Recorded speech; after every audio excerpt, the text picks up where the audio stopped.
There we go. All right, let's try this again. Good morning, good afternoon, rather, that Marcy girl. As you can see, this video is titled something I never thought, and happy Sunday to you. I never thought I'd be talking about this in a video. Now, when we talk about snowflakes, and we've all heard the term, you see it written right behind me, no snowflake. When we talk about snowflakes, what comes to mind when you hear about snowflakes? Tree huggers, the woke crowd, environmentalists, feminists, liberals, Democrats. That's what you normally think of when you hear about snowflakes. You don't think about Republicans, do you? Conservatives? MAGA? That's what we're going to be talking about. It appears to be a serious number of MAGA, or better yet, right-leaning snowflakes operating on social media. What the hell? And I'm really surprised about this because no doubt there is no denying that the right, you know who I'm talking about, folks. You absolutely know who I'm talking about. This crowd despises snowflakes. So how is it that there are so many snowflake live streams, channels, Facebook pages? Listen, you know who I prefer speaking to. I make that clear all day, every day. I encounter them all over the place because my name, the minute I come into a MAGA forum and they see my name, I'm getting blocked. I'm getting censored. What the hell? MAGA, censoring folks for no reason at all. We're talking about the term snowflakes here, people. We're talking about the term snowflake.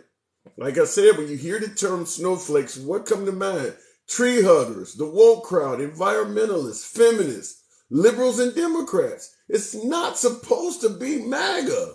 It's not supposed to be Republicans. Why is there so many MAGA snowflakes all over social media? That's what we're talking about. Are you enjoying your free stuff? Yes, it says stuck in Oregon. Well, if you're stuck in Oregon, I'm sure you're getting plenty of free stuff. But no, I'm in a red state right now, and there is no free stuff. But I appreciate you tuning in. Biden has turned me into a snowflake. That Marcy girl. Elaborate on that. What about Biden has weakened your mindset to the point where you would consider yourself a snowflake? That's an interesting take. I'm willing to hear you elaborate on that for sure. I'd rather have Putin as president than Biden. Well, if you had Putin as president, you'd probably be at war. Can you make Giga Chad face? Never heard of it. I'm MAGA all day, but they are wrong for that. No way you should be getting censored. How offended are you? I love the name. And yeah, I don't get it. Anytime I tune into a MAGA page, and for my folks who follow me, my little tiny corner of social media, you guys know I'm cordial, I'm professional, I state the points, I listen to the facts all day, every day. There are too many MAGA pages out there. Too many MAGA and Republican live streams out there that has zero tolerance for adverse opinions. You can't go around talking about snowflakes, and then the minute you hear someone say some shit you don't want to hear, you hit the block button. I'm encountering this a lot. That's why I'm making a live stream about it. I'm just going to say that. You are great, man. Thank you, Amy. Appreciate that. Sup, brother? You're on point. What does that say? Superman. I love it. You know the thing about it is, I don't get it. I don't get it because I prefer speaking to MAGA for the absence of snowflakes, for the fact that they speak their mind. They say what the hell they feel and how they want. Remember, what is it? Fuck your feelings? What the hell? Why is that? So I'm just want to ask you folks before we get deeper into the topics. If you are on a MAGA page, a right-wing outlet, anything that's Republican, and you see someone speak with an adverse opinion, and they ban that person, block that person, overtalk that person, censor that person, get the fuck out of there. You're in a snowflake zone. Just because they're wearing red or speaking in favor of MAGA, it should not be allowed. I don't allow it here. You should not allow it there. Okay, let me look at the comments. Happy Pride. Okay, I still don't understand. So your suit. Wait a minute. This is from Hector. I still don't understand. So you're saying that before Trump, America was never great. Okay. let me make it clear. You see my name above, so I'm not necessarily totally in the camp of MAGA. So if you're suggesting that you do not understand the phrase "Make America Great" because America was never great, I don't know if I'm interpreting you correctly, but let me know. I don't want to put words in your mouth. I'll listen if the opinions had common sense. Smoothie too, yeah, that's the point. If they're on topic, let me put it this way, because I don't even know if I would say common sense. And the reason I say that is because common sense is subjective. The liberals have an issue about banning guns and things like that, and the right have an issue with, say, for instance, abortion, believing it's a baby at the moment of conception. The other side believes the other side's point is, as you put it, not lacking common sense. If liberals talk about banning guns entirely, you're going to say that lacks common sense. If the right talks about a child is a baby at the point of conception, there's going to be a lot of liberals that say that's not going to say that lacks common sense. However, they should both be able to get a chance to speak. That's the point I'm trying to make. I don't want to necessarily ban comments that do not have common sense, as you put it, because that's left up to the interpretation of the listener. And there is a lot of valid points being made from both sides that the other side says, well, that doesn't have common sense.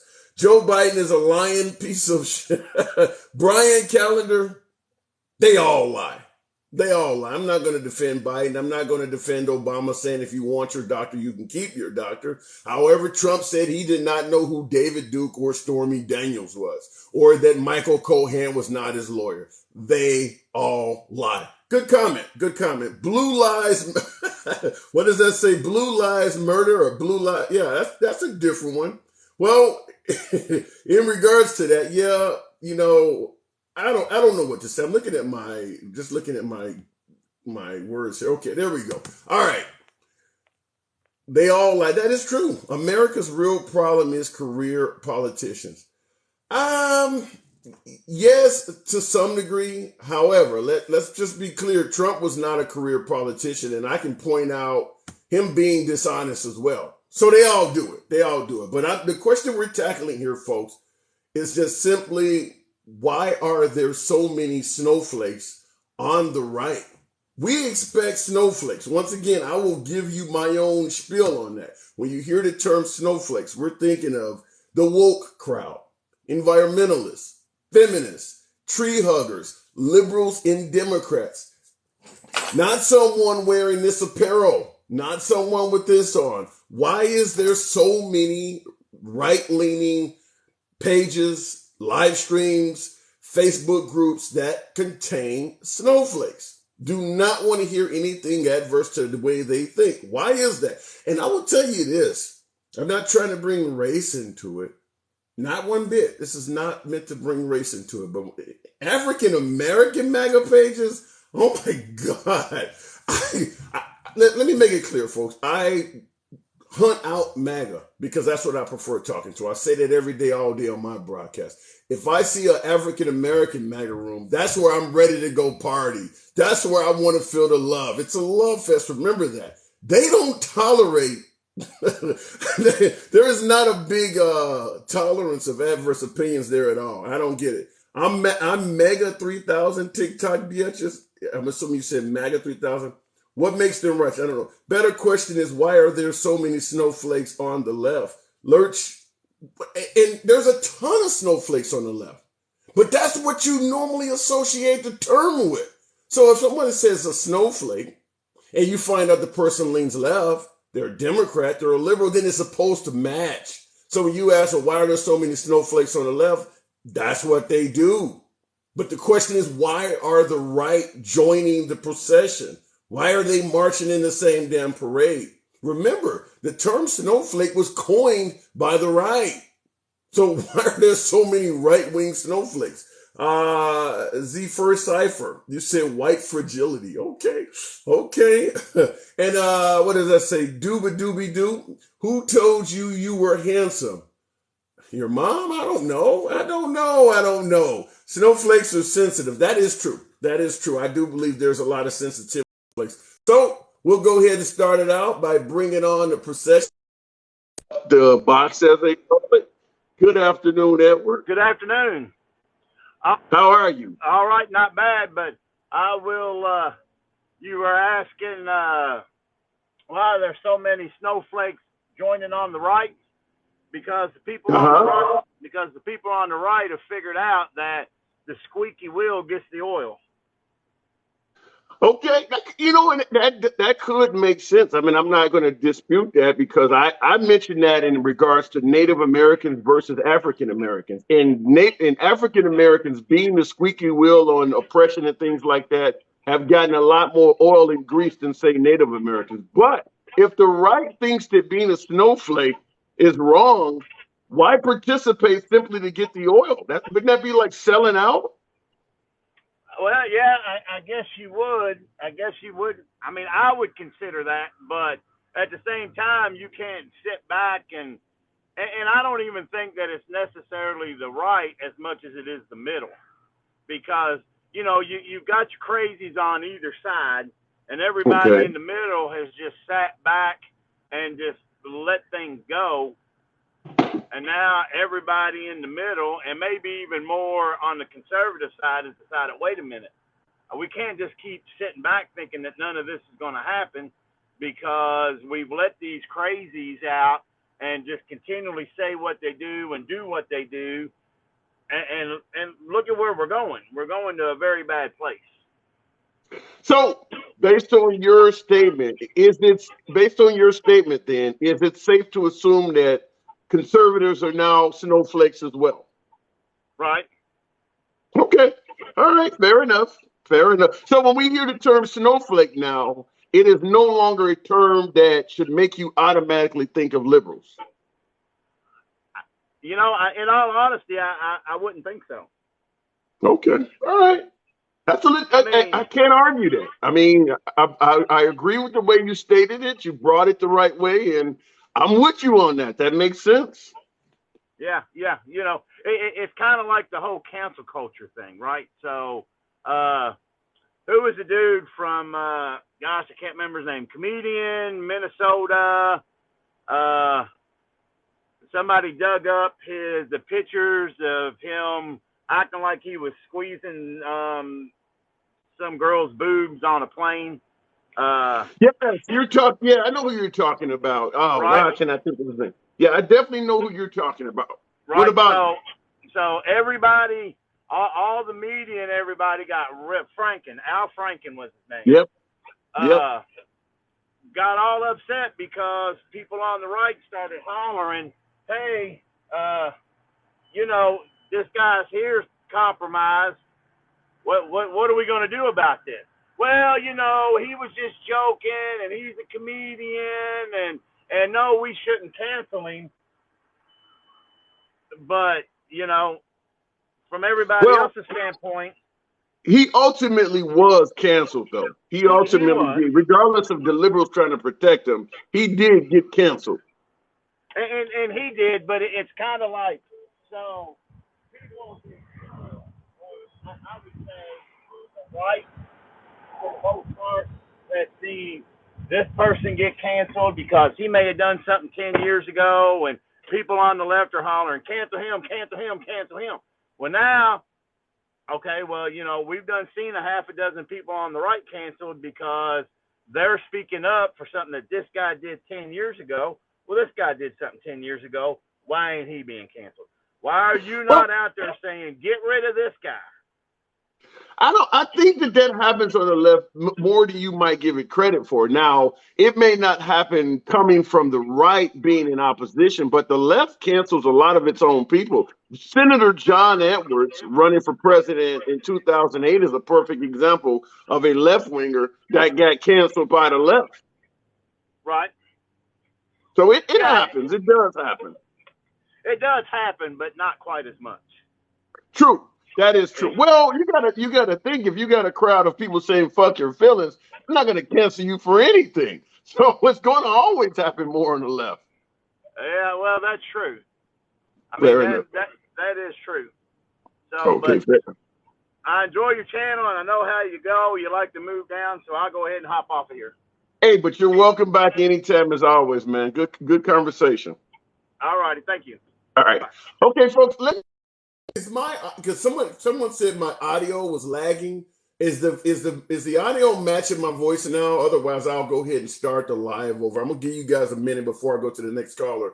Let me know if and Meg, I see you there. Yeah, Meg, I tried to get into you guys live there. Okay, you guys are saying I'm fine now. I'm assuming it must have been something TikTok related. Okay, let's move it on. Before I bring on Laura Cochran Scott, I just want to say that normally when you hear the term snowflake, you're thinking of folks on the left. But as the last caller just stated, there are a lot of snowflakes now on the right. Now, he made a good point in suggesting that, well, hell, you guys are making a lot of gains by being snowflakes. So we're going to do the same shit too. Then if that's the case, then you can't complain about being a snowflake. That's all I'm going to say. And we will go on to Laura. Let's see what's going on. Actually, relayed about Al Franken is not correct. Well, he resigned and he apologized for it. So that's all that's going to matter. Good afternoon, Laura. Good afternoon. Hey, so I want to touch on two things. I don't consider a Sure. snowflake being right or left. I consider the snowflake being a member of the timeout generation and being that everybody gets a participation trophy.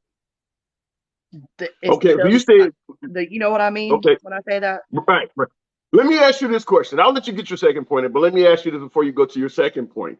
If you believe the participation trophy crowd qualifies as snowflakes, I have to ask this. I say this all the time. In my opinion, your humble correspondent, I believe that the first original participation trophy folks were the Confederates. They lost the war and they got soldiers and tributes everywhere, even though they lost. So would you put them in the group of being participation trophies? They didn't win.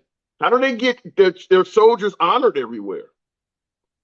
Um, I'll have to do my research on that before I answer that question. Well, there's Confederate soldiers everywhere, right? Well, it was back in the day. I mean, are we applying this to the past or the now? I mean, I'm applying it to whenever it happened. I guess the point I'm asking is, that there are Confederate statues everywhere because that's what they're fighting about even now to get them taken down. Oh, And the Confederates absolutely. lost the war. So, I mean, what when you do your research, I'm just trying to figure out what are you going to be looking up? I don't know that I would consider.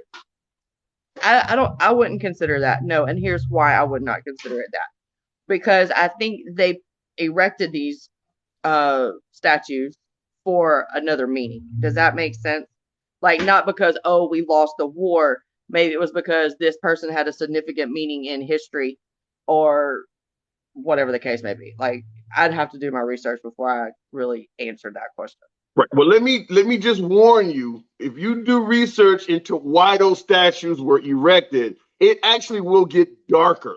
I'm just simply saying, based on the fact that they are here and they lost, just like if your child came in second place or third place in Little League, or well, let's say fourth or fifth, because they do give up to the third place. They actually do give them first, second, and third. But let's say your child Yes, came I in do. fourth or fifth place and they got a statue.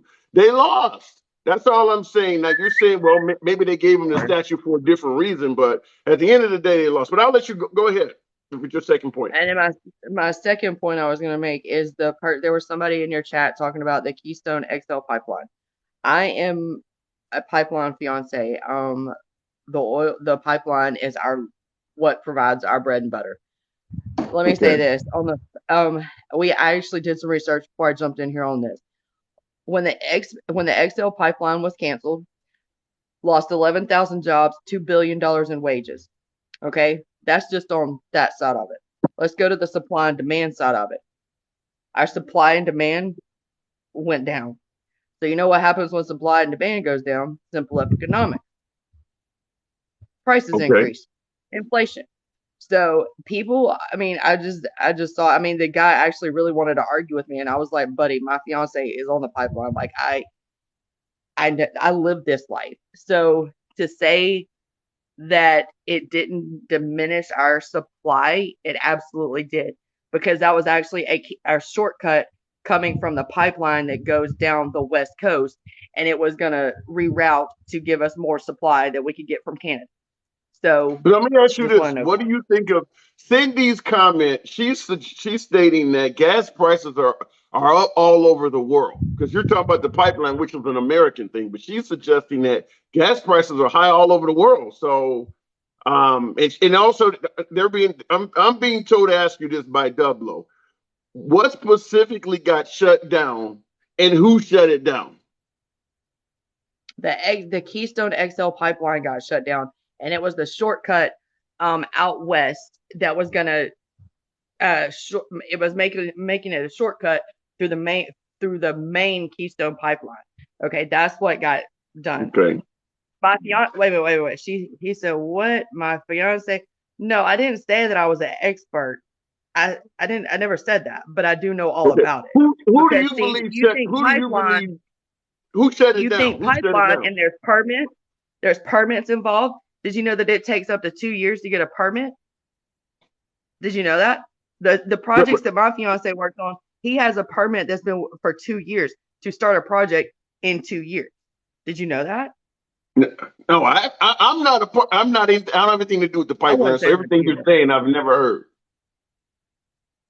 Yeah, so when you go to get a permit, it takes up to a year or two to get a permit for specific projects of what you're doing. Now, my fiance works all over the East Coast, and there is one station that he worked on here recently that is TCN, which is Trans Canadian, and that's basically a Canadian part of the pipeline, and it was in So let me Ohio. ask you this: who do you blame the shutting down of the pipeline on?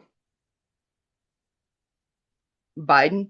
Okay, all right. He, And somebody and asked somebody. I'll tell you, he signed an executive order the first day he was in office.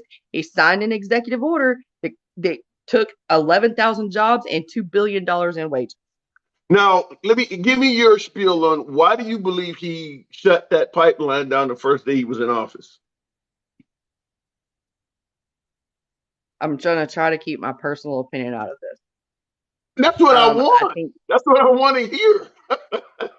I don't want to get banned. Okay, I'm not Okay, getting banned. use Um, synonyms. You don't have I to think cuss he them did out. it You to. can use Okay, I synonyms. think he did it to prove a point.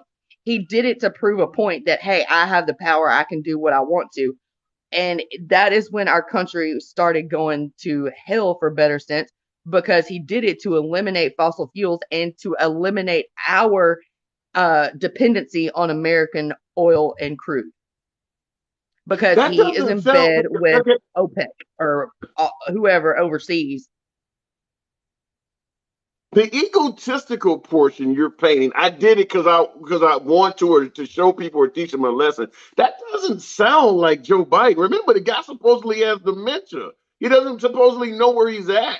That does not sound like a guy who's out of his mind. That doesn't sound like something a guy out of his mind would Okay, so do. let me better phrase it. I will say to this day, I do not think Joe Biden runs the White House. I think other people run the White House. I think he is just the one with the pen and the power. But I think he did it to prove. I think they did it. Let's say they, not Biden. They did it to prove a point and to take our dependency on American oil and fuel and all that away from us to skyrocket gas prices. Because when he did that, that is when all of the inflation rates began. And he is being, they used to say that back in the day that Carter was the worst president, and they're saying now that Biden is worse than Carter, and our inflation rate is higher than it was when Carter was in office. Okay, so what would be the purpose? Our inflation rate is at a 42-year high. I'm only 40 years old. Okay, what do you think would be the purpose of the Biden administration taking action to deliberately increase fuel prices on the American people?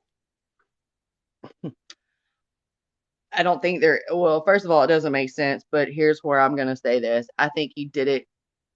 I'm not going to say he, I'm going to say they did it purposely because they are in bed with foreign officials and foreign governments like Iraq, Iran, people over there. I think they are in bed with those people. So therefore, at the end of the day, oh, let's forget American. Let's take care of those other people because you see that they keep doing it. They sent $40 billion to Ukraine. Why? Our babies over here are dying because they cannot find formula. But they what happened to taking care of the American people? The people that paid their salary. Okay, let me just say this. You do realize that Biden could not give that money to the Ukraine on his own. That was agreed upon by the Senate. That's why I They said act- they. That's why I said they. okay. Well, okay. But what I'm just simply saying is that not just with you, but a lot of folks blame the liberals on sending money to the Ukrainians when it actually was a bipartisan. I mean, the Oh country yeah, there overwhelmingly were. wanted to help the You're Ukrainians. It absolutely wasn't just correct. all liberals. There were Republicans that signed for that to go over. Oh, you're exactly right. You're absolutely right. There were. That's why I said they. I can't blame it all on Biden because he didn't. He ain't the one who did it by himself. So I'm going to say they because there were Republicans who signed to okay that to happen. Okay. And I And want you're right. Like real quick in I'll respond real quick in the comments to I think it says baby on wheels or something like that. People can be bought. That is absolutely true. But if Republicans are being bought the same way you might argue that liberals are, then why would you vote for either side? I mean, if you put Trump in office, but the Republicans under him can be bought, then he's not going to be very effective. I mean, I'm gonna have to move it on, Laura, but I will give you the last word. Go ahead. I will say this: the one reason I voted for Trump, and I'll be honest with you when I tell you this, I knew he could not be bought. Hmm.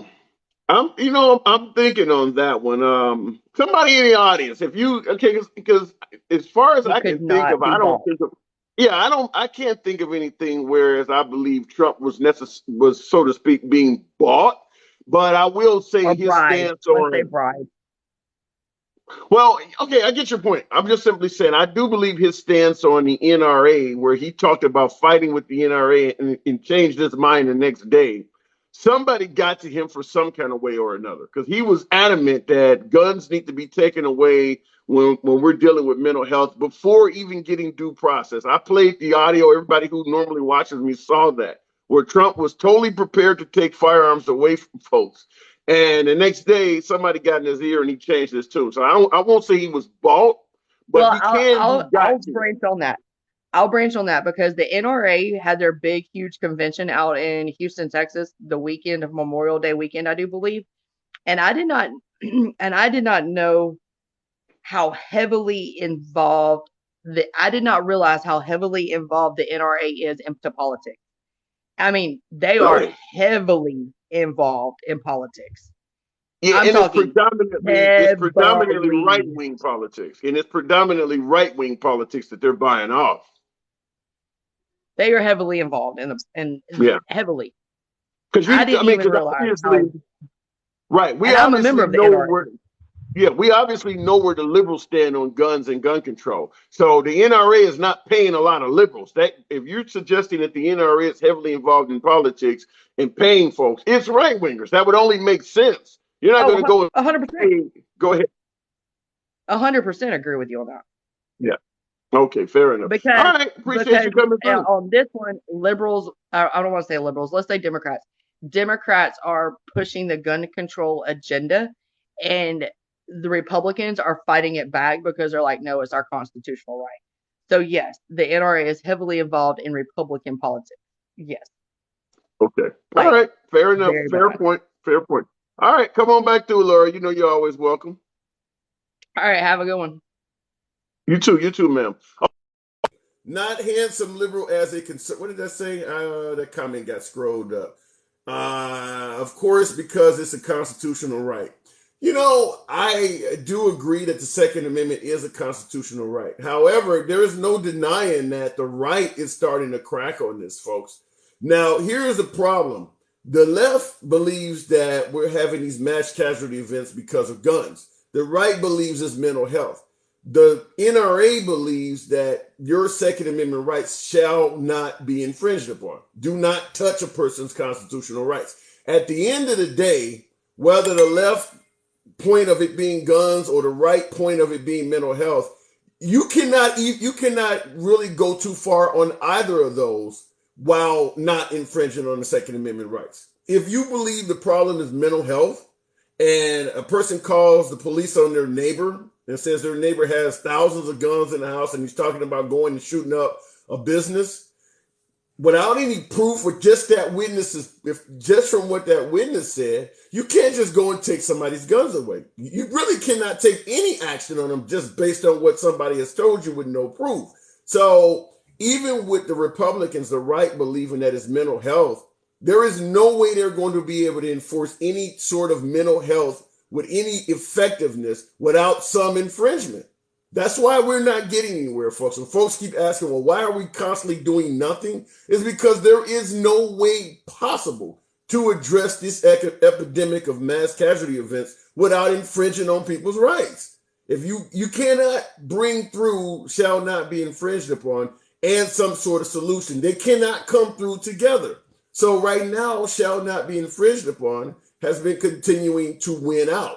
And as a result, the left believes his guns is going to go nowhere, and the right suggesting his mental health, that's going to go nowhere either.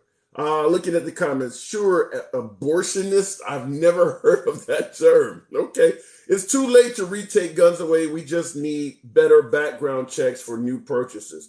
Nizzle one, that is not going to do it either because the age of our mass casualty, I'm trying to avoid saying shooter over and over. I don't want to trigger the censors, but the age of these folks committing these crimes, it's so young that they're likely to pass all of the background checks you throw at them. Because a lot of these folks do not even have criminal records at this point. They're coming in as, 17, 18-year-olds. There's not a lengthy history there.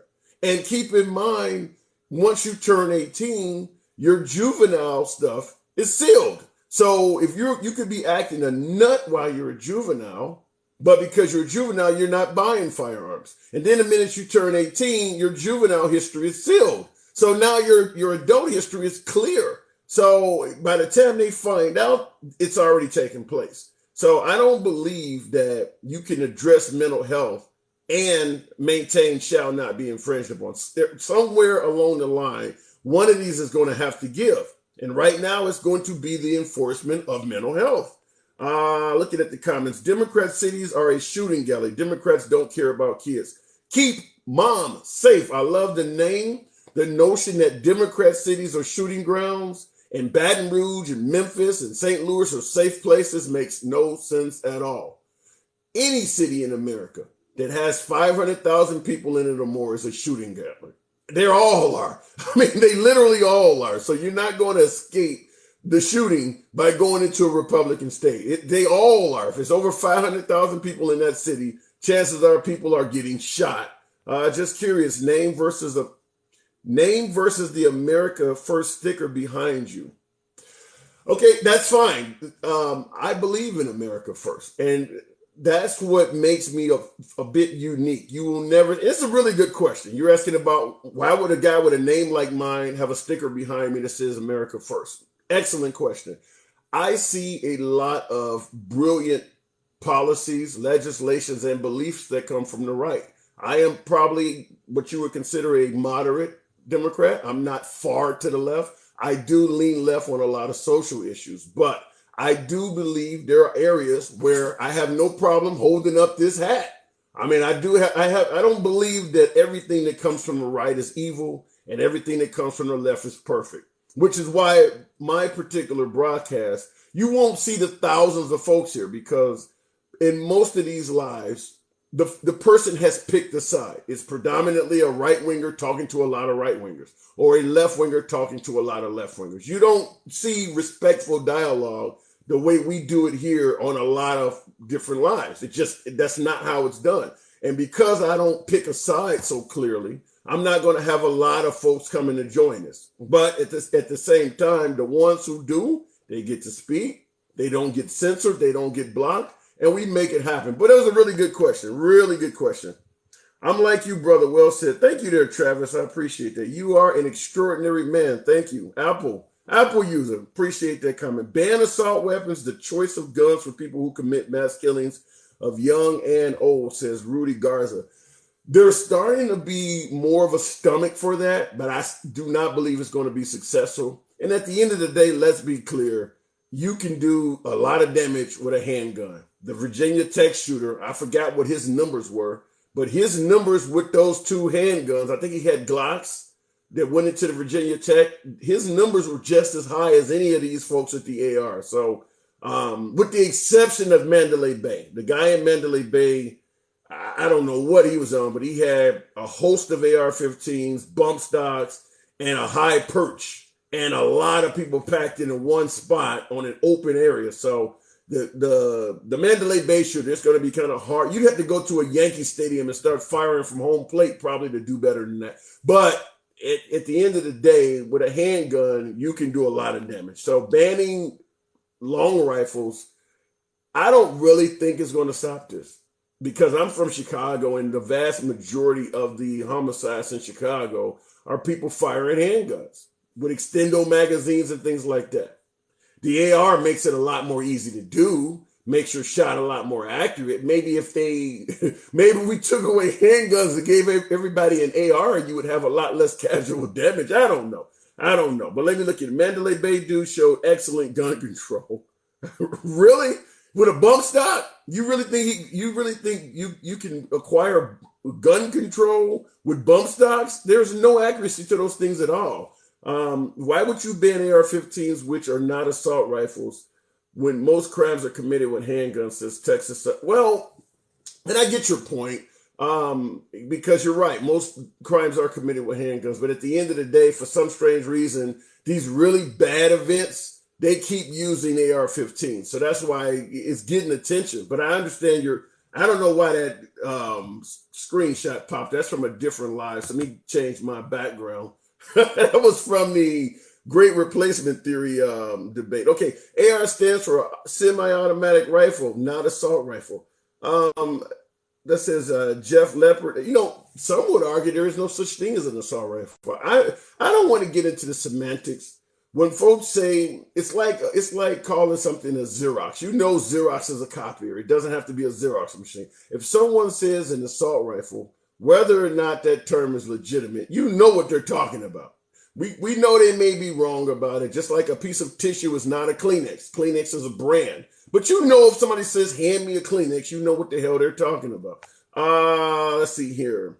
It stands for Armalite rifle. Yeah. It was coined, what does that say? It was coined by the media. Yeah.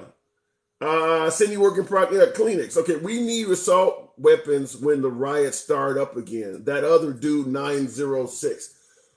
I don't, and I get what you're saying in regards to self-defense. And this is where I make my point clear. I'm a fan of the 2A lifestyle in regards to being able to defend yourself, being able to defend your family. The liberal side of me is against the 2A lifestyle for tyranny. I'm fine with defending yourself and owning a firearm to protect you and your family. It's the tyranny side that I have a problem with. And it's because the tyranny side allows you to have any damn thing. Grenades, belt-fed weapons, Gatling guns, and all kinds of crazy stuff like that. If folks had weapons to prevent tyranny and we're not using them on regular citizens so often, I'd be fine with it. But unfortunately, the vast majority of weapons, I'm talking about weapons of war. I'm not talking about Glocks and pistols. I'm talking about weapons of war. In this country, they're being used on they're being used on citizens. I mean, America has not had a tyrannical event in this country. Well, I won't say ever because of the way we were founded, but I mean, the price we're paying for this is other citizens losing their lives. I make it clear all the time. The Second Amendment is an insurance policy that provides us against, harm coming to you or your family, and it provides us against harm coming from tyranny. And what are the premiums on that insurance policy? Just like if you purchase car insurance, it provides you protection against medical bills, loss of your vehicle, things like that. But what you have to pay premiums on any insurance policy. What are the premiums on the protections we get from the Second Amendment? Lots of loss of your fellow brethren. Lots of loss of American lives. All of the things we're talking about, all of these mass casualty events. You can say that some of this would still be taking place if the Second Amendment did not exist, but there's no doubt it would not be to this degree. There's no doubt, because there's a whole lot of crimes committed with firearms that there just simply is no other way to do it. I mean, how are you going to commit a drive-by without a firearm? How easy would it be to kill police officers without firearms? firearms. I mean, it would make some areas, some crimes at all, but disappear. The military doesn't use ARs. Well, isn't the now? Tell me if I'm wrong, because I'm willing to admit ignorance. I own pistols. I don't own long rifles, but isn't the M16 and the AR-15 quite similar? Tell me where I'm wrong on that. I'm willing to entertain that. Let's see. Second Amendment is there in case the first one don't work out. Now, let me say this in regards to that Patriot rep. I love the name. And right before you, Rudy Garza said the Second Amendment is taken out of context. In regards to taking the Second Amendment out of context, that's something up to the Supreme Court to interpret and decide. And with a 6-3 majority, you know where they're going to rule in the Supreme Court. Now, Patriot rep, you're saying the Second Amendment is there in case the first one doesn't work out. Here's what I don't get from the tyranny side. I've made my points on how I favor it for defending yourself and how I'm against it for the tyranny part. Most folks who believe in the Second Amendment believes it protects us against tyranny. And then I have to rebut by bringing up Native Americans, African Americans, women, LGBT. We've been tyrannical since day one. I mean, how many folks in this country have had to deal with a government operating from a perspective of tyranny, from a perspective of oppression, oftentimes up to and including murder? So the notion that having Second Amendment rights protects you against tyranny, I would just throw up the Native Americans, African Americans, and women and say, well, it didn't help them for hundreds of years. I mean, women just got the right to vote in 1920. So the Second Amendment existed since 1700s. Why couldn't they use it to prevent themselves from being oppressed? And obviously the African Americans throughout the Jim Crow era, up to and including the 1960s. So I'm just going to point out that if you believe that a government cannot operate in a tyrannical manner if the citizens are armed, I would submit to you the United States of America as an example that it can and does happen for hundreds of years. Looking in the comments though, any congressperson against the Constitution needs to be removed. Okay, well, I'm not totally disagreeing with that, but you can be in Congress and be fighting to amend the Constitution. We could do that, could you not? Every nation started from tyranny, says Chevy Sprint. Yeah, but every nation did not have the Second Amendment. We're being told that the Second Amendment protects you against tyranny. I'm giving you an example that lasted hundreds of years in regards to the citizens having Second Amendment rights, having the right to bear arms, and still being oppressed and living in a nation of tyranny. That's a unique position from the United States. And it's odd because most of the folks who believe this are U.S. citizens that truly believe that as long as we have firearms, the government cannot be tyrannical, even though it has most of its history. Government take guns and then control you, and that's when people suffer. Texas Sunny Victoria, I'm pointing out the fact that we've had the right to own guns in this country since it was founded, and they had no problem controlling people. I mean, remember the African Americans did not get civil rights until 1964. We've had the right to own guns.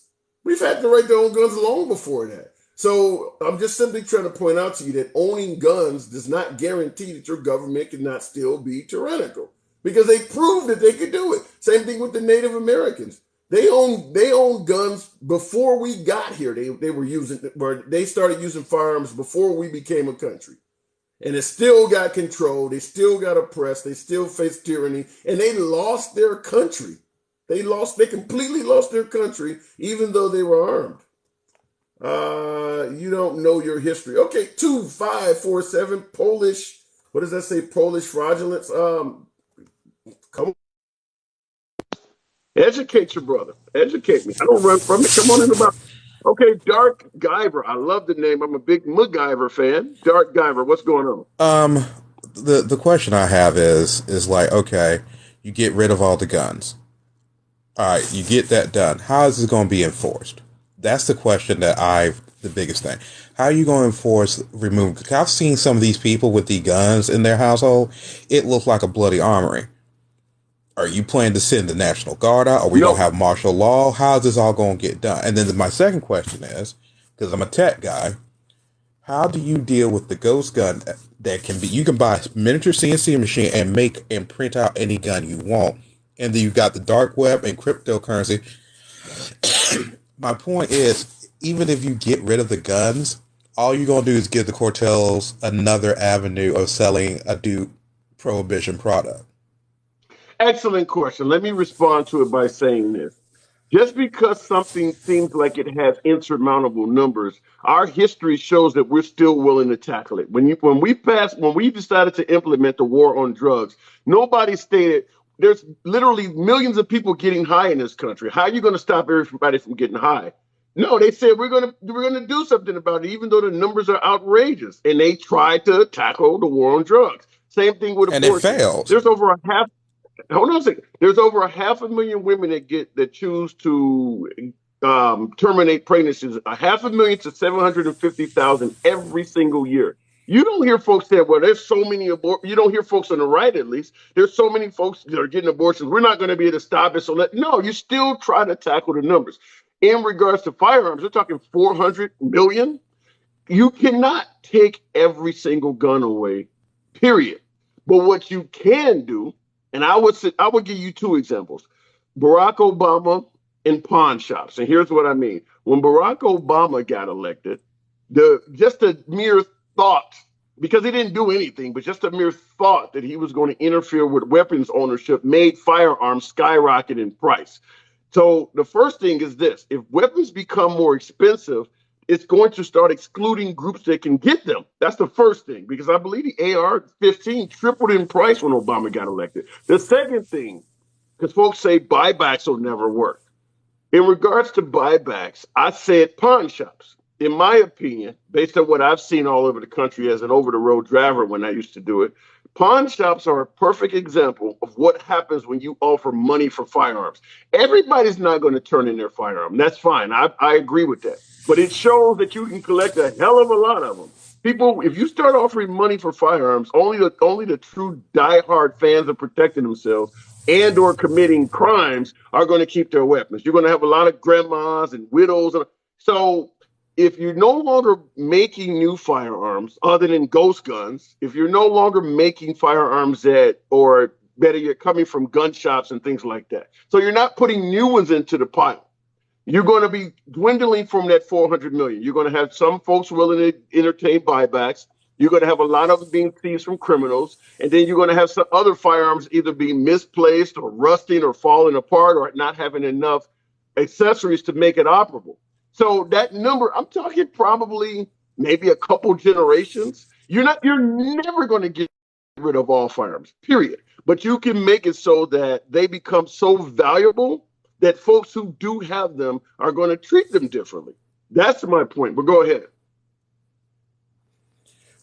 I believe all of them are, what you said are valid. I guess for me, I just saw so many documentaries on this ghost gun thing, and I don't own one. I'll be completely honest. I have a lot of mental health problems, and I know better, but I'm a pro Second Amendment person, and I'm not going to add on to the stigmas for it, so I just don't have it in my home.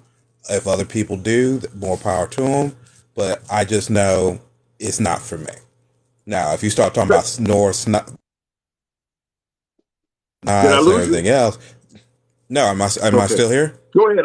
Now, if you talk about swords and knives, if it's swords and knives, you got me all day. My mom is the one with the guns. I'm the one with the knives. That's the ongoing joke.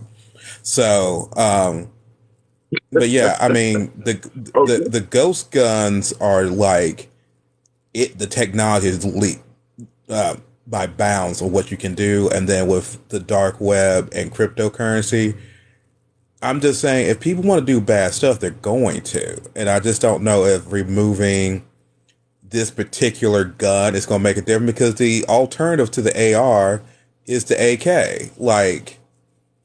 You know, that's gonna be the next one. If it's not the AK, it's gonna be the shotgun. You know, the more you take stuff away, people find new ways to substitute it.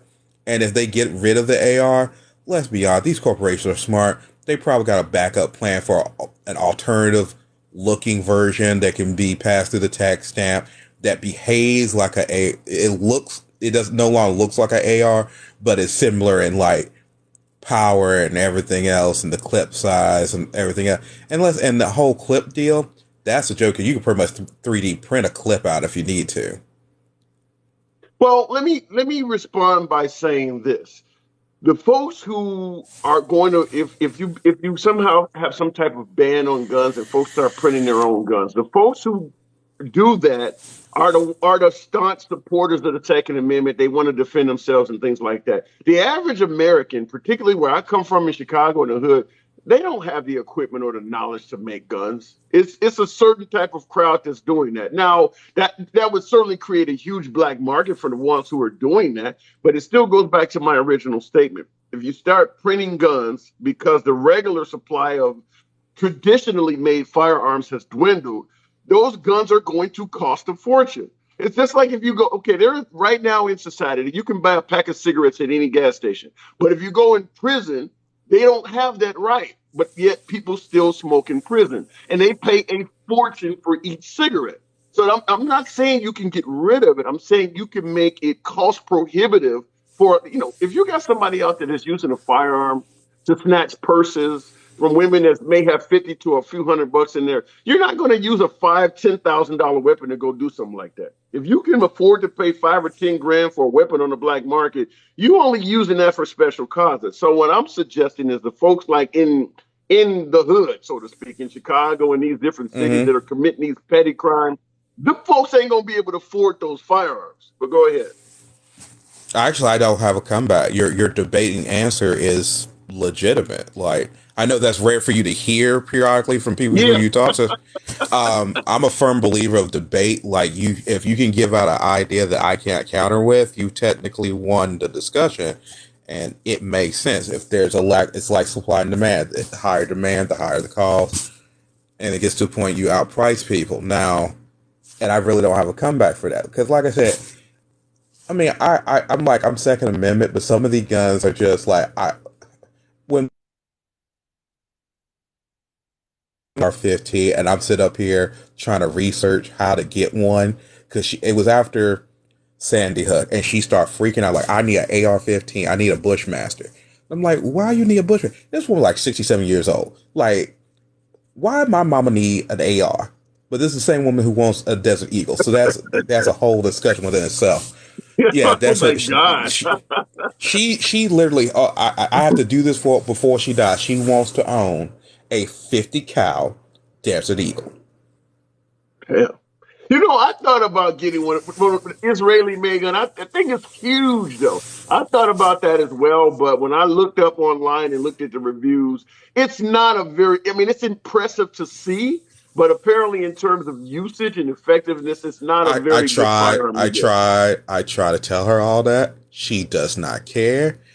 I mean, my mom is the one she had her Glock custom. She had a suppressor on the front, laser sights, full clip, one in the chamber because she wants to know if someone breaks in the house, if they're counting their rounds, they think, okay, she's down to 15. They pop the head out. She's like, I got one for you. That's how my mama rolls. That ain't, yeah. The thing about it is when you are in an adrenaline filled environment, all of that shit's going to go out the window. You don't have time to do all that when you're ducking and dodging and returning fire. All of that counting, it works in the movies, but hey, mom. She has the right to do that. She has the right to do that. So ain't nothing wrong with mom as far as I'm concerned. I mean, she loved her gun. I'm like, whatever. I sent her a picture of the new. I guess they managed to add a mod to it that makes it look more like a long rifle. I don't know what it's called, but it looked cool. And I said it to my mom. She's like, I need one. And I'm like, I knew you was going to say that. But, Let me ask you this question. What state does your mom live in? North Carolina. Okay, the reason I asked that, North Carolina is obviously leaning right, but a lot of times when you do all that fancy stuff to your weapons, a lot of defense attorneys will tell you that can come back to bite you if you ever have to use your weapon, in regards to self-defense, because it can make you look like you're just trigger happy and gun happy. But she should be safe in North Carolina. Yeah, North Carolina. North Carolina ain't gonna. She got other problems worry about the North Carolina than that there. Like, believe you me, and she lives in a small redneck town. So yeah, she got other problems. I'll put it this way. there was a Trump rally in Danville, Virginia. Well, the Klan came out to said rally, and then they rode past my mama's road. The She was Klan? ready. Were they in uniform?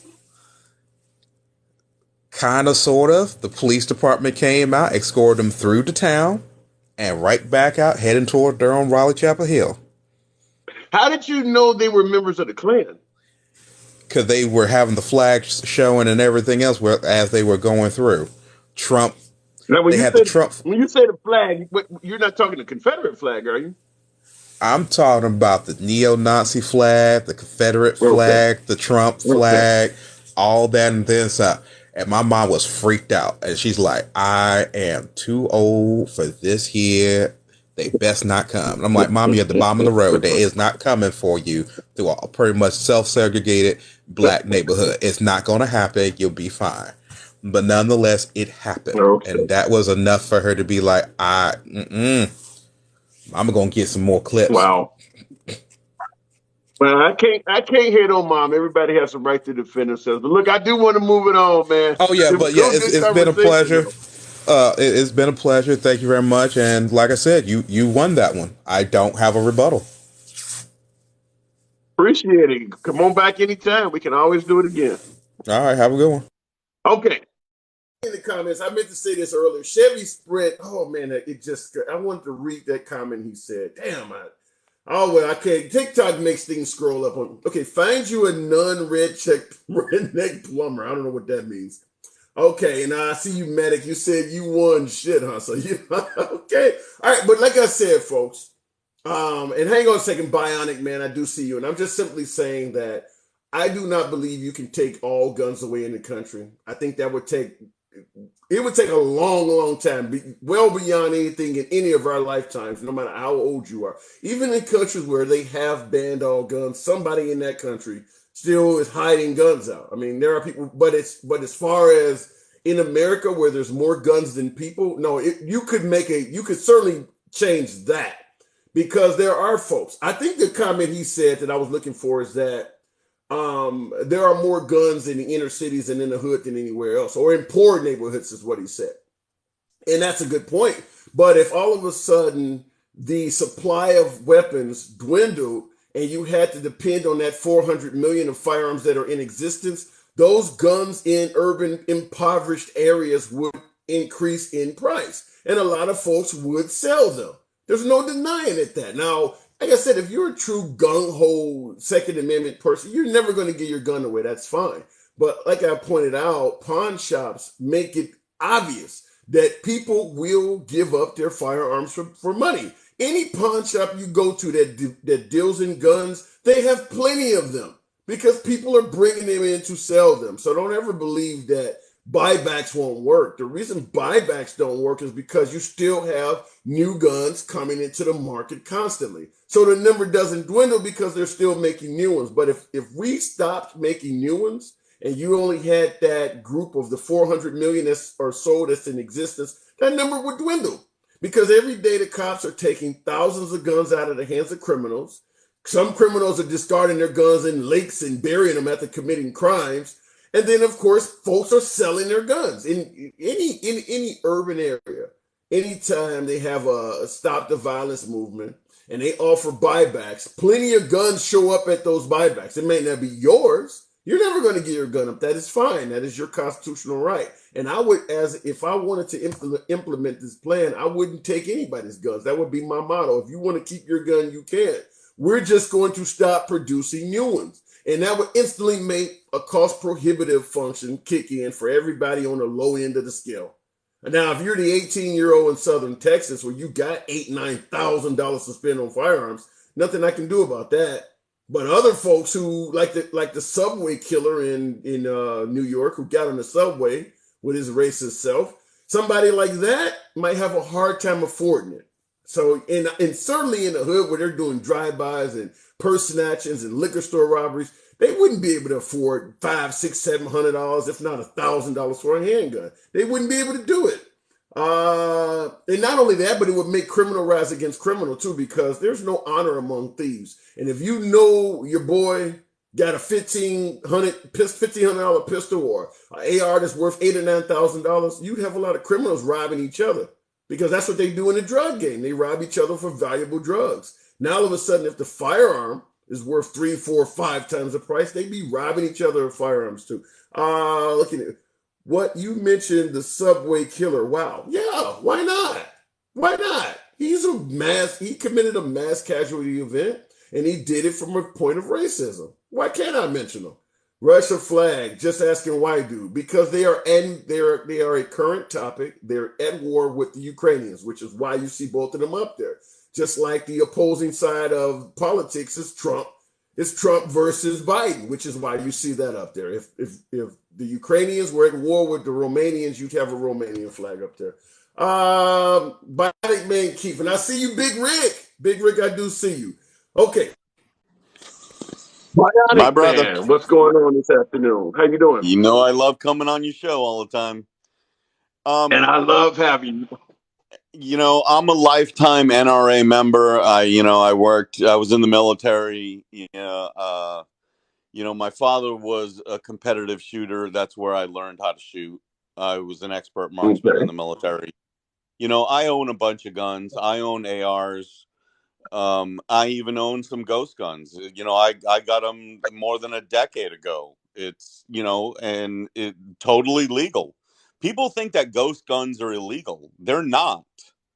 You can still buy ghost guns today. But here's the thing. If they did start requiring you to have a background check or requiring you to register your firearm, then the ghost guns will become illegal because then you'd have an unregistered firearm. Right now, there really is nothing. I mean, you can get a firearm just like going to the store and buying a Coca-Cola. It's like there's nothing required from you in a lot of cases to buy a Coca-Cola. You can almost buy firearms like that in some states where you just need to have the money and have a willing seller. I mean, some states do not even require. If I'm correct, does Texas require a background check? That I don't know. And since that when I did the ghost guns, I did it more out of a hobby for myself, just to because I'm, such an avid gun owner. And as a lifetime NRA member, and a competitive shooter, it's like I wanted to be able to just build my own gun. This was so long ago but since then, because of all these school shootings and stuff, even as an NRA member, I think that there needs to be more background checks. At all of these shows, you need to close the loopholes on these shows. You need to up the age. I don't think anybody under the age of 25 needs to own these guns. I'm sorry. You can't rent a car. Explain the loophole. Explain the loophole, because I've had a lot of callers who claim it doesn't even exist. Explain the loophole. Well, you can't. In a lot of states, you can go inside of into these shows, and you can just go buy a gun and walk out of there with a gun. You can't do that in the state of California. Like, I live in California. You have gun shows. You have to go in there. You have an FFL that you're buying a gun from, and then you have to go through the waiting period, even in a gun show. These other states, you don't have to do that. You can buy a gun and walk out of there with a gun. That should not be possible. There should be, like what we call in California, a cooling off period. So in other words, there is a loophole. Buy a gun and walk out of there. Right. So in other words, there is a loophole. I've heard a lot of folks on the right deny that exists. Let me respond to a comment real quick, and I'll let you continue. Marissa in the comments said, guns are not the problem, mental health is. Here's the issue I have with that, and I do believe there's a lot of legitimacy to that statement, but here's the issue I have. If you go to left-wing states, left-wing cities where they believe guns are the problem, you encounter tough gun laws. Now, I get that the right thinks that those gun laws do not work. That is fine. But when you go to right-wing states, they don't believe guns are the problem. They believe mental health is the problem. But you don't see them doing anything to address it. If you go down to Texas, you go to Louisiana, you go to Florida, what type of legislation is they admit, hey, these shootings are happening because we believe it's a mental health issue. But when you go to DeSantis or you go to Greg Abbott down in, what are you actually doing to fix the problem that you claim exists? They're not doing anything. If you can point out that you think liberal policies don't work all day, every day, I'm fine with that. Make your argument. But to have Republican states doing absolutely nothing at all, can somebody tell me in the right wing states, even in the, for you folks that are listening in, what are they doing in right wing states? Because this happens everywhere. It doesn't just happen in Chicago. Mass casualty events happen everywhere. What are they doing in right wing states to address what they think the problem is? Go ahead, Bionic. I just seen somebody put it in there. There is no loopholes. Yes, there is. You can go to gun shows in certain states where a private seller can sell to another private individual and it does not go through an FFL. That is the loophole. Not all states you have to go through this. That is what they're talking and about. By the way, well, they say, and by the way, Chevy Sprint, you said because legislation is blocked by the courts or the left. That is not true. If you're in southern Texas and you want to pass something in regards to helping, in regards to mental health, there is no left in southern Texas. There is no left. If Ron DeSantis in Florida wanted to pass something to help mental folks who are dealing with mental health in the state of Florida, there is no left in his path. And if you believe the left is blocking it, then show me legislation that the right tried to pass at the state level. They got blocked by the left. They tried to pass legislation, mental health legislation, to enforce or better yet, protect folks from being injured by firearms. And a left-wing politician stopped it. You show me where you're getting that from. Go ahead, Bionic. Okay, Risen Cake, you said that's like 1% of sales, clown. Okay, so the 1% of the sales that somebody is selling an AR to an 18-year-old, that they're selling an AR, and then that 18-year-old takes that gun and shoots up a bunch of kids, that's what I'm talking about. Now, if you make laws that say if you sell that gun to somebody without going through an FFL and that person does that, you're going to be responsible. You're going to go to prison for 20 years. That's going to actually take the responsibility and put it on you. That's going to actually curtail people from selling those guns because they're going to say, you know what? I'm not going to take that responsibility. I remember as a kid, people used to go, hey, man, can you buy me a 6-pack of beer? And people would go, sure. Yeah. Because I'm 57 years old, right? And then they started making laws that said, you start doing that and you're going to be responsible if something happens to that individual. Yeah. People stopped doing that. We used to hang out at the liquor stores. And when people were going in and people would go buy 6-pack of beers all the time when we were kids and we were under the age of 18 because that's what the legal drinking age was.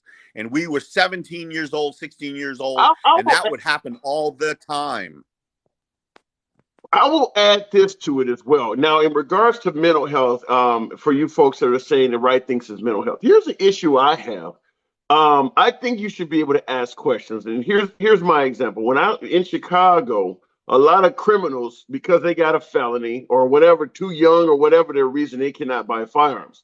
Or because Chicago has tough ass gun laws. So they pay someone who does not have a criminal history to go over to Indiana, which is only a 5 or 10 mile drive away, purchase firearms, bring it back and sell it.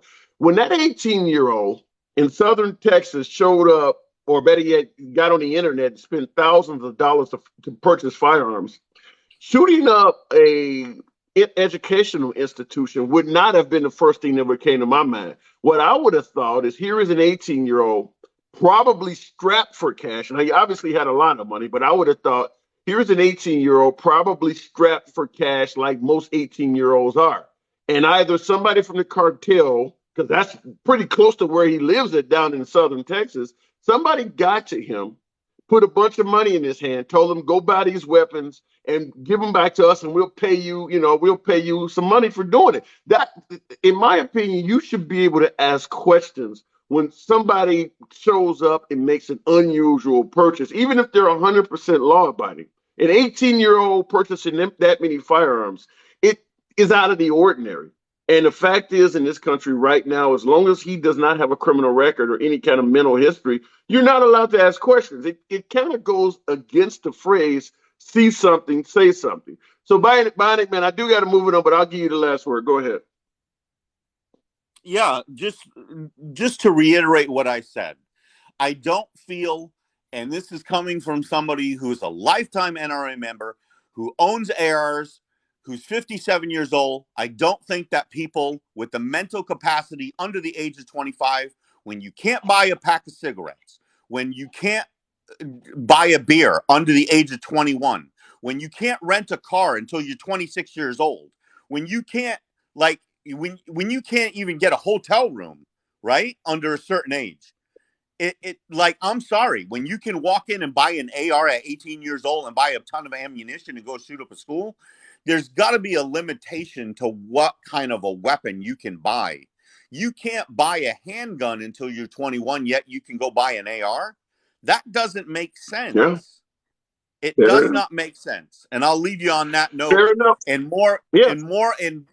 for anybody that thinks that NRA members are not in lockstep with me, there's a ton of NRA members that feel the same way, that feel that we need to up the age and we need to revisit this, and that things need to change because it's getting out of hand.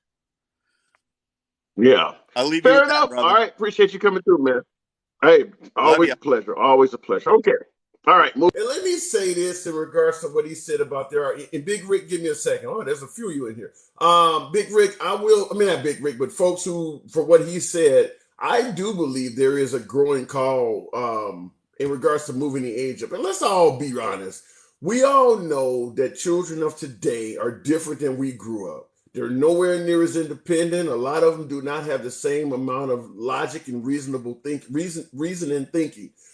Do you really believe 18-year-olds of today, on average, not your son that's a war hero or something? No, but on average, do you believe that 18-year-olds of today, 2022, are just as responsible and independent as we were coming up in the 70s, 80s, 90s? Do you? Because we're still giving them the same treatment with firearms. Or do you believe 18-year-olds are a little bit less mature than we used to be? Because that's what I believe is causing folks to suggest, yeah, they're mature as they used to be, and maybe it's not a good idea. By the way, I'm trying to get up to 10,000 likes. Tap your screen. Big Rick, welcome back. Hey, sir. Hey, what's going on? We had another mass shooting. I see last night or this morning. Which city? Philadelphia. Philadelphia? Yeah, they had, I think, 3 killed and I think 14 injured. Yeah. Yeah, I did see that. And like I said, I even tried to do a couple broadcasts in the middle and try to talk about some more lighter topics, because I even said on the broadcast, I'm sure we'll have another one of these by tomorrow. And damn, I didn't want to be that right, but yeah. I heard about it, man. Yeah, I heard about it. Like we talked before, as far as gun control, I don't think no matter what laws we pass, as long as someone is going to be able to purchase a firearm legally or illegally, we're going to continue having this problem. The only thing is, like you said, if it goes black market, it's just going to mark up the prices exponentially. But if you got that kind of money, then you're going to go ahead and buy the weapons for $3,000-$4,000. Exactly, but let me say this though. Exactly, you're right. If a person really wants to do some damage and the price of firearms go up, they'll just get the money. But at the end of the day, most of the folks in our society that are using firearms to commit crimes, they don't have that kind of money. They're using the firearm to get the money. So I think you would make it cost prohibitive. All of these little folks who are robbing 7-Elevens and liquor stores, these folks are going in there with guns, knowing that they're not going to walk out with more than $400 or $500. So you're not going to go out and use a $5,000 gun to go rob somebody of $50. It's just, if you got $5,000 to spend on a firearm, you might be taking down banks or armored cars, but you're not going to go risk that for something like that. True.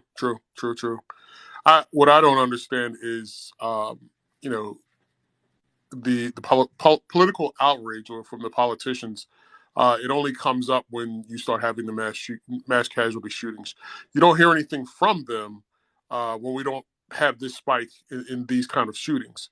So it seems like, it becomes just a talking point to try to get past the news cycle, and then they're on to the next issue. But this stuff is going to continue to be revisited time and time again.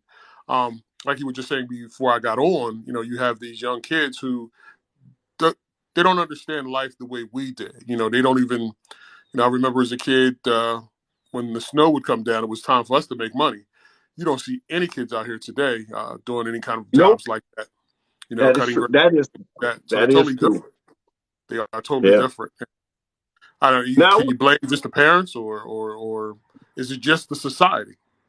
well, I think the way our society is, and I hate to use this is a right wing talking point, but a lot of children nowadays are coddled, for lack of a better term. They are, we can talk about the Second Amendment and the phrase shall not be infringed upon all day, every day. But at the end of the day, at least from my personal belief, is the average 18-year-old of today is not as mature as they were of generations past. I mean, 18-year-olds back in the day, they No. could take care of the household and everything. And if the further back you go, yeah, they were far more mature, far more responsible than they are now. I just do not think that it's anything other than we're handing firearms to people who are not very mature. I really just think that is. I believe if you No. raise the age up from 8, because let me just say this and I'll let you continue. If you think about who represents, because they say the only thing that stops a bad guy with a firearm is a good guy with a firearm. Who represents the good guys? Homeowners, business and shop owners, folks protecting their vehicle from being carjacked, or folks defending themselves and their family. Who represents the bad guys? Criminals, drug dealers, coddled kids watching too much TV and going and taking out of school or whatever. Look at the age of who typically represents a good guy, and look at the age of who typically represents a bad guy. In whether it's Chicago or St. Louis or any of those urban crime violence that you're talking about, or you're talking about taking down schools, it's the under 25 crowd. It's under 25. So if you True. raise the age, I think it True. would make a difference. But go ahead. But raising the age definitely would make a difference. But I think as far as the law is concerned, I look at some of the new officers that come on the police department, and I was 33 when I first started. Mm-hmm. Had a lot of lived experience. I was raising my family. I was married at the time. My outlook about life was totally different. A lot of these kids now, they're still living at home with their Yep. parents at 25 and 30 years old. Yep. You know what I They're mean? not as And mature. they don't have any lived experience. Right. They Yeah, don't have they're any not as lived experience. mature. So, the gone are the days of settling a problem, going out in the middle of the street, putting your hands up. Everybody wants to settle a problem now at the end of the Yep. barrel with a bullet. Instead Yep. of, if you got a problem, I think there was I think the shooting in Tulsa where the gentleman was not happy with the service that he got from his doctor, Yeah. and then went in and shot his doctor. Yeah. I don't know what the incident over in Philadelphia was, but it'll probably be something. They had an argument or a fight with somebody and just started shooting up the block, and probably didn't even hit the person that they were looking for. Yeah. But we have to do something as a culture. We can't hold the politicians to changing this thing. You know what I mean? It's Right. just not on them. It's on the individual people. And if you have a son or a daughter and they seem to be acting a little strange, then you need to pay attention to that. You know what I mean? I think the kid down in Texas, I think they had some information. No, it wasn't the one in Texas. It was when the 10 people got shot, that someone had information on this kid before he actually got to that day and actually killed those people. But Let me nobody ask you this acted on it. though. Let me ask you this though, and I'll ask the folks in the audience the same question. If a neighbor calls the police and says, okay, let's say your neighbor, your neighbor, your 18, 19-year-old neighbor has a lot of firearms. You've seen them being delivered to their house, or you've seen them through the window in the bedroom with a bunch of ARs on their bed. And your neighbor has said crazy stuff like, I need to go up there and take out this whole damn school. But they have not committed a crime, and they've only said it to you. So you call the police and say that I've heard my neighbor say some crazy shit. In your opinion, what should the police be able to do? So I'll liken that to domestic violence. You could be in a relationship with your wife or girlfriend. She can allege that you threatened to harm her. In my state, the cops come to your house, they remove all your weapons, and they do an investigation. You have to go to court. She either files the charges or the DA will pick up the charges. To me, that's the same thing. In this day and time, if I know that my neighbor owns firearms and I've heard him threaten or said that he's going to do something, if I call the police, to me they should go in, remove the firearms, and then start an investigation. Just because you're doing an investigation is not saying that somebody's guilty. They're just trying to find out if this person is actually going to possibly carry out what they said. So you check the background, you check the computers, you check the phones, you see if they posted anything. So You know what I do mean? you have to say now? The caller before you, Bionic Man Keith, is saying he doesn't agree, and Stephen before him is saying the red flag laws are unconstitutional. And that's why I'm presenting it from that case, is because if you truly believe in the phrase "shall not be infringed upon," you can't just have your neighbor making up some shit, because that would inevitably happen. We know that. In some cases, it would stop true mass murderers, but other cases, it might just be somebody trying to bring heat down on you, or somebody just trying to screw around with you, because you can't have the police seizing folks' guns when they've officially done nothing wrong. At the end of the day, it's just your word saying he told me something crazy, and I know he has a lot of firearms. But you're But suggesting unfortunately, that based on your word alone, the police should be able to take his guns and do an investigation. but because of the culture that we now live in, when I'm born in '66, I don't remember mass shootings in the '70s. In the '80s, I don't remember mass shootings. I don't remember mass shootings in the early '90s. I Yeah. started in the police department in '99, and I think we started to hear about mass shootings maybe the early 2000s. So, because the culture has now changed, we now have to adjust accordingly. If we don't, then so Let me if if let I me ask if you I hear my something. neighbor, Let me ask you this: so What year did you what year did you start? What year did you start as a police officer? '99. And when did you say you started hearing about mass shootings? I think I started hearing about mass shooting in early 2000s, maybe 2002, 2003, somewhere along those lines. The I don't reason remember I'm any. asking, the reason I'm asking is because Bill Clinton implemented an assault rifles ban in '94, and Bush let Mhm, it expire in 2004. And oddly enough, I just heard you saying that, and it kind of coincides with what you're saying. I don't know if mhm, that's the case, but your time frame coincides with the notion that mass killings they escalated, because folks on the left are saying that the mass murders escalated significantly when the assault mhm. rifles ban expired. And based on your statements, you're fitting in that narrative. But go ahead. Correct. So because we have those now, again, domestic violence used to be, the wife or the girlfriend would call the police. The police would come to the house, tell the young man to come or husband to calm down, leave the house for a while, and come back home. Now we can no longer do that. If we go to the house and if we see, some injuries, or if she alleges or wants to make charge or wants to charge him, we have to take him in, whether we see anything or not. We don't have any. I don't have any gray area in that. So to me, because of the mass shootings, we now have to change those laws to say, well, my neighbor did say this, so I think you guys need to investigate him. Yeah, are there going to be Well, times where somebody's going to be uh, uh, targeted? Yes. But are there going to be times where we may stop somebody from going out and doing a mass casualty shooting? I think we will. You know what I mean? here But I gotta play devil's advocate, and I make that clear on everybody. And I need 10,000 likes, you folks. Tap the screen, my patriots out there. But I'm gonna say this, based on what you're saying, and I do believe there's some validity to it. But I will say this: when you look at the way our domestic violence has been handled, a lot of men were beating women, and they were not facing any justice, so they passed those laws you're talking about. Whereas if a woman alleges domestic violence, they have to ask. The end result has been a lot of men wrongfully charged, wrongfully jailed, and complaining that, y'all just take her word against mine, and my whole life gets ruined. I'm just simply saying that the way we handle domestic violence in this country, it is biased in favor of women.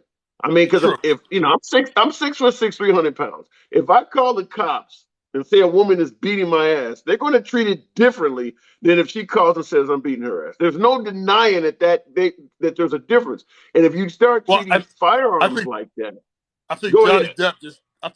Depp just helped us with that a little bit, not a whole Well, lot, but and look, you know, it's good point. Look what happened to Johnny Depp, though. The minute right, Amber Heard started indicating that Johnny Depp was messing with her, they took him off of the Pirates of the Caribbean, and they just, based on her word alone, this sure, is a A-list actor, an A-list actor, just from her alleging that he was mistreating her, and now we see in court it was the exact opposite. But just on correct, her word alone, they correct, started tearing his career down, and yeah, they were yeah. wrong about that. But again, unfortunately, it's the culture. You know, it's just where we are right now, and I don't think we're going to go back to not having mass shootings. I don't think people are going to put their weapons down. I think it's probably going to get worse as we go forward into the future. Yeah, I And agree that's with sad to that. say. That's sad to say. Again, when the last time I was on your show, I said this is a very hard fix. This is a heavy lift, and trying to find the right answers, because the right answers deal with the individual, deals with the individual's home, deals with the individual's mindset, deals with the the law enforcement and the laws, within the state at that time of the mass shooting. You know what I mean? Again, I'm in New Jersey. There are a lot of things in New Jersey that you can't get that somebody lives in North Carolina or lives in Texas. It doesn't Right. happen that way. So, and I think you said at one time we need to Fair take our point. gun laws federally instead of just locally, or state, state federal That's laws. only It just needs to be that's done the only on a way. local level. Yeah, fair enough. Well, okay, but I do got to move it on. I got a bunch of folks trying to get in the box, but I do appreciate you coming here. And yeah, at the end of the Appreciate you, day, man. if you do things, okay, appreciate you coming through, man. Anytime. Okay, yeah. If there is any shred of hope for a gun law, it would have to be done on a national level. Doing things, if you do something statewide, and folks have the right and the freedom to enter your state and exit your state without being searched or checked. And just like with COVID, when they started having certain states that were having big issues with COVID and other states weren't, I believe first the state of New York banned Florida from coming there. And then the Floridians did the exact same opposite to New York. What did they do? They started checking you. When you flew into the state, they would check you. They even put sheriffs or state troopers at the highway. That's the only way that you can have something effective on a state level, is you have to be able to check the people coming in and out of the state. If you want to stop COVID, and let's say all of the residents, let's say Florida has a state wide open and everybody getting COVID, and New York has everything shut down. Now I know it happened in reverse in real life, but I'm just saying, let's say the state of Florida has everything open and people are catching COVID everywhere. The state of New York is shut down, and for the most part, they don't have COVID. So they don't want Floridians coming into their state. If you don't have anybody searched or checked, they can just fly and land and get off the airplane and walk around in New York. It's within days, you're going to have infections everywhere. The same thing with firearms. If you have tough gun laws in your state, but people can come and go as they please, they're just going to go and get guns and come back. And that's what happens in Chicago, by the way. Fred Frost, I'm a kind of at a pace of about 3 or 4 minutes per call, because I see there's a lot of you guys in here. But let's get cracking. Fred Frost, how are you doing this evening or afternoon? Well, I got some of the guys you've had on, man. They've made good points. Okay. Give me the Raise? bad ones. Give me the bad ones. I know you got a bad one in there. Well, the bad ones, everybody wants it. They attack the AR-15. It's that 223 round is no different than any other 223 round. Yes, it looks wild and sick, but it's semi-automatic. But you know what? There's a lot more than just them semi-automatics out there that shoots the same round. Okay. Let me ask you this: do you? I see your comment in there. Somebody said I spelled Republicans wrong. I can't stop the live. I saw that, but let me ask you this, Fred Frost: do you believe 18-year-olds of today are at the same maturity level as in generations past? Because they obviously are. Hell no. Go ahead. And I think the reason that is, the reason is because the youth today are not taught life's values. When I was growing up, I had a father in my home. And if I screwed up, my mom knocked me to the floor. And before I got up, she'd say, wait till your dad got home. Then when dad got home, he gave me a dose of it too. The kids, I see it today in all races. It's not just one race. And I'm tired of the race card being played all the time. It's in all. Fair enough. That every time you turn around, you got a kid telling his mom where to go, his dad where to go, and they don't do nothing about it. The problem with today's society, and it's been going on, is the government has gotten too much control. And when I was growing up, if I told my mom or my dad, I'm calling the police because you whooped my ass, they'd hand me the phone and say, call them. Yes. My dad was a Marine Vietnam vet, and yeah, he was the same way. I definitely had those wait till your dad come home moments, and yeah, he wouldn't have calling the cops on my dad. I wouldn't do that. I wouldn't have done that even in my adult years. I would have been afraid of that. But go ahead. I'm right there with you, because I tell you what, my old man turned around, put the handcuffs on me, and stick me in the back of the car and said, take him. Yeah. The accountability was the accountability back in those days was far. Even the neighbors could whoop our ass. Yes. That's how much accountability we faced. The bus drivers have yanked me off the bus and took me into my mom and dad. It's our society has changed. We have let government have too much control, too much say in how you raise your family. I see it on the daily, how things are, and it's sickening. But what about this though?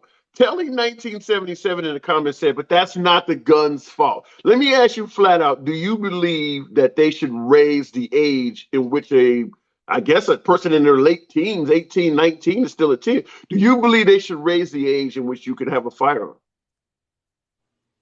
That's kind of one of them. It's hard to say, because here's the problem with that. They're still going to have access to them, whether they're able to legally buy them or not. That's like y'all talked about a minute ago, going to Gary, Indiana and buying a gun. Yeah. Well, here's the problem with that. And I'm pretty sure you're leaving Illinois. Before you state that problem, let me just say this. In regards to folks are still going to be able to get a gun, in my opinion, under that logic, why have laws at all? No matter what you make illegal, folks are still going to be able to do it. I mean, whether it's suspending the driver's license of somebody with a DUI, banning abortion, banning drugs. I mean, if we base our actions on, well, they're still going to be able to do it, you would not have any laws at all. Yeah, you're 100% correct. My is that you're not supposed to legally. You can't go to another state and buy a firearm when you're out of state. You have to have it shipped from that state that you're in and shipped back to your state FL dealer. Now, an individual sale, it's kind of one of them shady deals, because here's the thing. I don't know you. You don't know me. You buy a gun from me and it's stolen. Now you're looking at a felony charge. Even though you're a legal citizen, you're legal, you have no charges.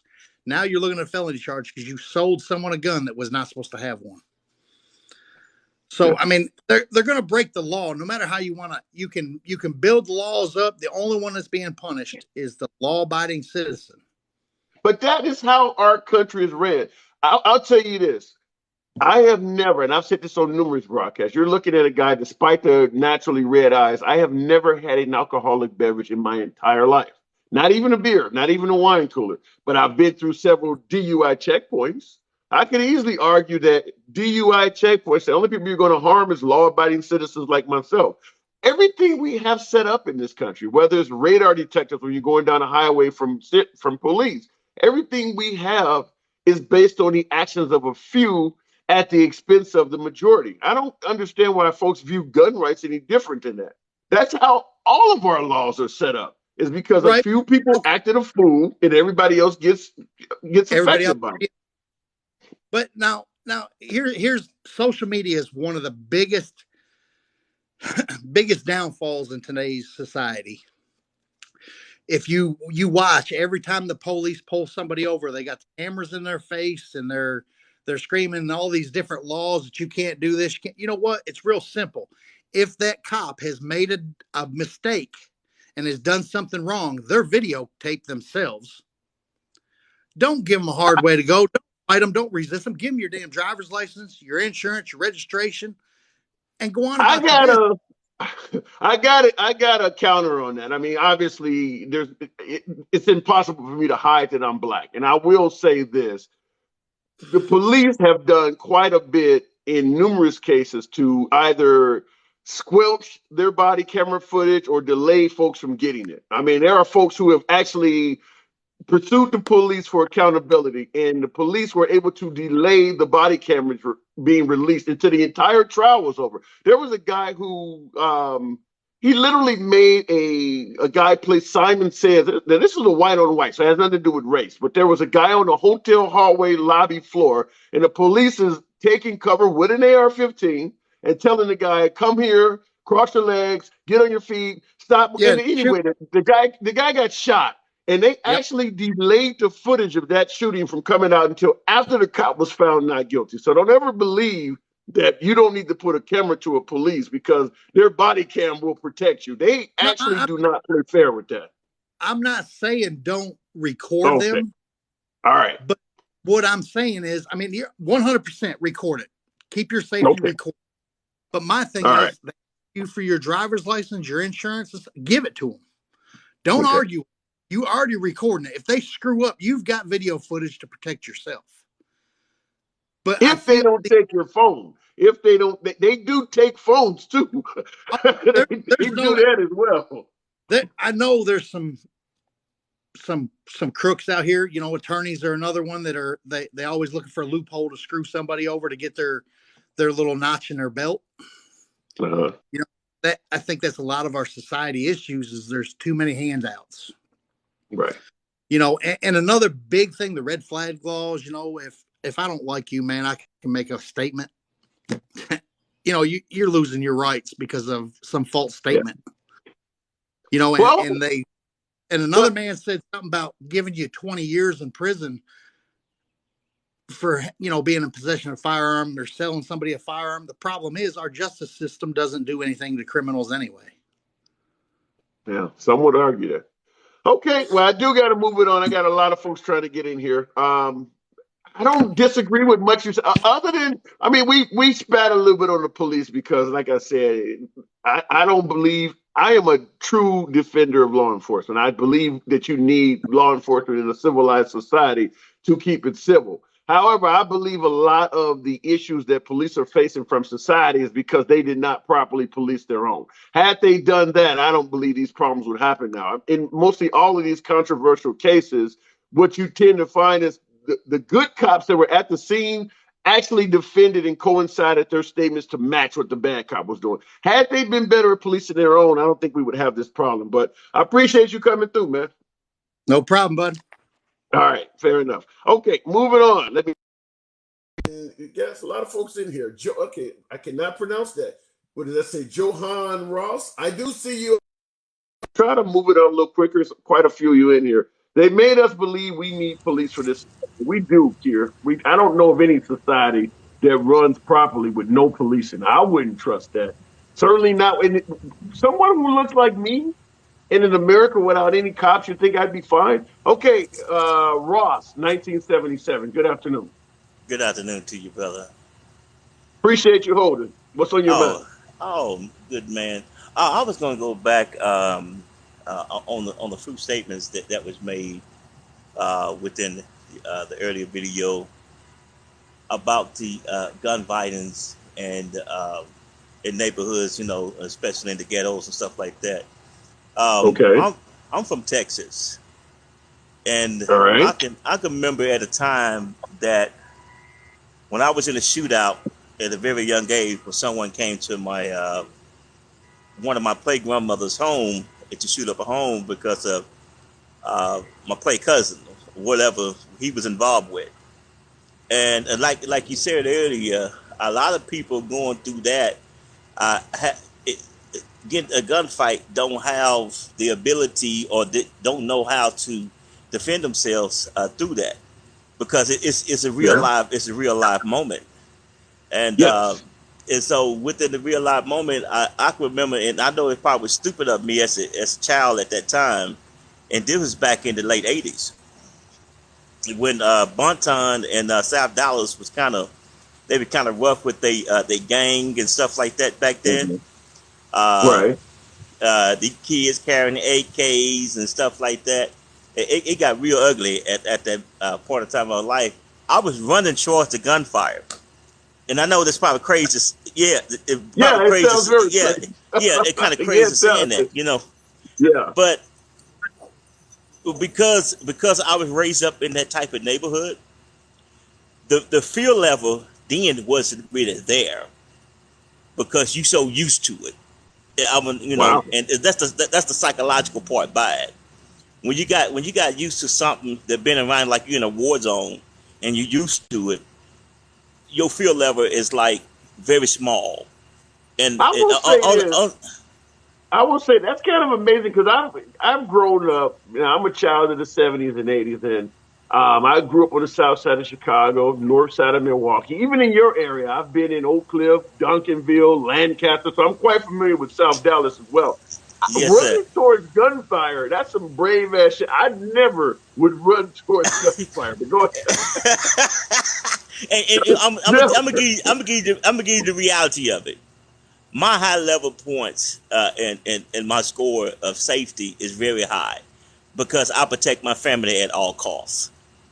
And within that time, my fear wasn't there because hey, you finna shoot up my brother, you finna shoot up my family. I'm finna come after you, and that's what it was. It was like I got to protect them. So when I found out the young man was shooting blanks, man, because we didn't feel no bullet flying by, nothing like that. I said, these kids shooting, they kids like me, they shooting blanks. I finna go get them suckers. And so, Okay. and that's what it was. I had to Okay. bring it back. It's in a form of reality that if I feel bullets flying by, I'm going for cover. But I didn't Yes. feel no bullets flying by. So You let me know, ask and you this so question. Let me ask you, do you believe, because you also grew up in a different era, do you believe 18-year-olds of today are equally as mature as we were coming up in our generation? no, no. Because So I believe it. would you support raising the gun age, raising the age of possession, as opposed to 18, 21, 25? Would you support raising that age? Yeah, yes, bring it back to the original, bring it back to the original gun laws. Because see, what happened when gun laws was changed back then, some areas became ghost towns because they could not afford those guns. See, like them dope dealers and stuff back then in the late part of the '80s and '90s, they was getting them guns by black market sales. Okay. When black market sales had went up at that time, you hardly seen no one in the neighborhood carrying firearms. You may see a lot of fixed fights, but the firearms was kind of it got so small at that time, it was ridiculous. But see, because I am a gun owner, I don't have any type of assault weapons. You know what I'm saying? Because I believe any weapon is dangerous out there in this world. Yeah. If you're gonna use it, is a rifle or a gun. You know what I'm Yeah. saying? It's a matter of the efficiency and the responsibility you have with the gun, what you're gonna do with it. But Well, I with will people, say though, some guns. I agree with you in saying that it definitely makes a difference how proficient the marksman is, but some guns makes it easier for you to become a better marksman. I mean, just like if you got a little, if you got a Desert Eagle, for instance, as opposed to say an AR-15, you're oh probably that going to hit more targets with that AR-15. yeah, because the Desert Eagle is big and clunky. Right. If you don't have the arm power, that thing go flip up like a 357, and you shoot that bad booger. You ain't Exactly. it gonna scare somebody when they see it, Right. definitely.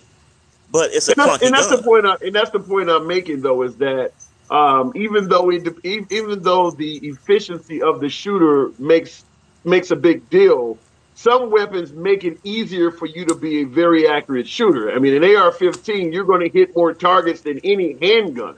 It's a more accurate weapon with the longer barrel. So that's all I'm saying. And that's very true. And you're right about that. Now, we had a lot of things. We had a lot of things that happened in South Dallas and in that area done changed. I can remember earlier because I'm from the growing up in the '70s and the '80s too, um, a type of baby. But see, I can remember when that was happening at the time. Only thing you had to worry about pimps, little dope dealers who was selling weed and stuff back then. Big Red and them or whoever had the gambling house outside the sugar shack. And see, and at that time, dope dealers used to be the type of people to tell your hey, young man, you're supposed to be on this block. Just go ahead and go home because Yeah, things finna happen. See, yeah, you got warning before something happened because you was young and they were trying to look out for your best interest. However, in this yeah. day and time, no one is looking out for your best interest, Yeah. especially the children. And the children has been Well, raised, also too, I will say back in the '70s and '80s when I grew up, you didn't have a lot of children that were involved in violent felonies. Like you mentioned, we would get a warning to stay out of the neighborhood. Now we work yeah, for the drug dealers. The 12 and 13-year-olds now are actually actively yeah, involved in it. that's true. That's true. That's true. Because back then, they didn't allow you to do that. You Right. know, Exactly. So yeah, they would tell you, no, young man, you don't want this life. Go ahead and finish school and get your exactly. education. Yeah. Get your education because I want to see you do better than me. And that was Yeah. that was the slogan: do better than Yeah. me. Yeah, and that has changed now. The young kids now are, when I was 12 years old, I wanted a bike, not a brand new Cadillac. That's true. And now, yeah, That's And that's very so true. You right about that. yeah, Because see, I'm like a case study, and I'm finna be honest. Um, and I'm always honest. Thank God for that. I'm a case study because see, I grew up in three different type of neighborhoods. I was okay, middle class.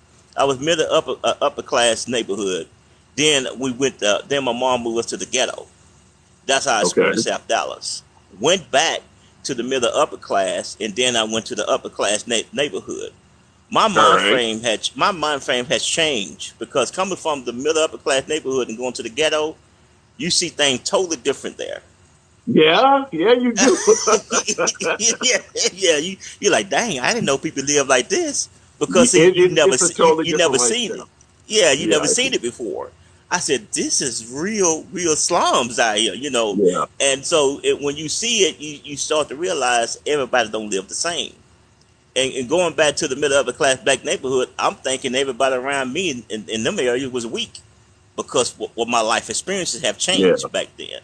Well, And so, I believe it was. I think it might have been EPM. No, Eric B. and Rakim. One rapper once said, "Without no money, ain't a damn thing funny," and that's because in the hood, in yes, poor areas, folks are fighting to get by. If when you put money in people's hands legally, they don't tend to want to get involved in petty crimes and stuff like that. So it's just a and different type of lifestyle. But I do have to move it on. I'll give you the last uh, word, man. I got other folks trying to get in here, but go ahead.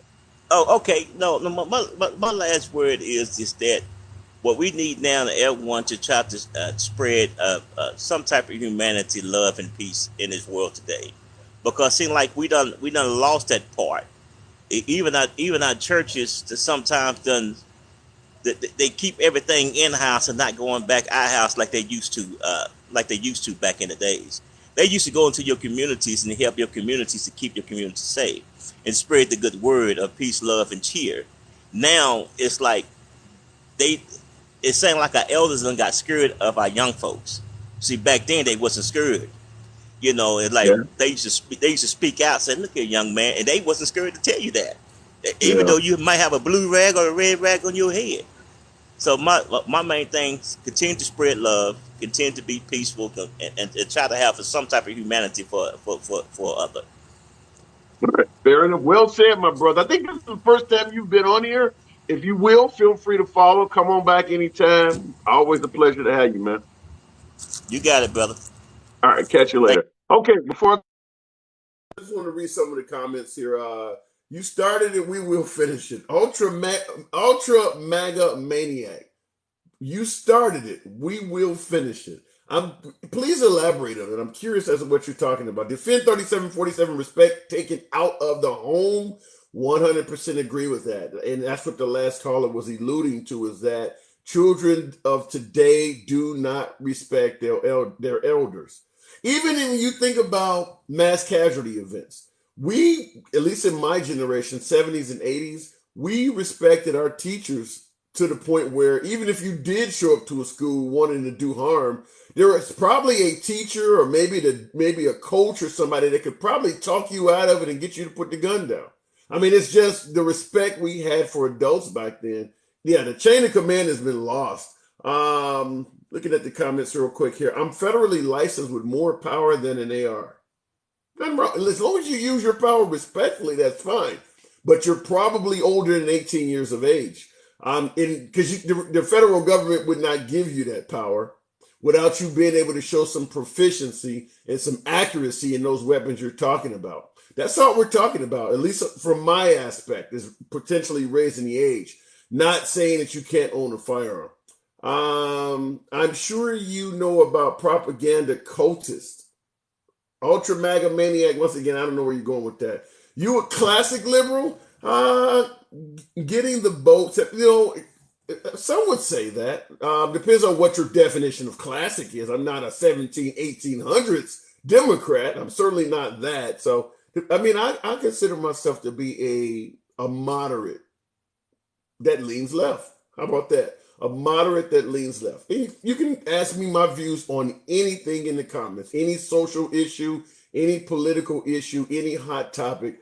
And if I see it, I get a chance, or if you're in the box talking to me live, I make it clear, folks, I don't run from comments. This is a no snowflake zone. The sign is right behind me. And those who regularly tune in know that. I mean, hell, when you look at my videos that I have posted on my TikTok page, the very first video I have pinned is a caller cussing me out. So I don't run from comments, and I don't prevent you from saying them. Doesn't matter how far to the right you lean. You see my name, and I will let you speak without censorship. Even the QAnon folks, I let them speak. I've had plenty of them here. Okay, back to the comments. Or back to the caller. This Does say Sikia? I don't quite get the name, but hopefully I'm not butchering your name. Sikia 74 artist. Good afternoon. You're on mute. Okay, there you go. Can you hear me? Okay, yeah, I'm out here now. I can hear you. Good afternoon. What's on your mind? I was just listening to that question you were asking everybody about the 18-year-olds today. Are they not like us? Yeah, they're not like us. I mean, I was born in '74. I don't know if I'm older than you or your age, but they're not. We're about They're the not. same age. They're not like Generation X. And guess what? We're not like the boomers. And guess what? The boomers weren't like the generation before them. Every generation is different. And I remember when I was 14 running around, that's all I used to hear. You youngsters these days, you guys don't have no respect. You youngsters today, you guys just do everything. You know, and if you think about it, around from like 85 to around the early 90s, I think our generation had the highest murder rate in America during that. I think that's the deadliest time in America on the streets. Not even counting mass shootings. We didn't even have to have mass shootings back then. We were Well, shooting everything else up. let me say this in regards to, at least in regards to the inner city, the urban areas where folks who look like me and you were. Yeah. I don't know who's responsible for crack, but that had a big effect on our generation and the increase of killings. Because when I came up in the 70s and 80s, before you had crack, you had street gangs. Even in Yeah. Chicago, you had, but you would join a street gang really as a measure to give you protection against bullies in school.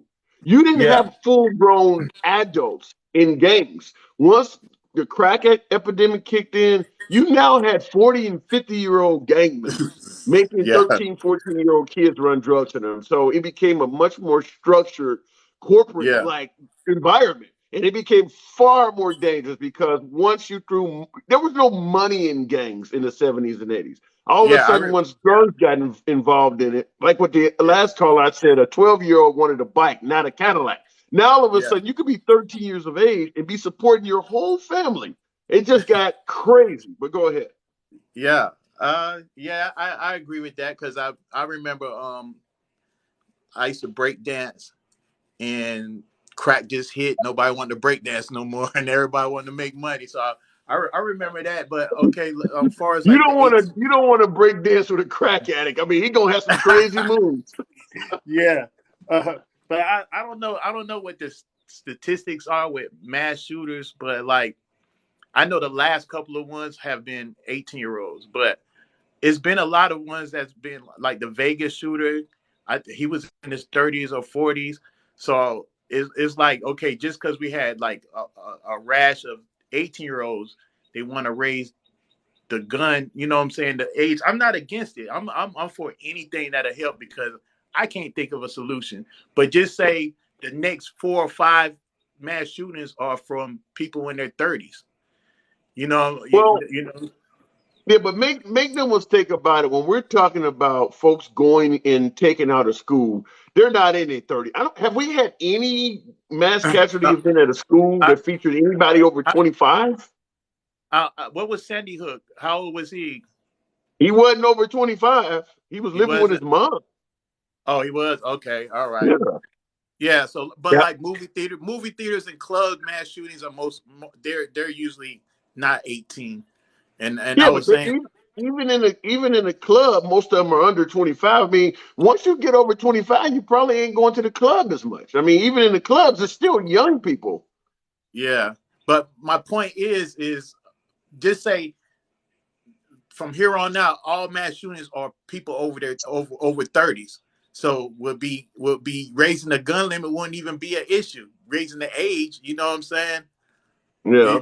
Yeah. So I'm like, is I always sit back and try to think of a solution, and then if you raise the age limit, people get guns easy. Just like I know you said, just because people do it, like doesn't mean that they shouldn't make a law. Like I forgot what you were saying. Like Well, what I said is that if we make our laws based on the fact that if a person can still do it, whether it's illegal or not, then it yeah, makes no sense to make a law. So, in other words, you would not have any laws because every law yeah, we have, somebody can still do that.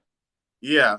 I mean, like with a perfect justice system that wasn't racially, you know what I'm saying, motivated, just like drugs. Everybody does drugs, so they made drugs illegal. And who gets locked up the most for drugs? Black people. So it seemed like every time they make a new law, we pay the brunt of it. You know what I'm saying? So if they if Well, they make if they make guns illegal for 18-year-olds, they're not gonna be and they're not gonna be searching 18-year-old white boys to make sure they don't got a gun. They're gonna be snatching up, black, you know what I'm saying, people of well, color. that's a I can't necessarily say I disagree with that because our nation has a history of laws that do target African Americans, but Yeah, that's a different conversation. I'm just going to yeah, say that I still believe that the vast majority of immaturity with firearms comes from 25 and under, and that's not just mass casualty events. That's Chicago, St. Louis, Memphis. It's yeah, still the under 25, the clubs you mentioned, all of that. Now, the Vegas yeah, shooter, the guy in Vegas, that's more of an anomaly. The guy in Vegas and the guy in the subway in New York, where those guys are like damn near senior citizens, that's not the norm. In most cases, it's, it's young, pretty it's young. 25 and under. Yeah, yeah. I can agree with So, that. So maybe raising the age limit, it might help. But the crazy thing about it is you can't find out. Like it ain't no way to tell if they do change the law. There's no way to tell how many mass shootings that they stop. You know what I'm saying? Like we change this well, law. you can you can look at it this way. There are nations that have had, and I know in this audience, folks hate bringing up other nations, but there are nations Australia. that have had removed the firearms from those societies and it went down. If you look at the numbers of what happened in this country when they removed whatever they refer to as assault rifles from 94 to 2004, from everything that I'm hearing, the numbers during that period of time went down. Now, Yeah, will it happen again? I don't know. I will just say this. I don't know what will work, but I know doing nothing absolutely will not work. I'll give you the last word. I got to move it on, but go ahead.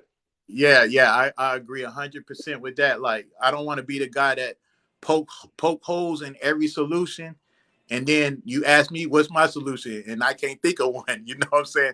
I Yep, don't want to be that dude. I don't want to be that dude. And the only thing I can absolutely. think of, I used to be like, have armed security, but the police, this last one in Texas, police were there. So Yep. so they was And there. Parkland, Florida. And They Parkland, do- Florida. They were there they was too. Yeah, so you got that. So, It's so much. So my last thought is I guess everybody got it.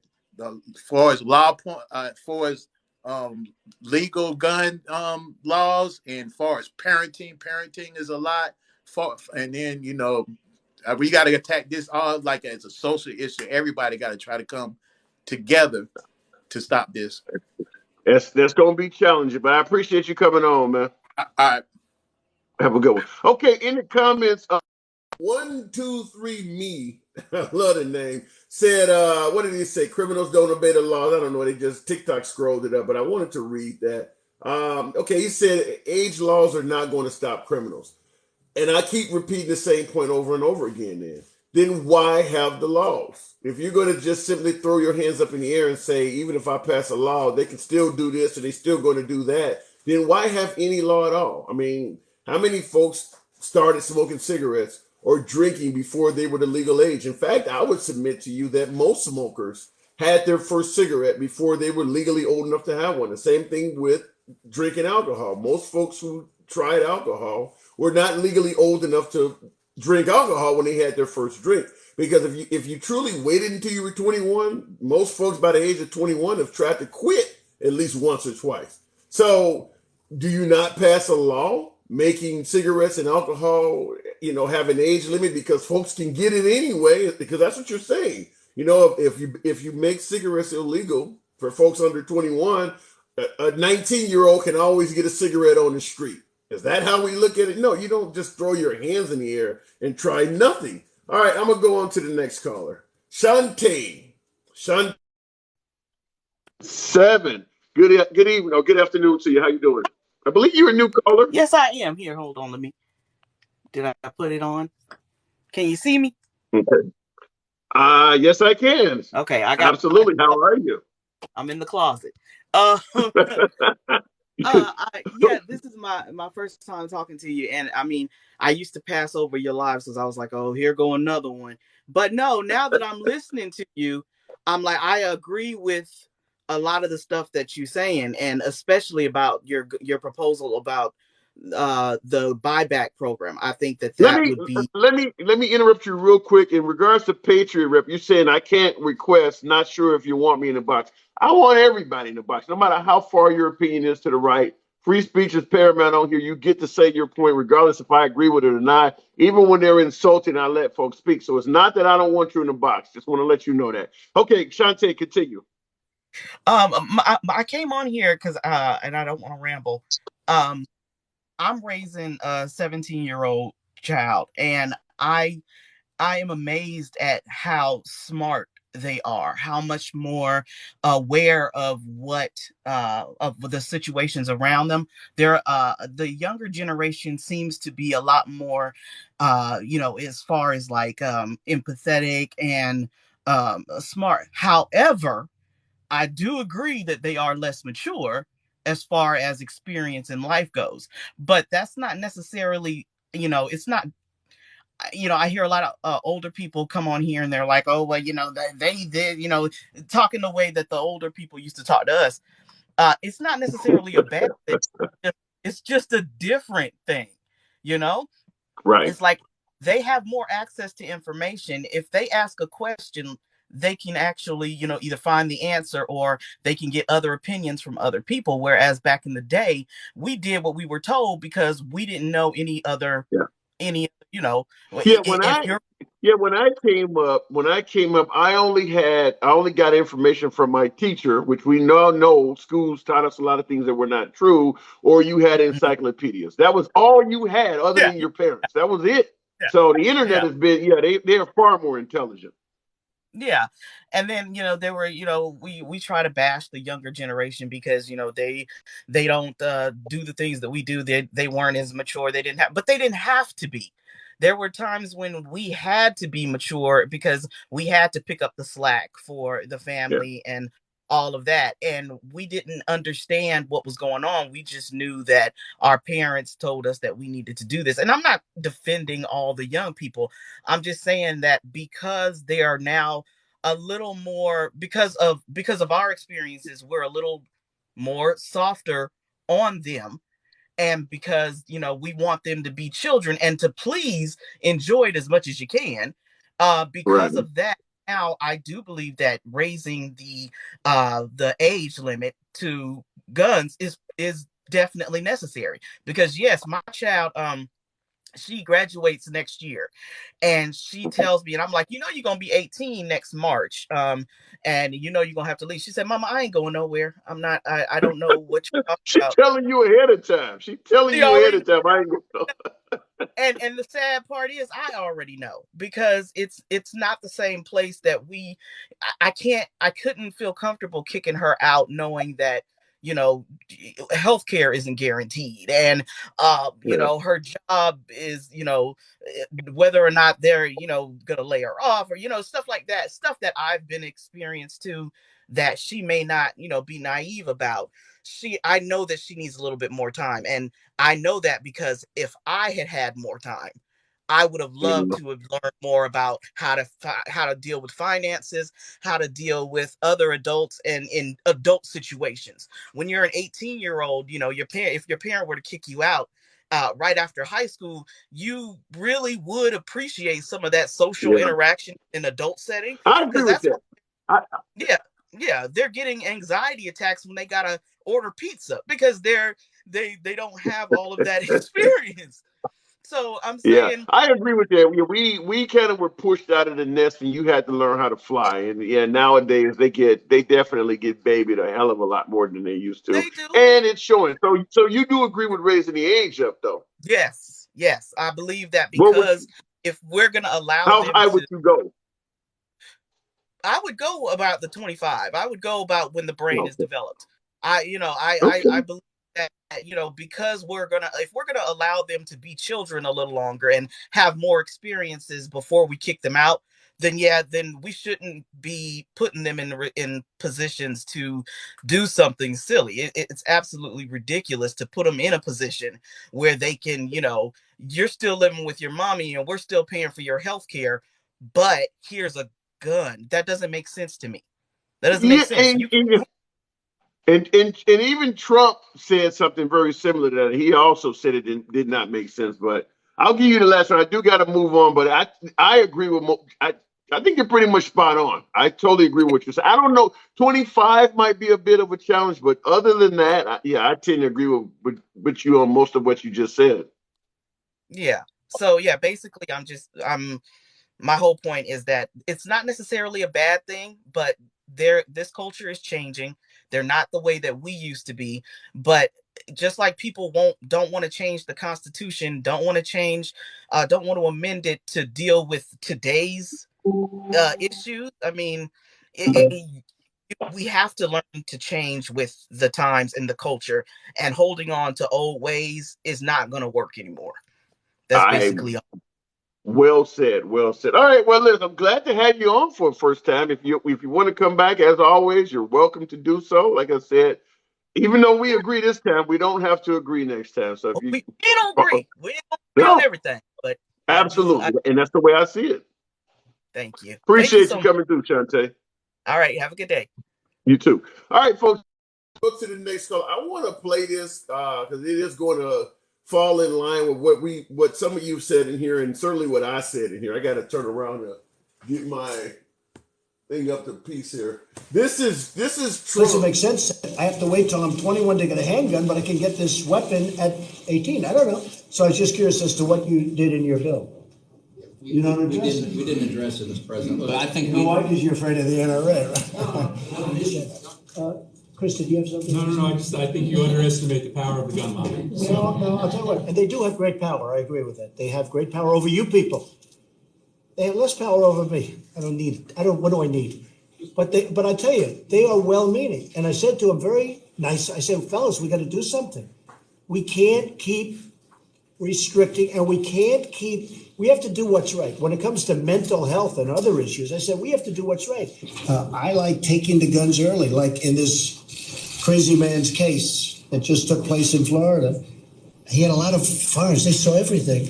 To go to court would have taken a long time. So you could do exactly what you're saying, but take the guns first, go through due process second. Take the guns first, go through due process second. That is from Trump. That's not a liberal. That's not a Democrat. That's coming from President Trump. So even and if you heard in the beginning of the video, he pointed out that 18 is too young.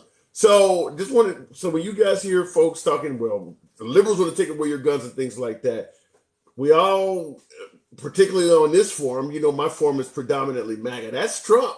I want to ask you guys in the audience, for all my MAGA folks, my right wingers, my Republicans, do you agree or disagree with what you just heard from Trump? Let me know in the comments. Do you agree or disagree with what he just suggested? If you hear something with a crazy person, take the guns away first and then have due process. As he said, it's going to take too long to go through court to take away a gun from a crazy person or someone you think is crazy. So take the gun first, then give them due process. So keep in mind, that would be essentially taking your guns away based on an allegation, because he hasn't went to court yet to prove that the allegation is real. That's coming from Trump. That's not coming from a left-winger. Now, let me look in the comments here. Trump family are all criminals. President, oh my God. Patriot, you saying no, you don't agree. Cindy, work in progress, is saying I agree. I am an ex-liberal, and I do not agree with that. Kevin Roberts. Okay, fair enough. Disagree from Plane 0729. I totally disagree, says Taz. Now, Little Miss Fan Page and T-Mac agree. Robert disagree. Okay, so I guess there's a healthy amount of agreement and disagreeing on both sides, but can die in the military. Planes 0729, anytime you talk about raising the age of maturity for possessing a firearm, undoubtedly the military comes in mind. So let me ask you folks this, and I'm trying to get to 15,000 likes. We got nearly 200 of. Tap the screen, get your boy to 15,000 likes, make that happen. Okay, in regards to a 17, 18-year-old being able to join the military and get access to weapons, how about this? In the military, they don't let you use that weapon without training and proficiency. How about we keep the age at 18, but require that they have to be able to demonstrate proficiency? If you want to purchase a firearm after 25, no limitations as normal. But if you want to purchase a firearm under the age of 25, you have to get some type of proficiency before you can purchase the weapon. So the under 25 crowd can go buy firearms as usual, but they have to show some type of proficiency card. Like when you're under 21, your driver's license is vertical versus horizontal. Would you agree or disagree with something like that? You still can get a firearm, same firearms at 18, 19, 20. Let's say you grew up with your dad and you guys went hunting all the time, and from the age of 10, you were around firearms. You would have no problem showing that you're proficient. You know how to shoot and all of that. That would make it a little bit different than this 18-year-old down in Southern Texas that his first time purchasing a firearm was to go out and take a bunch of lives. So how about having some type of proficiency proof, like you just mentioned in the military? In the military, they're not going to let you continue using an M16 if you're missing all of the targets, the magazine is falling out every time you pick the weapon up, and you don't even know how to load it. They're going to take that weapon away from you. They're not going to just let you keep using it. So if you want to bring up the military, also bring up the training. Okay, I do want to go on to the next. This is Nick. I don't pronounce the rest of that, but we'll bring him on. Good afternoon, Nick. How you doing? Second time on here.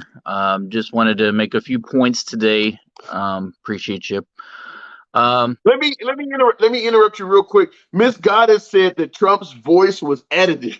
On that video I just showed, you can easily go on YouTube and find the entire event. They just edited it to shorten it down. I mean, he said what he said. I mean, even if it was edited, the only way that video would not be valid is if they used deep fakes or something and added words in or changed the words. He said what he said. There's no reason if you support the Second Amendment, you heard the man say, take guns away in due process second. That came out of his mouth. So they only edited to shorten it down for time. That's a 1 minute video. I can easily find you the whole press conference and post that on here, but that's like a half hour long or something. I wanted to show you something that was short enough for us to actually talk about it. Sorry about that, Nick. Go ahead. Yeah, so it's an interesting point on the due process. So the last time the federal government took arms away and wanted to do due process was 1890 during Wounded Knee, when all the guns were taken away and 297 lives were destroyed, and 200 of them were women and children. And that's the last time the federal government did something, by the way. So let's talk about due process on that. Yeah, okay. In regards to due process, would you? So you wouldn't support raising the age up at all? So I've commented before where I believe that there is a maturity level that if you're 18 to 21 and you want a 20 gauge shotgun for hunting and self-defense, go ahead. If you want something else, you're going to have to get a reference from a friend or family member that'll vouch for your mental capacity and your mental physical. Yeah. Now that's an interesting take. So let me ask you this. The guy who the assailant down in southern Texas that just took the lives of 19 students and 2 teachers. What would happen if the parents or a neighbor gave that guy a reference and then he went and did that? What do you do to the person that gave him a reference? Or anything? Do you do anything to the person that gave them a reference? Well, it's everybody has their own free will and could change a day at a time here and there. It's a character reference, right? It's the same thing if you apply for a job, they're going to ask for character references, right? But it may not be true later on. So, yes, to a point, I think there is some culpability there, fines, misdemeanors, something like that. But I think that one extra layer could have helped prevent that situation. But it was also compounded because it sounds like the Texas thing kind of turned out to the Benghazi incident. I kind of compare it in that sense that we took too much time to even do anything. Wait. How do you compare those again? Give me that again. How do you compare that Texas event to Benghazi? What was your comparison? It's the time frame. It was the inaction of doing anything during a certain period of time that allowed people to die. Oh, you mean the 77 minutes when he was inside and the police did not go in there? Right. Okay. Essentially, I get your I get your comparison now. See, that's what concerns me when you have a lot of folks suggesting that we allow teachers to carry or we put vets in schools and things like that. A police officer, or in that case, I believe it was 19 police officers that were told to stand down. If that can happen from a trained police department, or it can happen in Parkland, Florida, which also had a cop at the scene and didn't go in, I don't get why folks think teachers are going to be more responsible in the middle of a mass casualty event than folks who are supposedly trained to handle it. I mean, if the cops can fail that bad, I can almost assure you that there will be teachers that will run, not fire back, maybe miss each other, maybe have blue on blue events where if you're a teacher and you hear the pops down the hallway and you peek out in the hallway, you may take a shot and hit another teacher that's carrying a firearm. I could easily see all of that happening because now you're handing firearms out to people that are not even trained. So if the cops are that bad, and now we got a whole building full of armed teachers, the notion that they're all going to step up and answer the call of duty doesn't make a lot of sense to me. But go ahead. We've already got armed teachers here in Florida, so that's already been proven and it's already happening. But so what happened in Parkland? What happened in Parkland, Florida?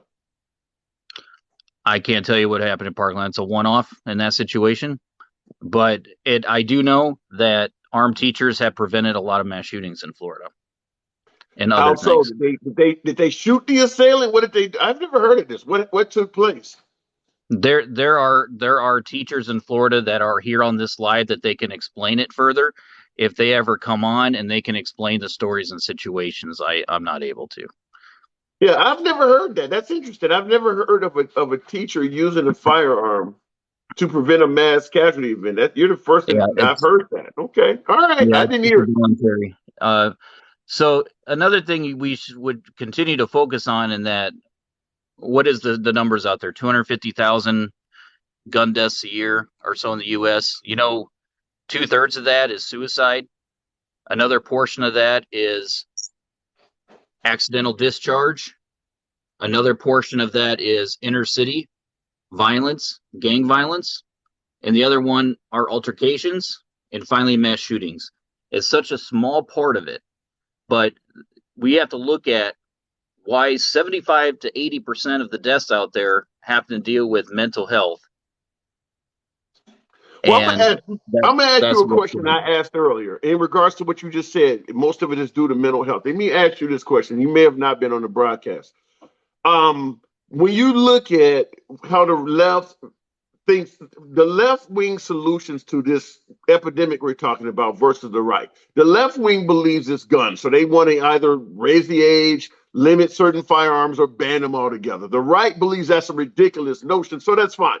But when you go to left wing cities, there are all sorts of gun laws and things like that. So even though the left may not have the right idea in the mind of the right, you can see them trying to implement their idea in regards to raising gun laws. And I get that you don't think that raising gun laws or implementing gun laws works at all. That's fine. But on the right, they believe the problem, as you just stated, is mental health. But when you go to right wing cities and right wing states, what are they actually doing to address mental health? If you truly, and I'm not talking to you just specifically, but I mean to right wing governors and politicians and senators that are blaming mental health. If you truly believe the problem is mental health, what are you actually doing in your areas to combat that? And I would ask you that. What is the right actually doing in regards to mental health, which is what they believe the problem is? there's a lot that has to be done. I mean, even at the What are they doing civilian now? What are they currently doing? for mental health, Yeah. I don't know. They've been saying it's mental health for years. And that's what I'm just simply saying. After every We, shooting, the liberals say it's gun laws. So the liberals say it's guns, so they keep tightening gun laws. The right says your way is wrong, it's actually mental health. But then I'm asking them, what do they do if they truly believe mental health is what's causing people to lose their lives? What are they actually doing to tackle mental health? there has to be programs and ways. I mean, we can't even take care of our veterans right now with mental health, so we have to start there first and then work our way and find out a program that's going to work for a lot of people, you know in that situation. So Well, I'm well, I just will saying that say that's a this. key factor. I mean, you look at the guy that mowed over. I mean, we all drive cars. Why is it that, and a car is a weapon, right? Why is it that we don't mow people down? Because we have the mental acuity not to do it. Okay. But you look at the guy from Wisconsin that mowed down 20 people in a parade. Guess what? He had mental problems, and Okay. that was proven. I'm just saying it's the same equivalent to a gun. Well, let me respond to that. Even when you mention vehicles, now keep in mind the primary purpose of a vehicle is not to kill people. They just use it that way. Guns, the primary purpose of guns is to kill. But I will say this: when you look at vehicles, there are a lot of things that can get your vehicle rights taken away. If, for instance, if your vision is altered, you can lose your driver's license. If you can't hear, better yet, you can drive if you can't hear, but there are certain things that happen to you. For instance, if you lose your legs, you can't just continue getting your regular driver's license. With firearms, you can lose your sight and still be able to purchase a gun. You can lose your arms and still be. I mean, there's literally nothing. They don't do anything to address it. Is the problem I'm trying to make? Is that you can literally be born with no arms, legs, or eyes, and legally you still can purchase a firearm. Did I That's lose very you? true. No, Yeah. I'm here. And so, Yeah. and that's That the point. Is that when folks say common sense, the way the phrase "shall not be infringed upon" is set up is that it doesn't make provisions for common sense. It just says as long as you're over the age of 18 and you have not committed a crime, you can get a firearm. There is no common sense behind it. Michael J. Fox could purchase firearms. Yes, I that's mean, correct. you talk about the shakiest gun in the West. Michael J. Fox could go out and purchase firearms. Does that make any sense?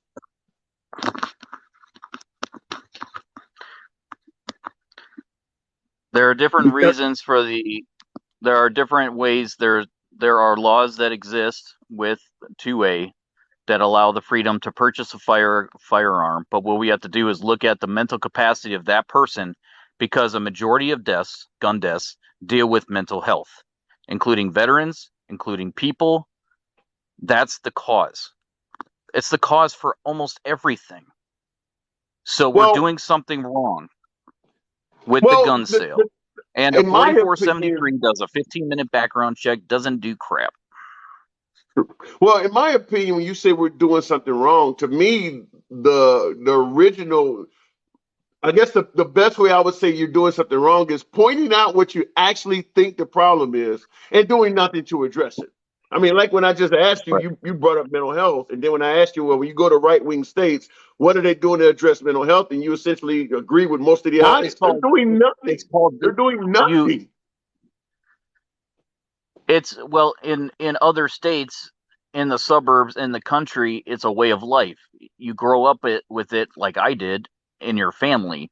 You go to gun training. You learn how to respect a firearm. You learn how to use a firearm and not point it at people and only use it for self-defense and only use it for hunting. Those things you have to learn. These Yeah. kids today don't get any of that. So yes, there's a mental health aspect. There's also a major training aspect, right? It's something that Right. can take your life away. You get trained how to drive a car because it can be a deadly thing. You get trained how to operate heavy machinery because it can lead to a deadly thing.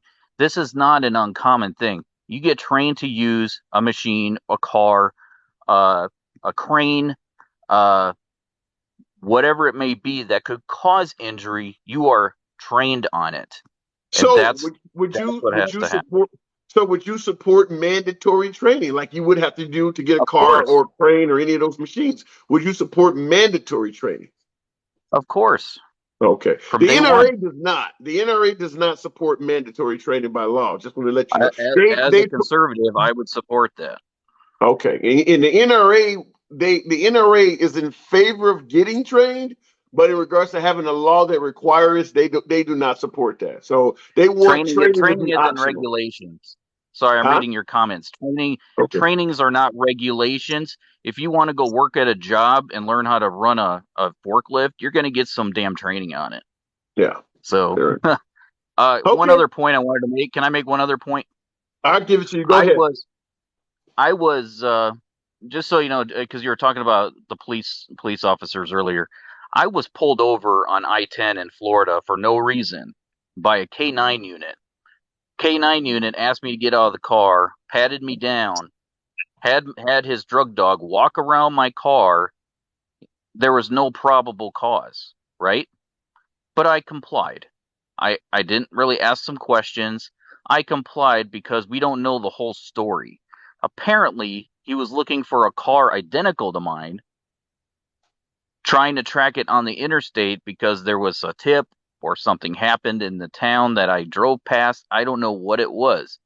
But if you feel wronged in a situation, you don't take it upon yourself to right that wrong because it's not in your place to do that. There are avenues you can fight, right? It's being Okay. video recorded. It's being, you know, and guess what? Well, I wasn't profiled. I wasn't profiled. I'm a white guy. here's my spiel on that. The police are human just like anybody else is, and at the end of the day, they make mistakes. So this is what I tell folks who say, well, just if they're just doing their job. If you're doing nothing wrong, just let them search you.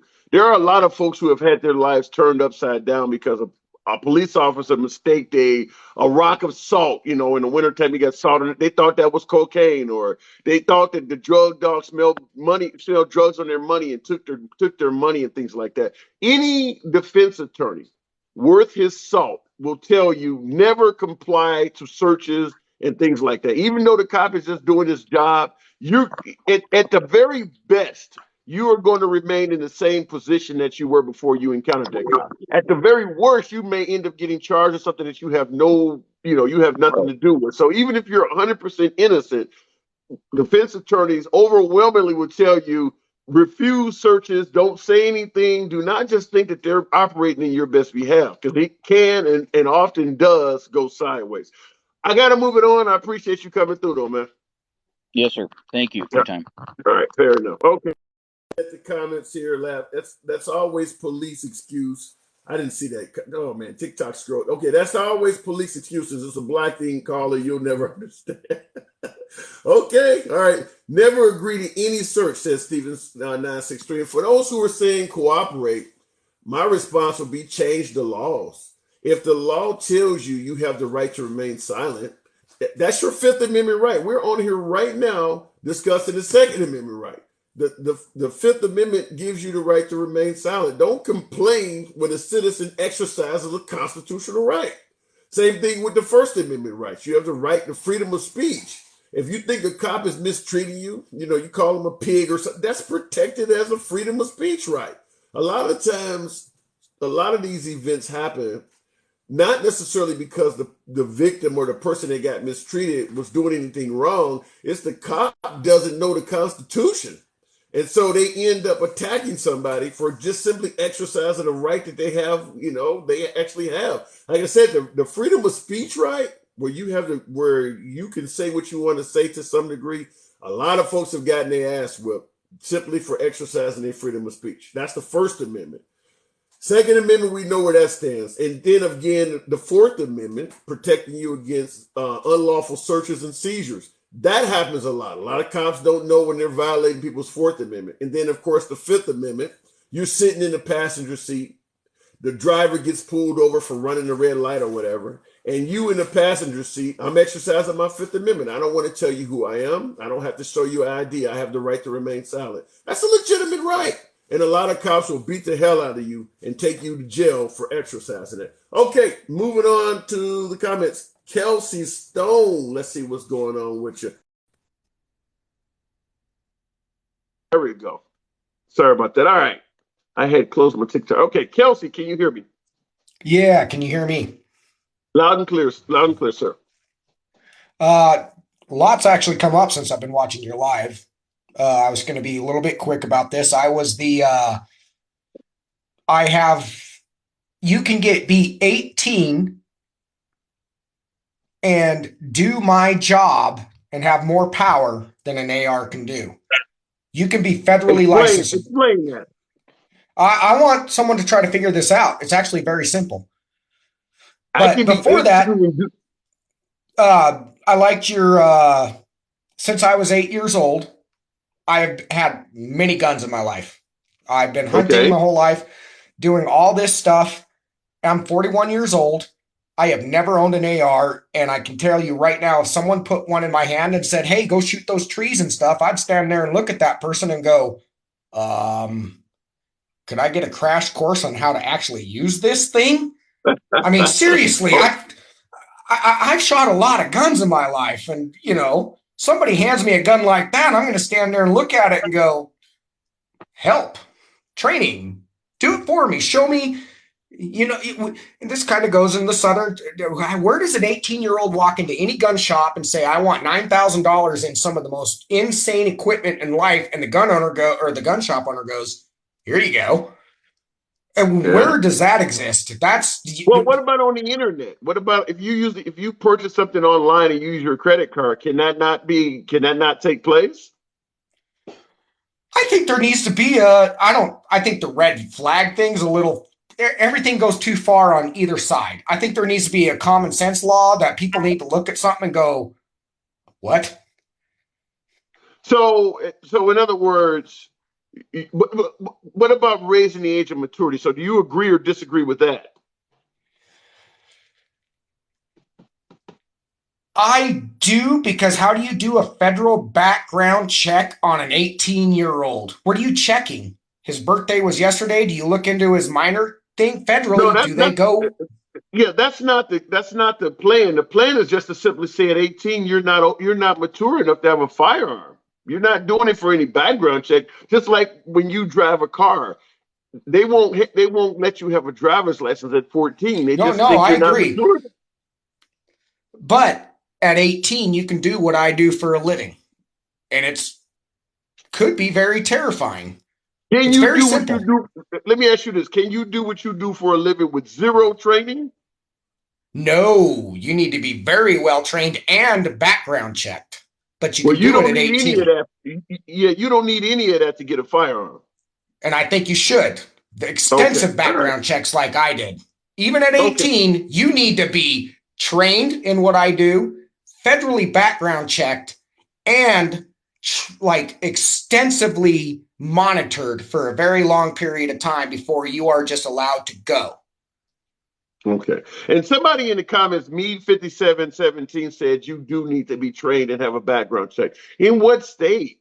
What state in the union requires you officially be trained to use a gun before you can get one? I don't know of any state that requires you show proficiency. Yeah, Even what state California doesn't requires that? require that. Yeah, I mean, now Dragon Wolf is saying in South Carolina. So you're saying in South Carolina, in that entire state, if you cannot show that you, let's say I wanted to go out and buy Desert Eagle, I have to prove I know how to use it before they'll sell it to me. Is that what you're telling me in South Carolina? I don't believe that. I'm from Idaho. They'll sell you anything. The background check they did on me for my gun was 20 minutes. Yeah. And that's what, now I do believe a lot of states do background checks, but if I'm correct, there are states that don't even do that now. Does Texas even do a background check at all? They should. I don't know. Yeah. Well, the point is, it's fair. We all have to admit, at the very least, it's fairly easy to get a firearm legally. Not Has on the anybody street, figured not out through the what I black do market. though? I mean, I'll let you know here in just a minute. It's really easy. Trained, and the federal background check took about 10 days. But it was very easy. And I don't do it anymore, but I know my previous companies are hiring. Ungodly hiring. So let me ask you this: if you go to a gun show, for those who are saying that background checks are done everywhere, are we suggesting that there is not a single gun show you could go to in America and purchase a firearm without a background check? That's what I'm asking. If you wanted to purchase a firearm without a background check, is it not possible to go to a gun Not show a bounty or hunter. something? Sorry.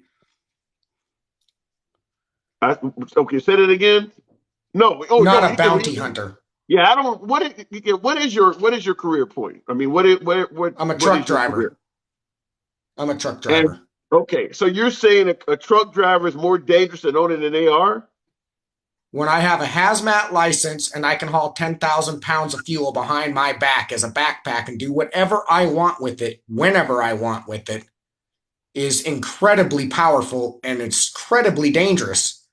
And you have to have ungodly, even at 18, you can get your CDL, you can get your hazmat, but they will not cut you loose with 10,000 gallons of fuel until you have been extensively trained. You got to have tanker endorsements, hazmat endorsements, federally background checked multiple times and checked again before they will release you on your own. But at my age, when I got my hazmat, I was 35 and I have a few speeding tickets. I was about to say, by the time you go through all of that, chances are you won't be 18 anymore. I mean, because you got to be a certain age just to get your CDL to start out with. And also, too, you can 18, you can get it. You can get your CDL at 18. Okay. All right, fair enough. But like you said, but by the time you get all those endorsements and things like that, you're going to probably be older than 18. You can be endorsed with all of that, but you will probably be about 19 or 20 before you are allowed to drive without supervision. So there is all of that. I didn't have to go through with that because I was 35 when I got mine. I had a CDL for years. I'd already been driving for 10 years. I didn't get my hazmat. And this is kind of the gun laws thing. I'm conservative. You did a live a while back, which I actually liked. You mentioned something about too far. The left has gone too far and why and the right has gone too far right. too far. Yeah. Nobody's willing to pump the brakes and meet in the middle. And why and where. And that is, it was solid. I normally don't watch liberal stuff because you guys are so radical. I mean, it is, and so are a lot of the conservative sides of things. It's like, Jesus, guys, when do we stop and meet in the middle on a lot of this stuff? Because there is a nice middle ground. I'll tell you. I think it says not excellent or something in the comment. He says shall not be infringed isn't too far. Well, the problem with shall not be infringed, I think, is the reason why we're never going to get a solution, because essentially, when you look at what's going on with mass casualty events happening in schools and businesses everywhere, if the goal is to not infringe on the Second Amendment, there's no way to address this. In my opinion, there's not, because even you heard the recording I just played of Trump. Even President Trump is admitting that there's no way we can properly address mental health if we got to go through courts and give them due process and everything. So, and you obviously see what the liberals are suggesting. So you think that's crazy, but that's why not too much. As a conservative, I think you need to be trained. I do. But really that's do. I went through Hunter's That's Ed. infringement. That's infringement. Hunter's education wasn't infringing. You said what? Hunter's education? I was 12, 13 years old, sitting in classes, listening to guys talk to me about proper gun control and safety. And to get my hunter's license, they didn't, you had to be trained. Here's the point I'm trying to make. The way the Second Amendment suggests that you have a constitutional right to own a firearm by birth, unless you do something to lose it, which is, you commit a felony or something, or I guess if you got mental health. Other than that, you should be allowed to have a firearm. So that means that training should not be able to get in the way and stop you from owning a firearm. So when you start talking about training, that is infringement. I understand that, actually, and it's a tough world. Okay, so then we go far left. We completely wipe out guns for the law-abiding citizen. I've got 4 speeding tickets in my career. You come and take everything out of my house that I used to hunt with and I have for self-defense. You wipe me out. Now, let's talk about me. Now I'm a criminal. I'm not. I'm just saying. I don't care about the law. I'm going to run down to the border. I'm going to talk to MS-13. I got $8,000 in my pocket. I want 6 ARs. And I'm going to go on a spree. Who's going to stop that guy? Why are we so concerned about the law-abiding citizen? And raising the age is probably a good thing. Well, I got to move it up, but I'll give you the last word. But in regards to your comment, why are we so concerned about the law-abiding citizen? This is the way all of our laws are, man. I'm telling you, like I said, I've never drank yet. I get stopped at DUI checkpoints. As a law-abiding citizen, yeah, I mean, I can give you 1,000 different laws that were created based on the actions of a few stupid people, but it affects the majority. Why do we expect gun laws to be any different? All of the laws you have, whether it's the speed limit laws you have, you drive a truck. Drugs. So as a truck driver, you absolutely know that you are held to regulations that have nothing to do with your driving, but it's because of a few truck drivers in the past. Extreme regulations. In my car, I'm held to regulations. So why is this so shocking when it comes to the Second Amendment? Folks go, well, why are you doing this that only hurts the law-abiding citizens? My response: that's how all laws work. That's how they all work. And this is kind of where you're live on too far in either direction is the problem of today. Yeah. It's too far right. It's too far left. And why can't we all just sit back and go, hey, an 18-year-old with $9,000 worth of freaking deadly equipment with no training or background check is pretty messed up. I wouldn't put my 18-year-old son behind the wheel of the truck I drive and say, hey, man, enjoy. The road's right there. Just go down it in this direction. And point B is 200 miles in that direction. Exactly. All right, well, let me move it on, man. I appreciate you coming through. Yep. I think this is the first time we talked. No, yes, it is. I've actually no, it's the first. I've watched you for a while, and you're the only liberal outside of a guy named My Dude he was a little crazy. I mean, I might be too. Give me time. I might be too. Give me time. Right now, I'm saying, but you never know. It may come out of me as well. But I appreciate you coming by, man. Yeah, no problem. All right. Okay, folks, I have to give me about a minute. I will be back. Nature is calling. I appreciate you guys. And I will go straight to the callers. I see that looks like Miss Goddess and Real Money Jiggle, two folks I'm quite familiar with. I'll see you back in about 60 seconds. There we go.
All right, let's see if we can try this again. Okay. All right, folks, we are back. Looks like just about everybody's still in here. Feel free to tap your screen, show your boy some love, and let's go to Miss Goddess. All right, go. Schools prove that. I suppose. Okay, Miss Goddess, good evening. Good afternoon to you. Hey, how are you? I'm doing good. I'm doing good. Raise the age to 25. Would you support something like that? Definitely. Oh, Yes, I would. to the point. Yes, I To the would. point. Well, All right, obviously, it go has. ahead. I mean, look, it has failed us. The proof is there, especially being 18 years old and Yeah. without no background check, no mental check, just go get a gun. And not so much of that. It's like, okay, so I'm gonna take it back a little bit. When you asked the All last right. guy about, like the mental health status, and like, why isn't anything getting done? It's not getting done because they don't care. It's more guns than it is people. Guns is a Yeah. money maker. Guns is a money maker. And it goes back to the Second Amendment. but but it's a money maker, and somebody's pockets is getting full. Not only that, it's always, Chicago, this in the city. How is Chicago getting these guns? 13, 14, 15, but any age can go get a gun in the city. Where are these guns coming from? Like, they don't know how to shoot. They don't go and practice at a shooting range how to shoot. Anyone can get a gun. Anyone can buy a gun. Guns is just like one for you, one for you, one for you, one for you. And like you were saying, Yeah. like, you could be blind and disabled and still get a gun. Yeah, It's just that right there. The notion that you do not even need arms and legs, or someone like Michael J. Fox who can't even sit still legally can buy a gun. Yeah, that to me shows that there is zero common sense. This is the shall not be infringed upon part. Is that when they say shall not be infringed upon, that means folks who clearly would never be able to use the gun, folks who got arthritis and their fingers look like they're throwing up gang signs permanently, they can still get a gun. I mean, the shall not be infringed upon part is probably the hill to climb that I don't think people can. But go ahead. but does that make sense though? Let's make sense out of sense. No, no, it I does mean, not. Of course not. it's just saying that guns are being pushed on anyone that want guns. And I mean, like, don't get me wrong, some states are tougher than others. Some states you could carry, some states you can't. So, like, every state have different legislative rules. But for the states that's tough, they'll just cross a bridge to go get another one, you know, or go to the streets and just get what they want. It's just you Yeah. know, it's just too easy to get a gun. It's just too easy. Well, I still go back to my original. And Timoteo, we'll have to talk. But yeah, I still go back to my original point, though. The notion that if you ban guns, criminals will just be able to get them on the street or they'll just be able to make firearms.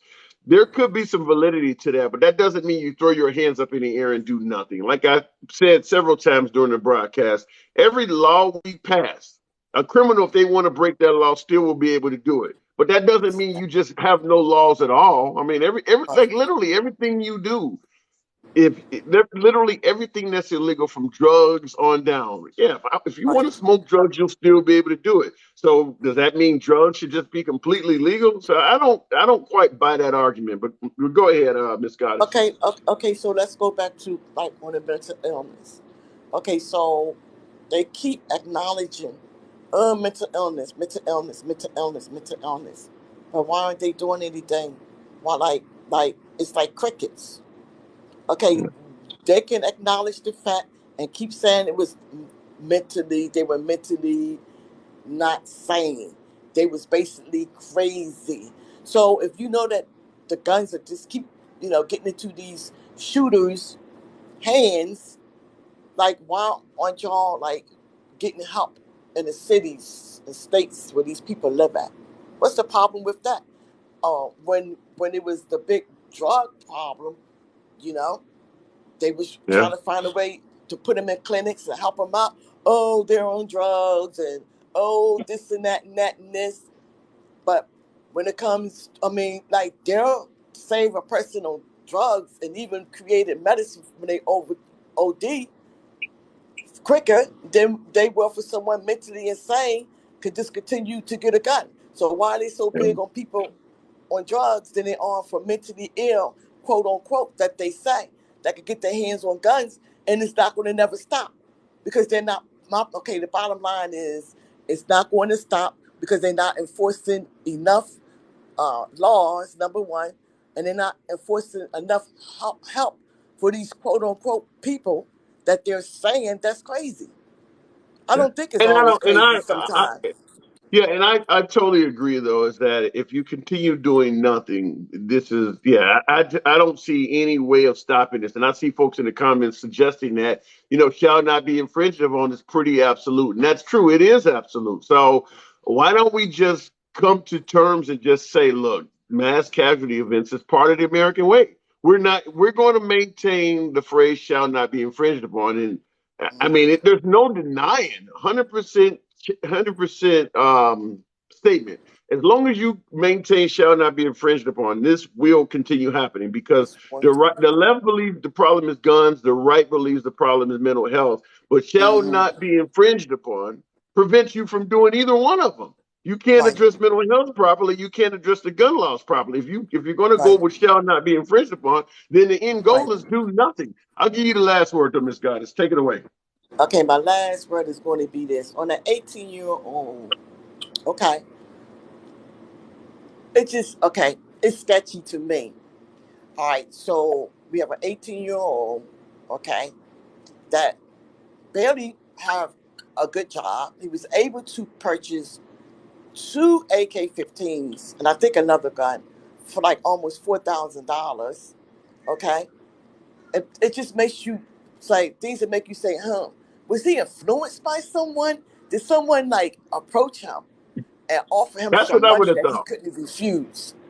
I Hmm. mean, I'm thinking that he was approached, coming from, no money, nothing, and young, easily to influence, and Yeah. they offer him some. It's way more to it that's going to be swept under the rug, and the way how the cops handle everything, something is stinking.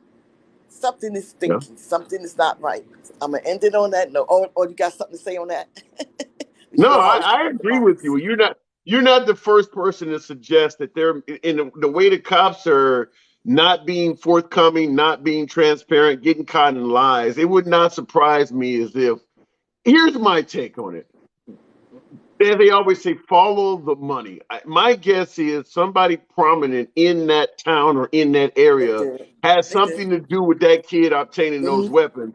and they're in good with the police. That person Mm-hmm. is in good, and the police is trying to protect that person that helped. That's a Exactly. conspiracy. I could be wrong. Exactly. It could definitely be a conspiracy, Exactly. but that's what I And believe.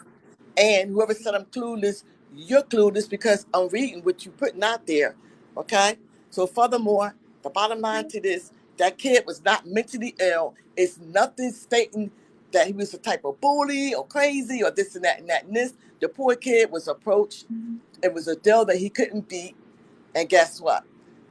I'm not here to convince anywhere. I'm only here to get my opinion, like everyone is. Thanks for Okay, having me. Appreciate it. absolutely. Get that Appreciate it. beat.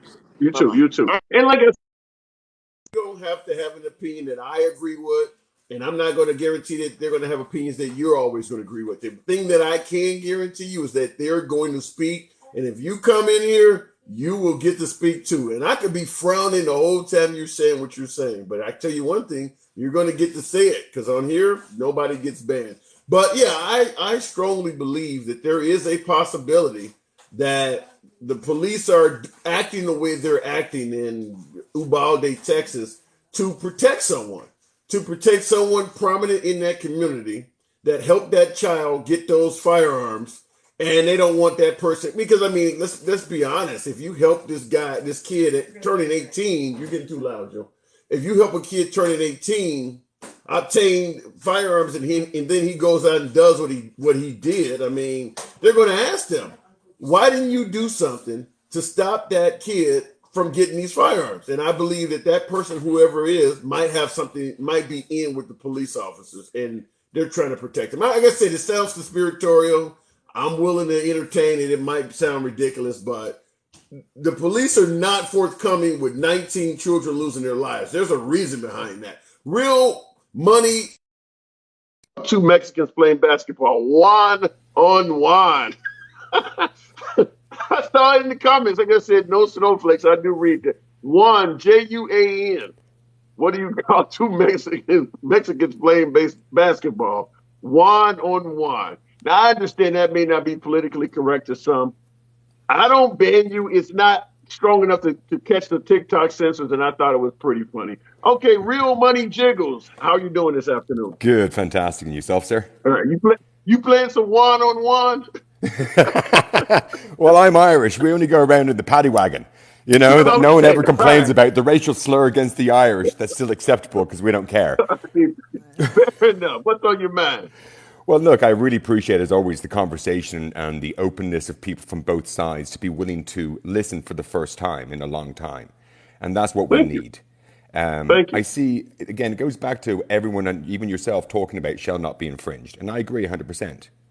But what we have to do is not take things out of context. Like we've talked about the Second Amendment before, a well-regulated militia. Now, I've done some further research on this. I actually posted a couple of things on it. Try to get feedback, an open conversation, and everyone keeps coming back with the same things, shall not be infringed. But a well-regulated militia, regulated means trained, militia has been ruled as a citizen, being necessary to the security of a free state, the right of the people to keep and bear arms shall not be infringed.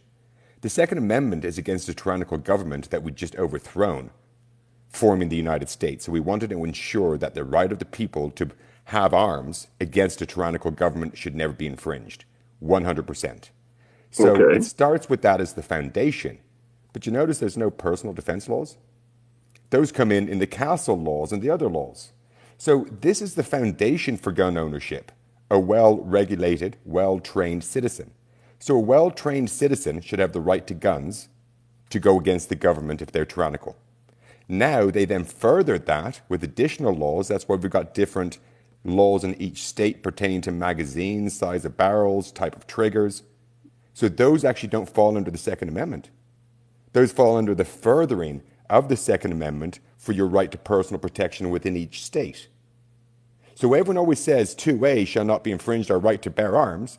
Your right to bear arms against a tyrannical government shan't be infringed, and then your personal defense laws are written by each state.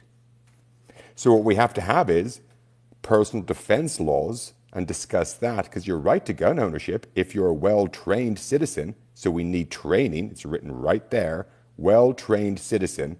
Once you're a well-trained citizen with a gun, Then further laws enable you to utilize those guns in different ways for hunting or protection. That's why they're hunting laws. That's why they're hunting classes. That's why they're concealed weapons courses in each different state.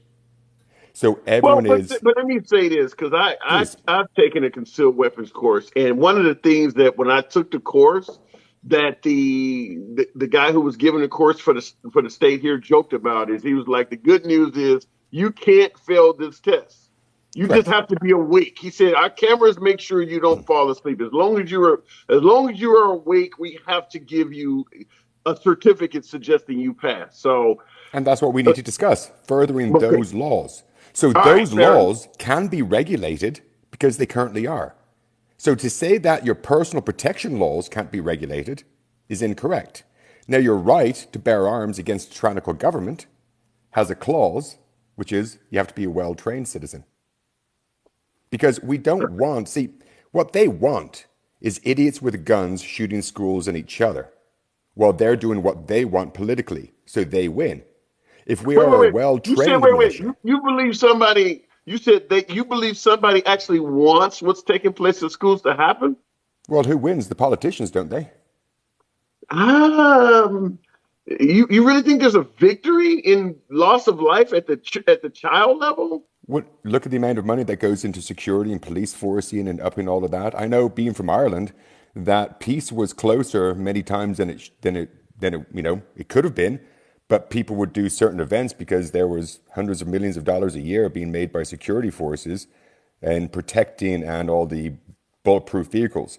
Let's look at Vegas massacre. Nothing happened in Vegas except a security company that couldn't get contracts to have dogs and armed security personnel around the strip for the last 20 years suddenly got that contract. And we put barricades, and the security firms made a fortune after, not after the Vegas massacre, but what happened here. Well, I will Tons of say this people. as usual. When you're speaking, the audience is overwhelmingly in favor of what you're saying. In fact, everybody in the I don't think not one person disagreed that politicians with your because it's I guess when you explain it, it does make sense. It's just horrible to think that a politician can seize a victory on tragedy. But But looking at the comments in the audience, every single person that responded agreed with you. But isn't that what they do? What we talked about one of the Yeah. first times that we spoke was why they're pushing an agenda of America. Red way or blue way, their way or the highway, but not the united way of us, the people, because we're the United States, united first. I don't have to like you or agree with you, but people from my state died to protect your rights to live how you wanted, and people from your state died to protect my rights. If I Yeah. disrespect how you're living, I'm disrespecting the military. So then I'm a false patriot. So that's what we're caught up in is all this hatred and animosity that's been essentially a political racism that they've introduced into the country by trying to make it their way or the highway. Like we talked about, Pahrump, Nevada has got prostitution. We've got legal prostitution in the United States because the people of Pahrump, Nevada voted for it, and then we've got legal towns that are dry towns of alcohol, or we've got 24/7 towns of Vegas drinking. We're the United States. So that's why this is the base foundation of the Constitution. Each state then writes their own Constitution, and then they further that with additional laws, which is where the castle laws and your personal gun protection rights from state to state go. So anyone So saying 2A gives you a personal protection right to kill another citizen is lying. It's only to go against a tyrannical government, and your state laws govern that, and we need to have better laws.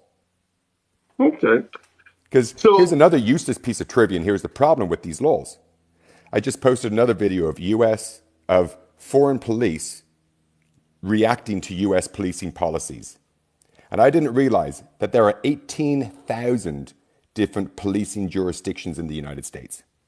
I believe that just about every city has their own police department. Correct. So you see how the Constitution is a base governance, and then each town and city and state, we've got 18,000 different versions of a legal system. So how do we come united to go, can we all agree a well-trained person, not an idiot with a gun? Okay. Now, what is the right age? Well, we have to consider what the training is going to be. And that might vary. If you're going to be hunting, you might be able to, because let's be honest, kids like to hunt. So, but are you? So, in other words, you're speaking in favor of mandatory training by law.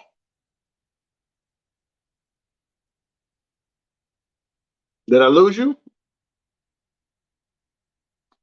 Real money. Oh, come Well-trained on. citizen. Oh, I didn't sorry. lose you, did I? No, you there?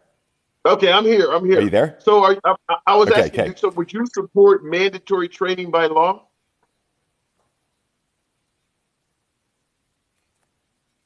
Okay, for some Yes. reason he's going in and out. That's unfortunate. Can Let you me hear me let me. there, sir?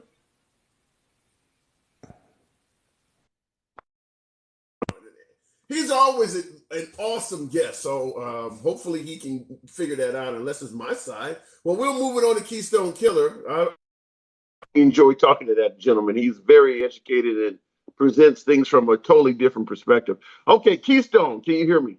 Yeah, absolutely. Can you hear me good? Loud and clear.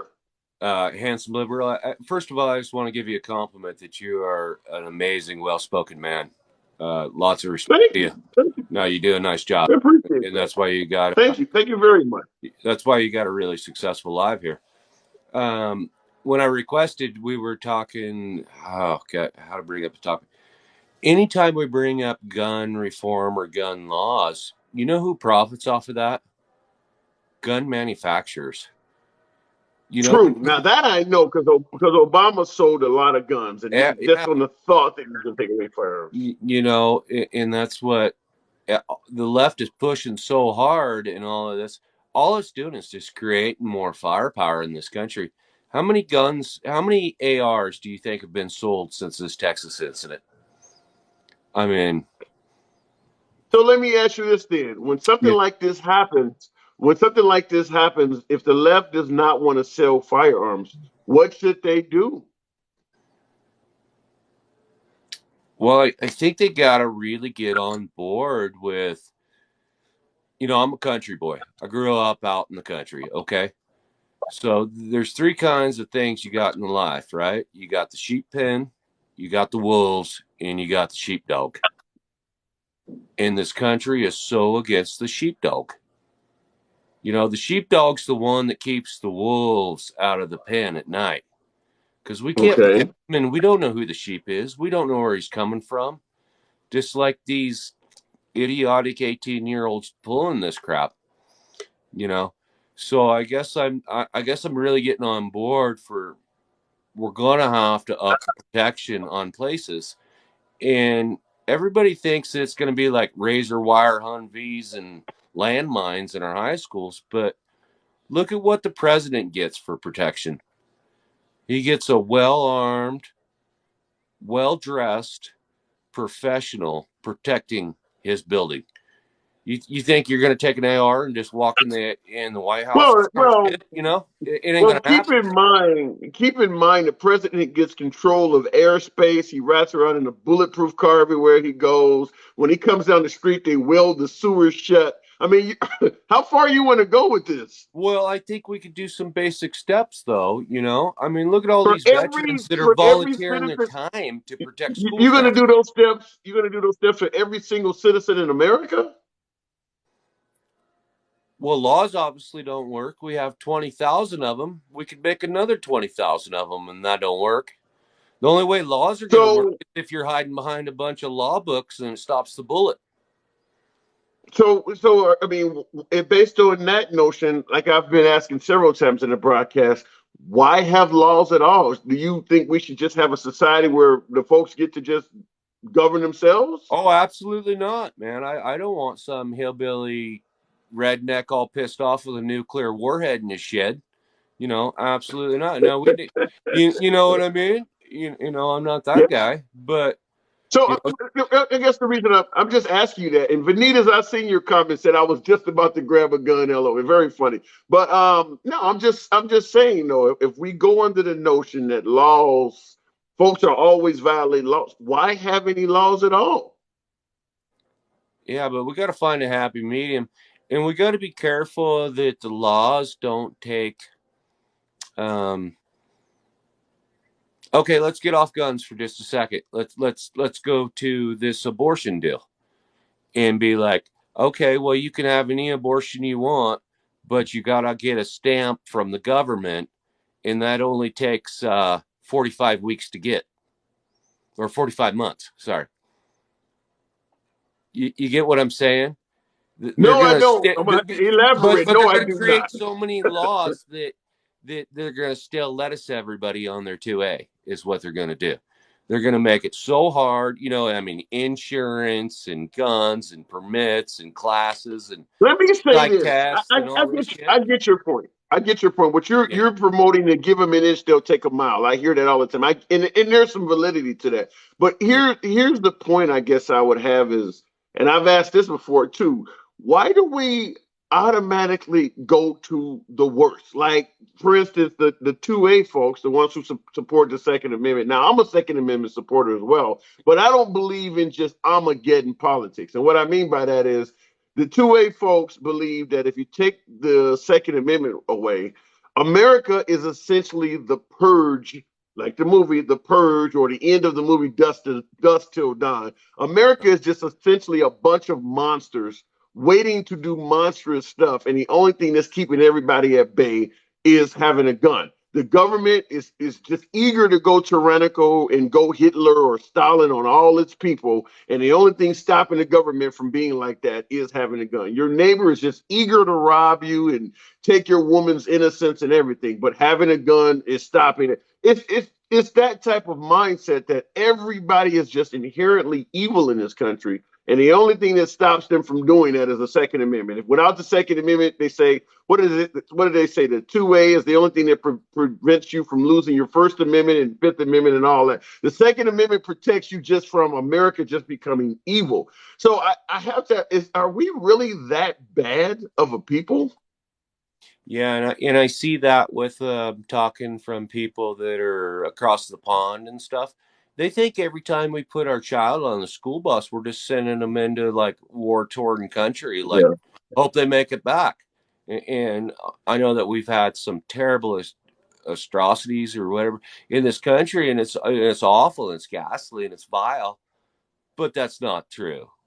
Yeah. I Well, mean, and you the know, only reason I'm asking that is because that's what you hear from the Second Amendment crowd is right. that this gun protects me against all of this evil, and they don't just say I have a gun just in case it gets evil. They make a statement that if we don't have Second Amendment rights, it will get evil. It's not a chance of tyranny; it's guaranteed to happen. That's the first thing Hitler done: took everybody's guns away. So they're not presenting it from a possibility standpoint. They're presenting it from a guarantee standpoint that if you do not have a gun, there is a 100% guarantee that the United States government will become tyrannical. Do you buy into that? Well, I think. Well, obviously, we know that the 2%. That's what died between both sides and in slavery in the Civil War was 2%.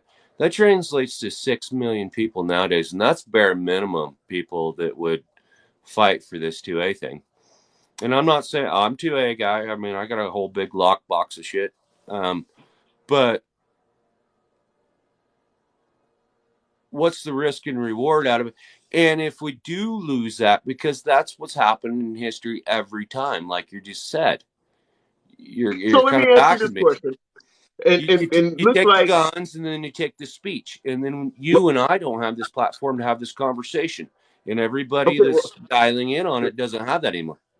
right. Well, And that just happened in Russia and Ukraine. yeah, and Born to Kid Design also agrees with what you're saying. But okay, you mentioned Russia and Ukraine. But what about New Zealand or Norway or Sweden? Or not Sweden. I think they have gun rights in Sweden. But what about Canada, for instance? You think they're going to take away their freedom of speech in Canada now?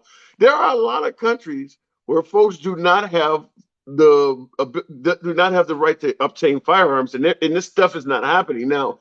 No matter what you come up with, you can always point out a horrible country that's doing it. And when we do this stuff, we do point out North Korea, China, or some of these horrible countries. But what about the countries that do not have gun rights, that are not dealing with tyranny?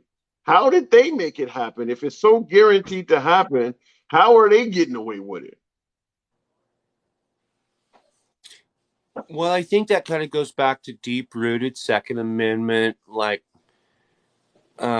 indoctrination, really.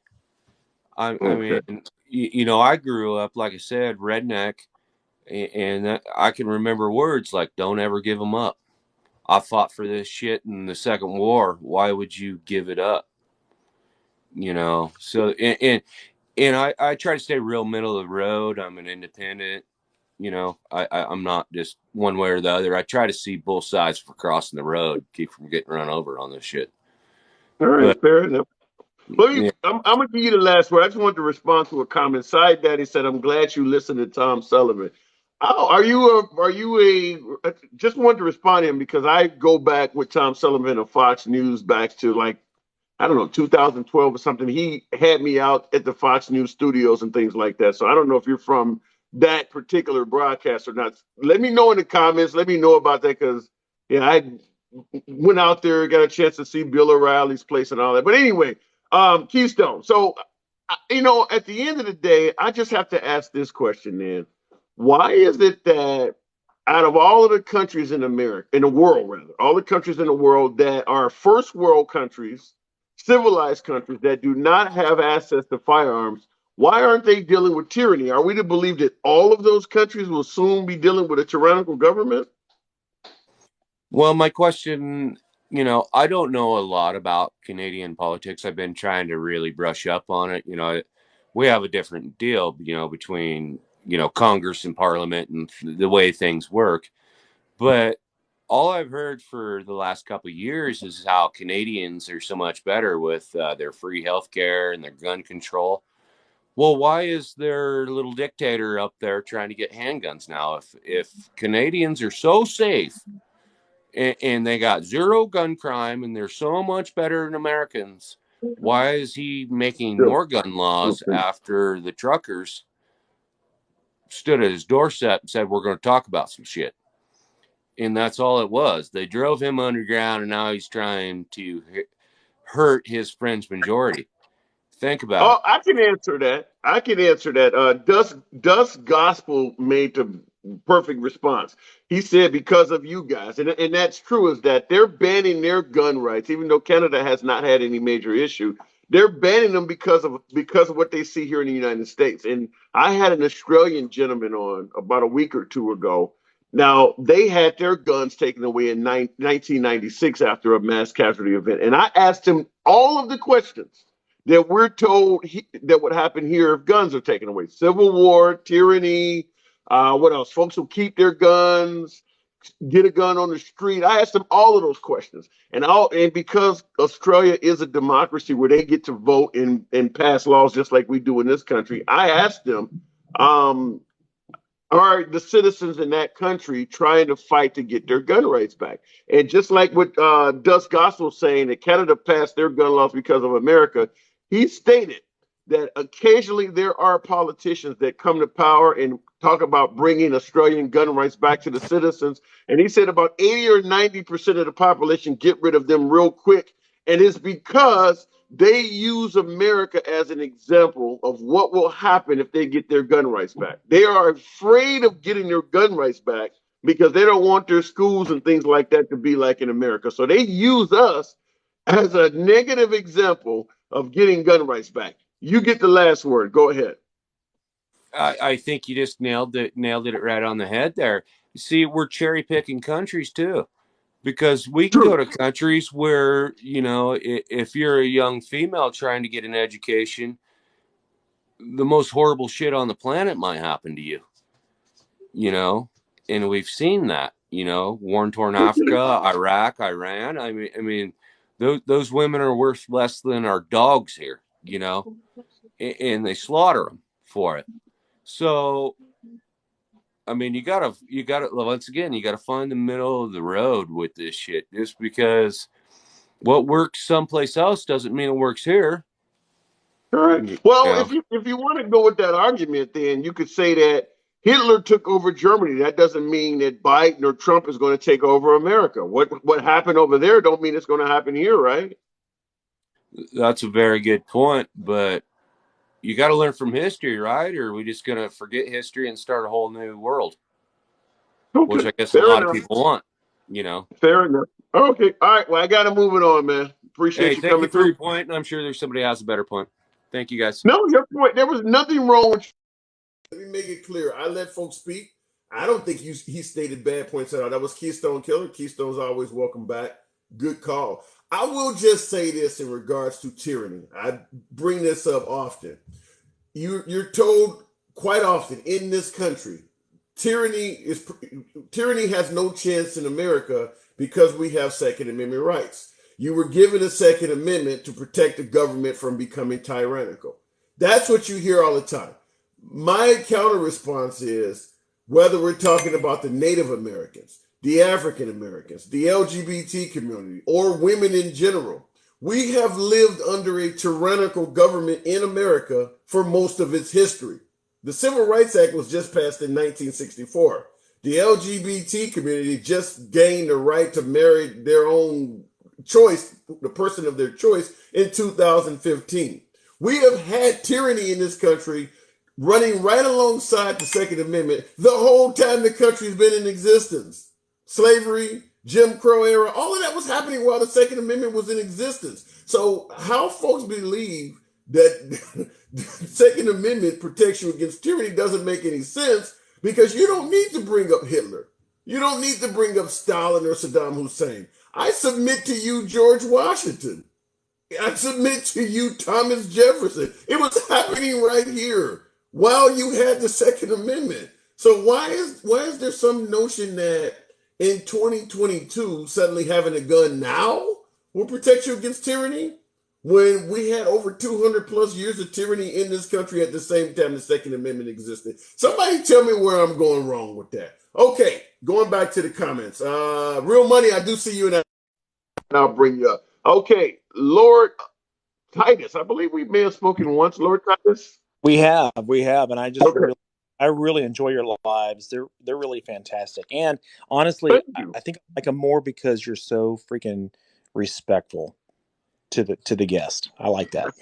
Appreciate that. Thank you. And that will always happen here, no matter what your opinion is. You're always welcome to state it. But what's on your mind this afternoon? Well, I kind of wanted to follow up with what you just talked about, which is, tyrannical government and stuff. I don't want to talk about this at length. I have a different question, but just to kind of start you off, have you ever read Federalist 46? No, and somebody else recommended I read that. No, I have not. I would like to read that. That's on my reading list. I get it recommended quite often. And it explains tyrannical government. It explains militia. Explains everything. When you read well-regulated militia in the Constitution, it explains it to the T what it's about. It just, and in a nutshell, and I don't want to go too far on this, but basically, we don't have a standing army. What we have is a volunteer army right now. And like during the Civil War, remember you had like the Tennessee Regiment and the Kentucky Regiment, this and the Maryland Cavalry. That's because each state was required to send people, and because of Federalist 46. That's the National Guard, right? Correct. Today we call it the State National Guard. That is correct. Okay. Today All we right. do. Let me interrupt you real quick. I'll let you continue. I just want to say this in regards to two comments. Not a boomer kid said he just slandered the founding fathers. Talking about yours truly. I slandered the founding fathers of a nation he had so benefited from. In regards to what I just said about the founding fathers, regardless of how strong or how unique or powerful this nation has become, they founded the nation based on tyranny. When the founding fathers created America, even white folks who did not own property could not vote. That's tyranny, and it came directly from the founding fathers. And real quick, I'll get right back to you, Lord. And the other person, Octoman7, said guns don't hurt until you point it and pull the trigger. Well, cocaine doesn't hurt you until you put it up in your nose and sniff it. But having it on the table is still illegal. Lord Titus, go ahead. Well, I just kind of want to just recommend Federalist 46. Like I said, it really explains how the individual of a state is required to keep and bear arms and have his arms ready at the steady for a conflict, though he may be called into action. That's what it's about. But that's not really what I want to talk about. I kind of want to talk about something else. I've been doing a lot Okay. of research on mass shootings, lots. Okay. And one thing that I realized is a lot of the countries that don't have mass shootings are countries that have compulsory military service. And my question is, you're right. You want everybody to be trained with guns. That's what everybody's saying. Maybe we should have some kind of training class, blah, blah, blah, blah, blah. Well, why don't we just skip to it? I think that conservatives could get on board with, hey, when you graduate high school, you have to do 2 years of military compulsory service. Then once you're 20, you can then, once you finish the military, you can either stay in or go to college or do whatever you want. A lot of countries like Israel, Russia, um, Germany, Mexico, for instance, has compulsory military service. And I wonder what your thoughts are on us moving toward that.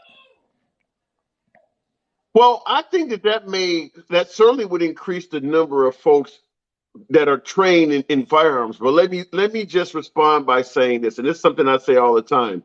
In defense of the Second Amendment, if we want to have the Second Amendment remain under the guise that it shall not be infringed upon, the only way we're able to maintain your Second Amendment rights is to start chopping off other rights. And that is what's happening. You're talking about now having it where you have to join the military, and that's no longer a choice. That's a loss of a right.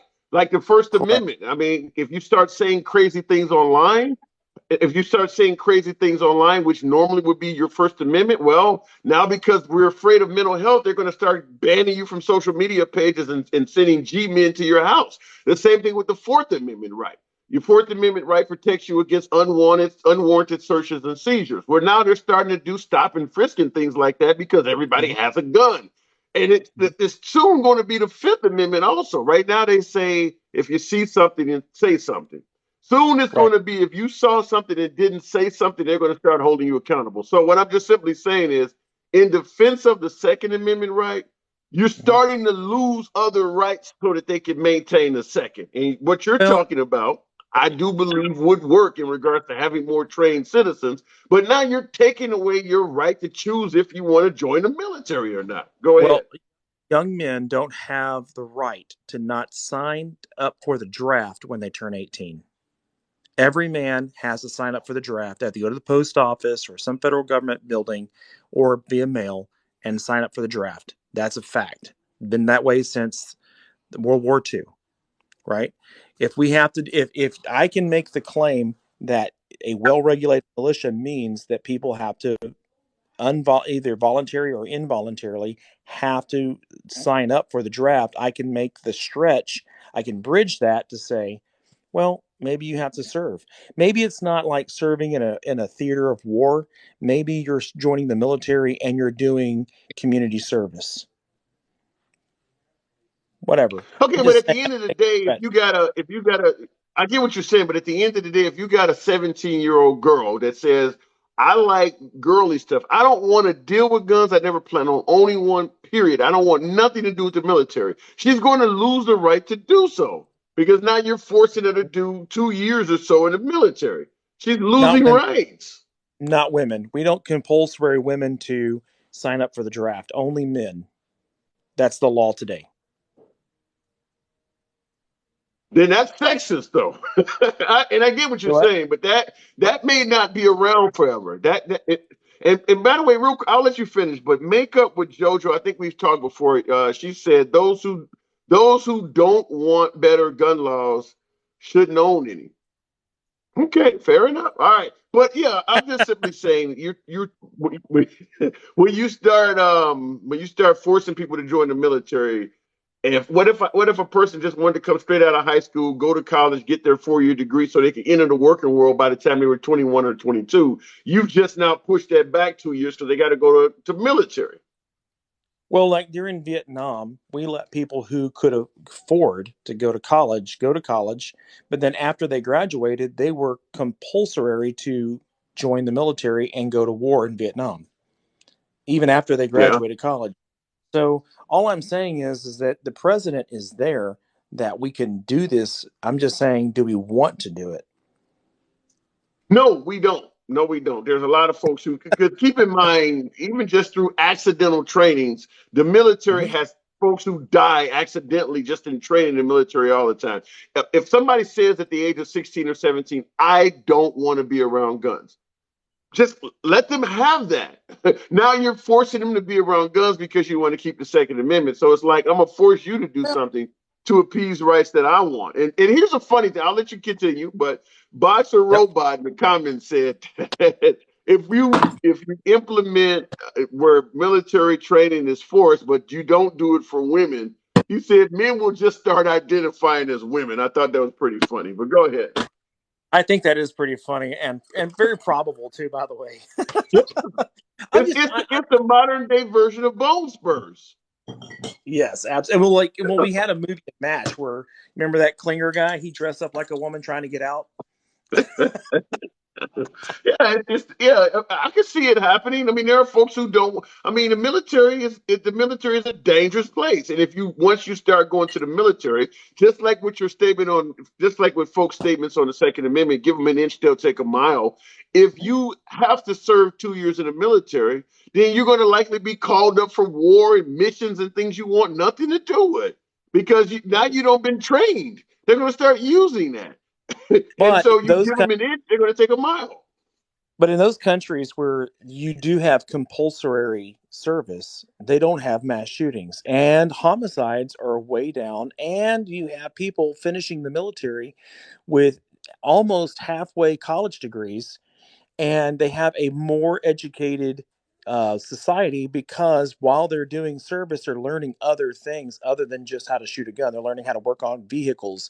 They're learning how to manage. They're learning how to do all kinds of things that the military requires them to know. So I'm So just let me saying, ask you this. Sure. I'll give you the last word, but let me ask you this question. In a country where we're always asking the question, who's going to pay for that? Do you think we have enough money in this country to foot the bill for every single 18-year-old male to go to the military? well, the answer is we'll figure it out. But at the end of the day, hang on. If you join the military, you already get a free education. And they're already advocating for free education. I'm just saying this is a good bridge, a good segue to get to free education is to do your service. Now, like for instance, in Mexico, where what I'm familiar with, you go in when on your 18th birthday or within a time around your 18th birthday, and you reach your hand into a vessel and you reach and you grab a white ball or a black ball. If you get black ball, you're free to do whatever you want. If you get white ball, you have to serve for 2 years. And then from there, they evaluate whether or not you're actual military, Marine Corps type person, or maybe you're just community service type person. And they put you in different slots and categories. And for 2 years, that's what you're required to do. When you finish, you get a free ride to university when you're done as a Let me payment. ask you this. I'll ask you one more. I was, like I said, I've got to move it on, but I got one because I've never heard anything like this. Is an interesting. I don't agree with it at all, but it's interesting. And I want to hear your take on this. We currently live in a society where there's a hell of a lot of obese children, I got a relative that was probably 300 pounds by the time he was 18. You're going to put a 300-pound person in the military? No, I think what we could do is do like what Mexico does, and what they do is they evaluate that person and see where they best fit in the military. That's what they do. So like if it's like a construction program, like for instance, a military checkpoint where they're checkpointing people on the border, or maybe they're just doing community service projects where they're passing out food in areas, or maybe a hurricane hit the country and they're just there to provide security. It really doesn't matter your fitness. They always just find something for you to do. Okay. All right, fair enough. Like I said, I'm not we not in agreement on this, but I always give you a chance to state your point. I just think some people are conscientious objectors, folks are religious. Some people just don't like the idea of killing or being around firearms, and forcing them to be around them could lead to disaster. That's just my take. Like I said, I encourage you to always come back. All right, man, I appreciate it. Thank you. I appreciate you. And thanks for being very respectful. I appreciate the convo. Absolutely. Absolutely. I think I may have clipped. Sorry about if I clipped you at the last there. All right. See here, yeah, but it's the Democrats' fault, bro. I don't know if this is a Democratic thing. CMB, good afternoon or good evening. Hey, how are you? Thank you for being here. Thank you for all the education that you spread, because unfortunately there are a lot of ignorant people in this world that they've got like those horse blinders on where they just see what they want to see and they don't see the big picture. Well, that's But a hell of an accolade. I appreciate that. In regards to that last caller, not exilient said he believes in freedom but wants to mandate military. That's kind of where I was on that, which is why I gave the whole statement about we're defending the Second Amendment, but we're taking away freedoms. We're trying to defend our gun freedoms while taking away other freedoms to make the maintenance of that freedom possible. That's what I was taking. But CMB, go ahead. I got a couple problems. My biggest problem with this current administration is that they actually get on television and look at the camera straight in, which basically they're looking straight in the people's face, and they're BSing the public. I mean, I don't know if you saw Biden's speech about the gun control thing, and he specifically says that guns are the number one killer of children in this world, more than cancer, and he named off a couple other stupid things. But the man is like looking at American citizens, and what scares me is that there's a lot of American citizens, especially the ones that voted Democrat, that they think, oh yeah, he's right. Well, Which is bullshit. they all, and I agree with you on it, saying something like, because I'm looking in here, and I'm seeing on here that I just Googled what you were saying, and I don't see where. Well, maybe I'm looking at the wrong thing. I was trying to see what the number one Well, the killer of guy death was. it doesn't make any sense, because he classified children, and he according to him, children are all the way up to 19 years old. So, his figuring out of numbers included gang members, all kinds of things. But he, to the naive person who doesn't know much, just wanted to say, hey, listen, guns are what kills children.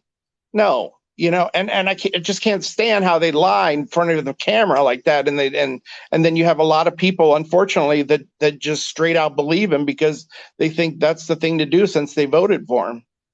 Well, let me make it clear, and I'm not here to defend Biden at all. Biden does, fire 2 shotgun blasts in the air, vote for me if you ain't black, and all of that.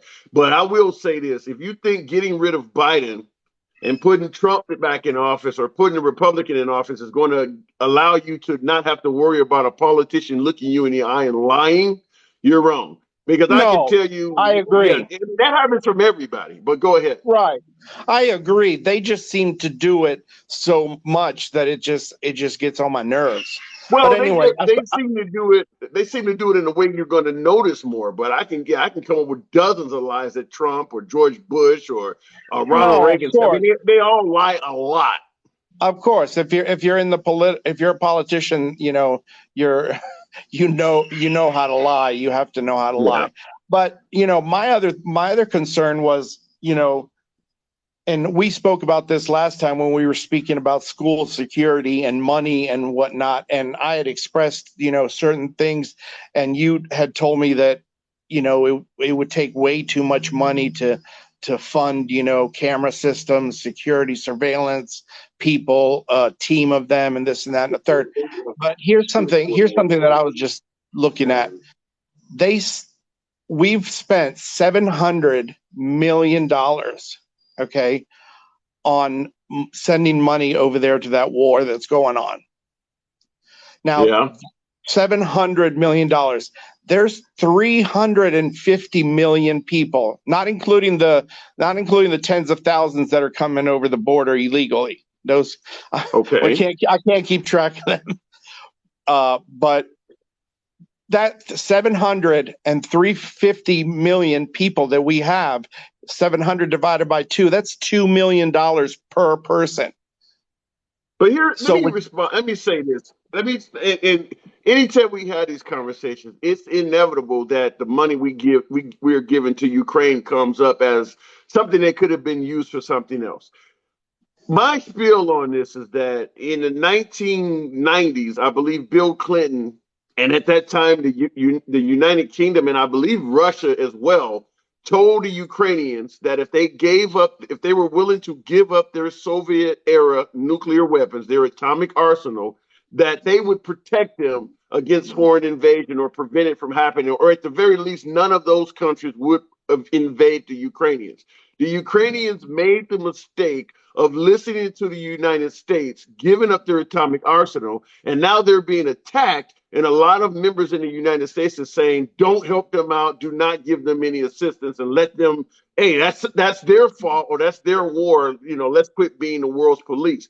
They made the mistake of listening to America. Had they not given up their atomic arsenal, they wouldn't have needed those millions of dollars. Just like North Korea, as much shit as North Korea gets involved in, nobody messes with North Korea because they have atomic weapons.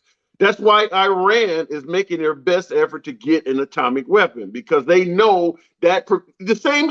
It's literally the Second Amendment argument on a global sphere. As long as I have a firearm, I'm protected against tyranny. As long as we have a nuclear weapon, we're protected against the United States. The Ukraine made the mistake of listening to the United States, just like the people of Iraq did, the people of Vietnam did, and a host of other nations trusted us. And then when it was time to answer the call of duty, we want to stiff them. So I'm not a big fan of the argument, we shouldn't get the Ukrainians money. We should have never told them to give up their atomic arsenal. But go ahead.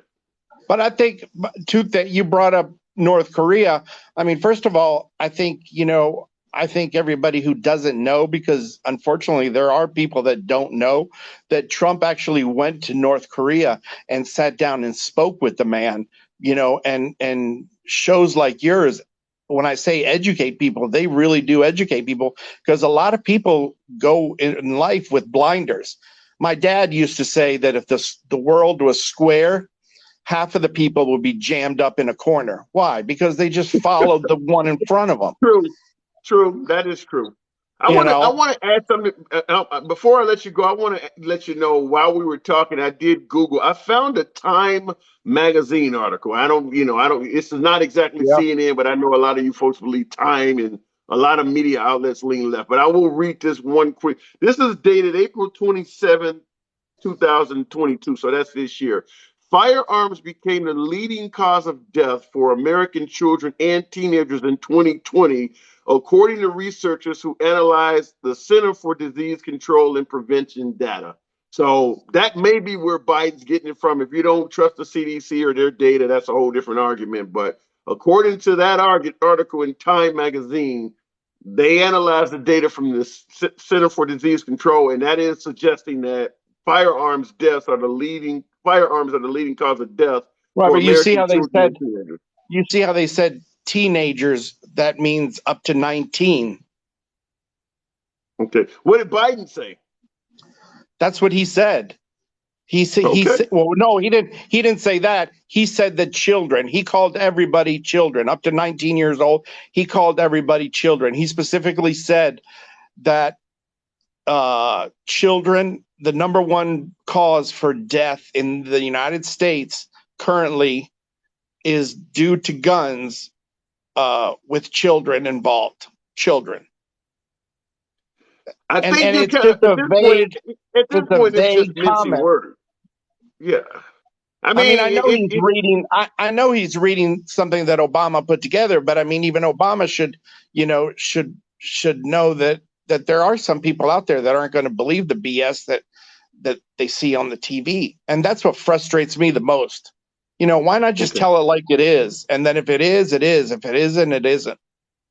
Okay. But I will just say, based on what you said, he said in this article, it does seem that as if he had a legitimate reason to make that statement. Now we can claim that the data may or may not be true, or whether how you feel about the CDC. Somebody said the CDC is politicized. Whatever, we can debate that back and forth. But based on what I'm reading here, it looks like he had a reason to say what he said. And you got a lot of people, you got a lot of people in the comments that, are saying, don't bring up Obama, don't bring up Obama. Well, screw you. Every other sentence you guys bring up Trump. I mean, when was the last time we had a president, seriously, that then we had another president, and during the new president, the old president's name was brought up in every single speech and every single sentence. I mean, think about how much Trump has brought up in the last couple of years. Let me respond to that. I'll say, and I do agree that us liberals bring Trump up a hell of a lot, but I will respond to that by saying Trump actually beat Hillary Clinton, and he continued talking about her throughout his presidency, even to the point where he was saying stuff like, if Hillary Clinton was in here, you wouldn't have Kim Jong-un over here to talk to. So even though he beat her, he was putting her in examples that she never lived through and saying, I would beat her in that. So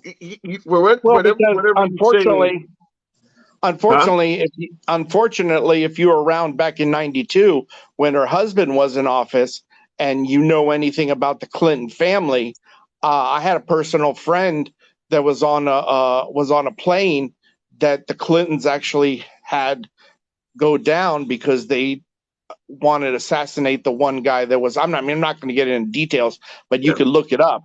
And I would say this.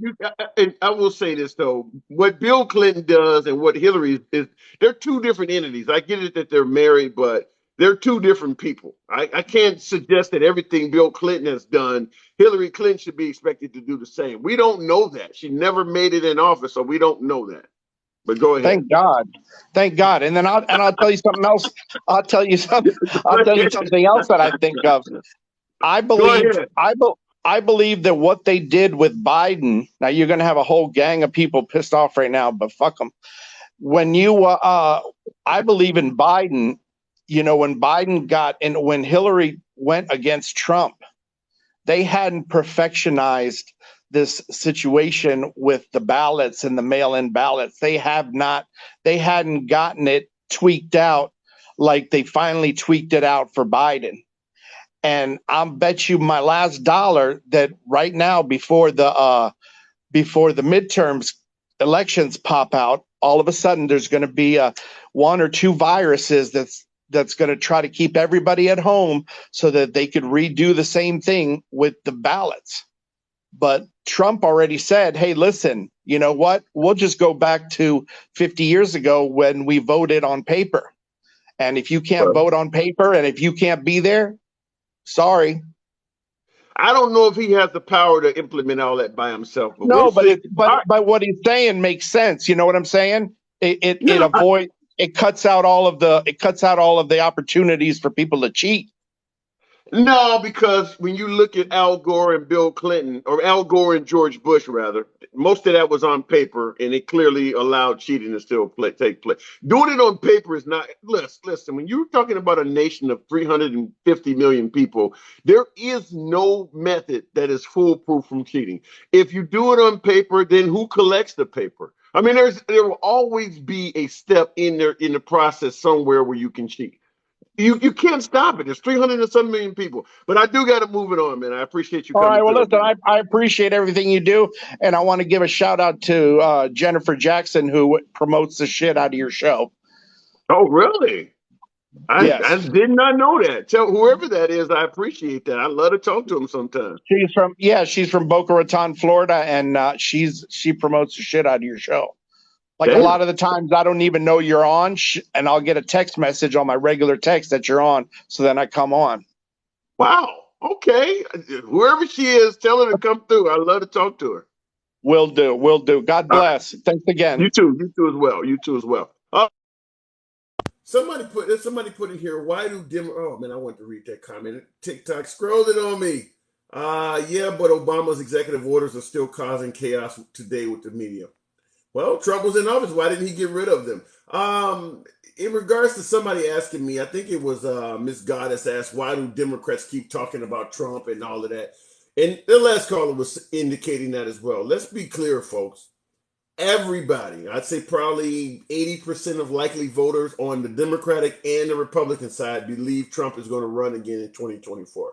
Even if he does not run again in 2024, he clearly is a major player even in the midterms. I mean, Dr. Oz, for instance, just was officially, I believe his opposition conceded yesterday or today. So regardless if Trump runs in 2024 or not, he is clearly the leading human in regards to the Republican Party. The notion that the Democrats should say nothing about Trump makes absolutely no sense at all. He is the number one player for that party. Not only that, but you want the Democrats to remain silent about Trump while Trump is extremely vocal about the Democrats. That doesn't make any sense. It's not like Trump is just hiding out. Obama, for the most part, rarely says anything. George W. Bush, you rarely hear from him. You hear a lot from Trump. He is by no means quiet in the offseason. Why would the Democrats not say anything about that? You would do that. Hillary Clinton, completely quiet. You don't hear much from Hillary Clinton at all. Trump is holding rallies. He's attacking people right and left. He's on campaign trails. He's campaigning for candidates. Why would the liberals not say anything about it? Does that make any sense to you at all, to just let this guy attack you all over the country and keep quiet about it? Do you think Trump would do that? Okay, Real Money, we're coming on back. Real Money Jiggles. Let's see if we can get it right this time. How are you doing? And somebody said, Chris Penny said, you aren't very bright. Paper ballots are easier to limit fraud. That's your opinion. Go tell Al Gore. Go tell that to Al Gore. How you doing, Money? Real Money Jiggles, can you hear me? Yeah, this seems to be on a loop still again on me. Can you hear me okay? I can hear you now. Nah, it seems to be messing up. I'll have to relog back in. I apologize. Okay, all right. Technical difficulties happens to us all. Let me look in the comments. You hear from him because he's campaigning. Well, exactly. He's campaigning. So why would you be quiet about what is clearly your competition? If you have someone campaigning for office and you also want to run for office, then you need to get ahead of that person. Period. I mean, if you planned on running for Senate next year, or later this year, rather, in November, and you got your neighbor that's already out there saying things, that's your competition. Why would you be quiet? That doesn't make any political sense at all, to be quiet against somebody that is clearly a competitor. That makes zero sense. And like I said, you think Trump will be quiet about if Hillary Clinton, or let's say Michelle Obama. If Michelle Obama announced that she was running for office in 2024, Trump would start attacking her immediately. He would be quiet about her. That just doesn't make any sense. I don't understand that. Radio Man, let's try. If this works. Are the Democrats not scared of DeSantis? No, because DeSantis hasn't announced he's going to run. If DeSantis announced he's going to run for office, you would hear more Democrats saying something about him. Okay, Radio Man, can you hear me? Yes, I can. Radio Mafia. My fault. How are you doing this evening? I'm doing good. Okay. Normally I don't talk about politics, but since you are, I'll make an exception. I appreciate that. Thank you. I do. When I came in, you were talking about Second Amendment and all that. Now, I've got this to say for my argument. You take a gun, let's say AR-15, you set it down, you take the magazine, you set it down in a different location. What is that gun going to do? If you take the gun and take the magazine out of it, if you assume that nobody's going to take it, what is that going to do? You're going to get your mail. Kids are going to be walking up and down the street. Parents are going to be walking up and down the street. Not a lot of people are going to think twice about it. True. Okay. So what's the point you're trying to make here? I'm just trying. I'm kind of clueless here. What are you trying to? What's the point you're making? The point is that a lot of people put the blame on the gun. Okay.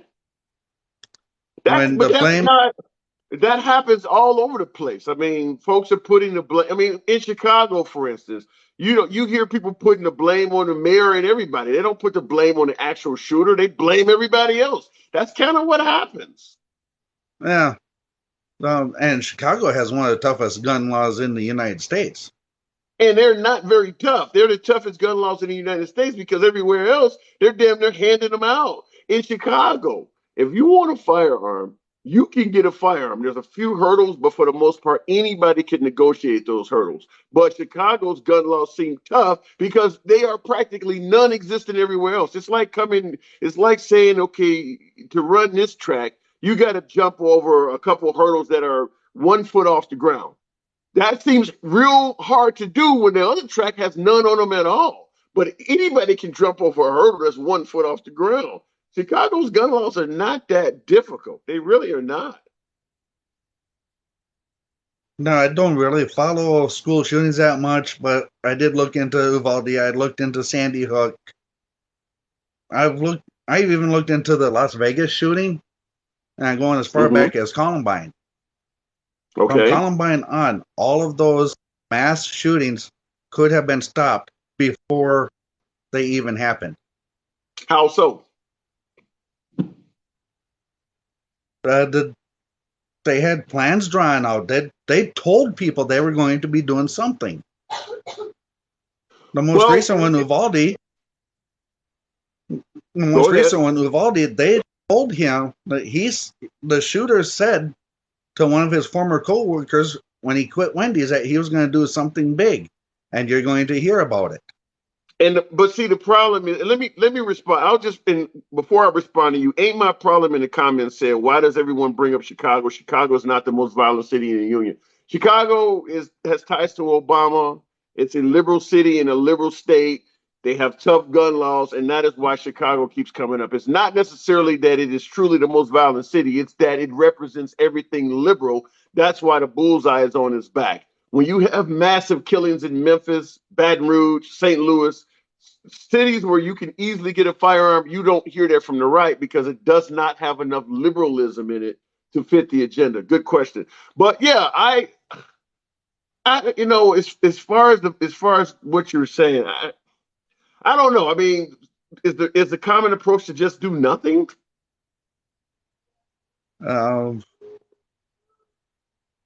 Sandy Hook. The Sandy Hook shooting. Police knew about the shooting before it was going to happen and did nothing. Shall not be infringed upon is the reason that stuff takes place. And I mentioned that before. If the only way you can address these shootings is some way, somehow, you're going to have to infringe on people's Second Amendment rights. Whereas when Trump talked about taking away guns without giving folks due process, that's infringement. And everybody, I played a video, I don't know if you were here yet, but I played a video of Trump talking about dealing with mental health. And the way he suggested is infringement. There is no way to address these shootings, even in regards to what you're talking about, where they gave signs. Any of that is going to infringe on that person's gun rights. There's no way to address this without infringing on people's gun rights. Go ahead. Yeah, they could have at least looked into it, did a little investigation and kept an eye, really close eye. But then that's infringing. You can't follow around this person you can't stop them. You can't do any, I mean, they have rights as long as they have not committed any crime. If I just get on here and tell you or tell my neighbor that I really would like to just take out every teacher at the school up the street. By law, I have not done anything wrong. You can call the police and tell them that. What if I deny it? They can't come into my house and take my guns based on that. The only way you can truly address mental health is to infringe on people's rights. You will have to have the right to be able to act with no proof at all. Like I believe there was a cop on here earlier, Big Rick, he gets on my program, and he mentioned like the domestic violence laws, where a woman can have your rights taken away by simply making allegations. That's about the only way you will be able to do this is for the police to have power to act based strictly on allegations with absolutely no proof at all. But that will go against the phrase "shall not be infringed upon." Go ahead. And I've also just heard something. I don't know how true it is. There was one teacher, before when the school started getting shot up, she went out to her car, propped the door open because she didn't have her key card to get back in. Shooter saw that was open. She hurried up, got back inside, closed the door, and the lock did not engage. Oh, you talking about out in Texas? Yep. Oh, so the lock was malfunctioning is what they're trying to suggest? Yep. Let me say, in regards to what happened in Uvalde, Texas, at this point, I hate to sound like Hillary Clinton at this point, what difference does it make? But at this point, all credibility for the information coming out of there is lost. Maybe the Biden administration, and I know how my audience feels about Biden, but maybe the Biden administration can have the Department of Justice go down there and do. I believe they're doing that, do a federal investigation. But at this point, I don't trust anything coming from that city, that police department, that mayor, or even the Governor Abbott at this point, because even Governor Abbott was originally saying that the cops were heroes, and then he got mad and said, well, I was misled. So at this point, the state of Texas on that issue has lost all credibility. There are too many lies. You got cops not taking press conferences, not answering questions, giving information and having to backtrack, stuff being proven to be lies. At this point, I don't believe anything that comes out of there anymore. I seen a news clip from, I think it was 5 years ago. I Okay. forget the city, but it's somewhere in Indiana. The school system invested $40,000 in like an active shooter situation. Okay. All the classroom doors automatically lock. The outside doors all lock up once they inform that there's an active shooter. And there's no way to get into the classrooms. There's no way to get out. They have smoke screens that come down from the ceiling, so the shooter gets disoriented.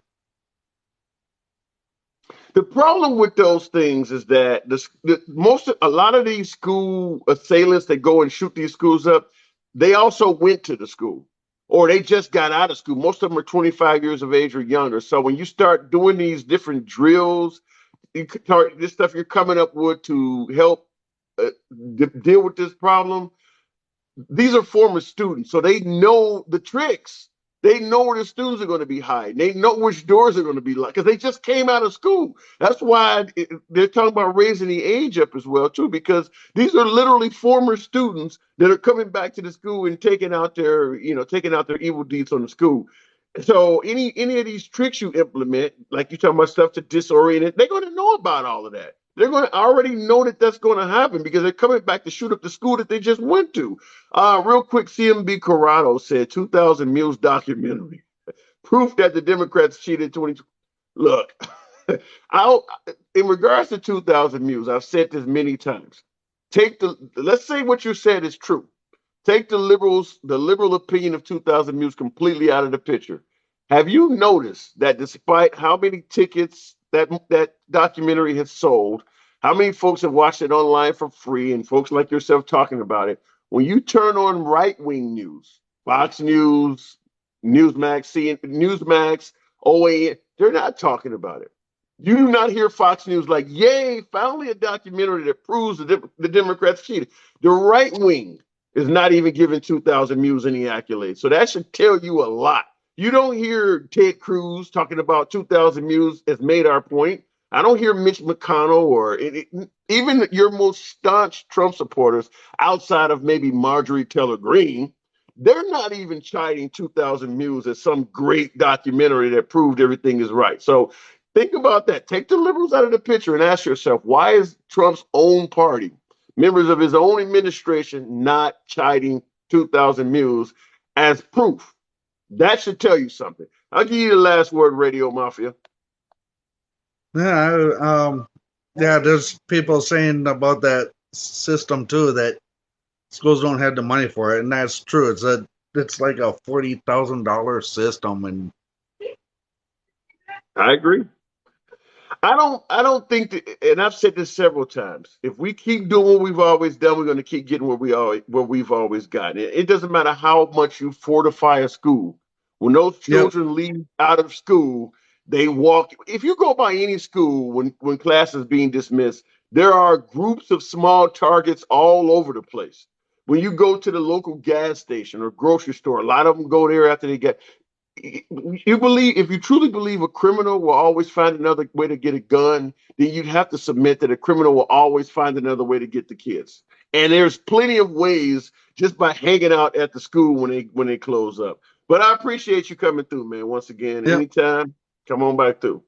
All right, I'm gonna have to early, but I'll take a few more of it. Rainy, I haven't talked to Rainy Kane and make Rainy happy. You're basically saying don't do anything. No, I'm saying we should raise the age of maturity on the firearm. That's what I'm saying. But I know this audience is not going to agree with that. Rainy, how are you doing? I'm great. How are you? I was gonna I'm doing real try good. to disguise my voices to that Miss Cleo character that was in your box the other day. Listen, so I was just listening to this.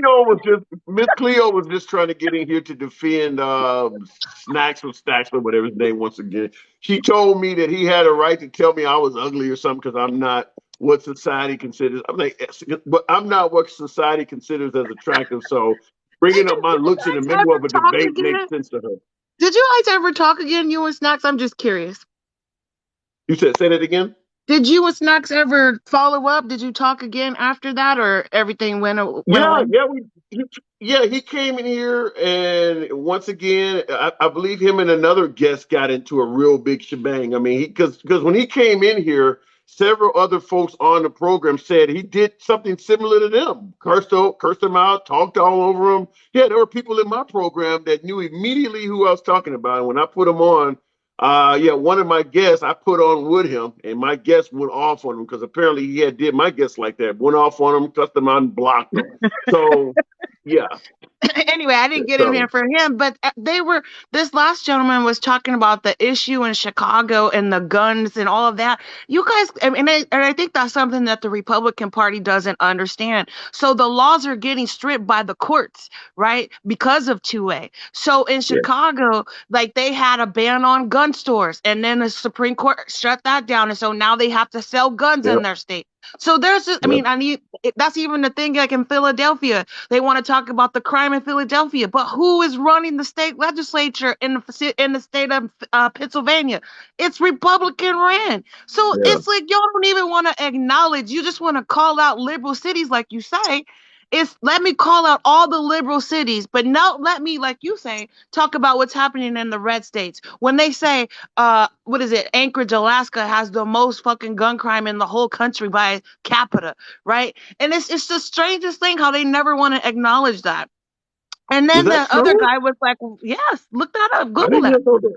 Wow. Uh, Did and not know then that. yeah, and then look up, and then that guy was talking about Trump and why we're always talking about Trump. It's not like he's gone away. The motherfucker hasn't gone away. Period. Like he's still here, like he's still the president. He's still holding rallies like he's still the president.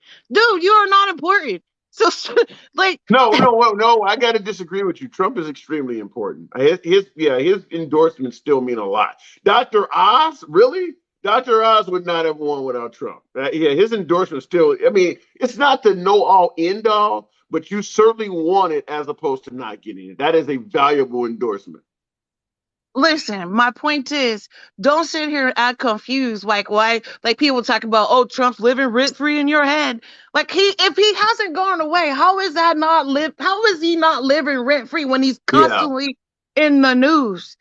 He even built his own social Yeah. media Well, fucking company just so he can still have a voice. So, what are you people talking I about? think they Yeah, I think they know that. The problem is that folks who are suggesting that you should stop talking about Trump and things is because they know you have a potential to do damage.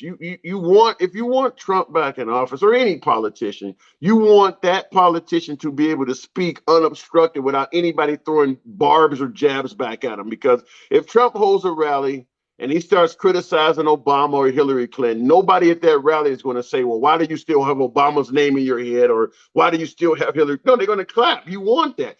The goal is I want Trump to be able to throw the jabs, but I don't want him taking jabs back. And that's really the only reason they're asking you to get Trump's name out of your mouth. Because like you said, Trump is all over the country criticizing everybody. So you would expect politicians to Exactly. criticize them back. Yeah. Exactly. And that's why I just think it's so disingenuous. And I also wanted to follow up and appreciate and tell you I appreciate you at least looking that when the guy was talking about Joe Biden gave the wrong stats for child guns are the most children are dying the most from gun violence, right? And so because there was the delineation, Joe Biden didn't say children and teenagers. Now he's all of a sudden just lying to the population. That's just such a strong man's argument. That's not a lie. Like literally, it's not. Our children are freaking dying by gun crime. Period. That's what's I happening. will say this: even if someone, because I know my audience does not have a lot of faith in the CDC, so I will say this: even if what the CDC said is not true, Biden clearly had a reason to say it because the CDC is the authority on that. So you can argue that the CDC did not say the factor or whatever you want to say, but at the end of the day, Biden based it on what came from the CDC. So yeah, clearly, what he said was based on a legitimate report. And Taz604 said Trump never started. Trump never started something. He was always defending himself. I What? guess the whole thing about Obama not being born in America was Trump just defending himself from that. I don't get that. Lock But her go ahead, up. Raymond. Lock her up. Lock her up. Give me a break. Like y'all are just living in some fallacy world. That's the thing. I think we're all living in the matrix right now. We are living in different simulations of America. It has to be. Yeah. I can't believe half this country or 74 million people are really like living in a fallacy. Nobody, let me tell you all this. We did not vote for Joe Biden because we thought Joe Biden was like the best president that we could have No, gotten. I No, agree we with that. voted I against agree with Donald that. Trump. Period. Period. That's why we Yeah. turned out because Donald Trump was a domestic terrorist to this country. And let me just go back to that point of why are we talking about him? He's the only president who tried to overthrow our government and staged the insurrection. I mean, like, is that not even, that's that nothing? Does that count Oh, for you nothing? leaving? You leaving? Oh my God, you leaving me a hell of a lot of work. Once you gone, I gotta. You doing a lot of shit out there. You Oh, gonna have what this happened? live going on till midnight. Go ahead. I'm just saying, I'll get out, but I was just saying, like, there was just so many incredible comments that these people are making. And I feel like you guys, man, you gotta start paying attention to what's going on, okay? Like, the crime is not fucking worse in Democrat states or cities or whatever. The crime is everywhere because of guns are easily accessible in other states. Period. If you live in a blue state, that's something I think we need to change. To me, you shouldn't be able to buy a gun outside of your state of residency. Period. You shouldn't be able to do that, in my opinion.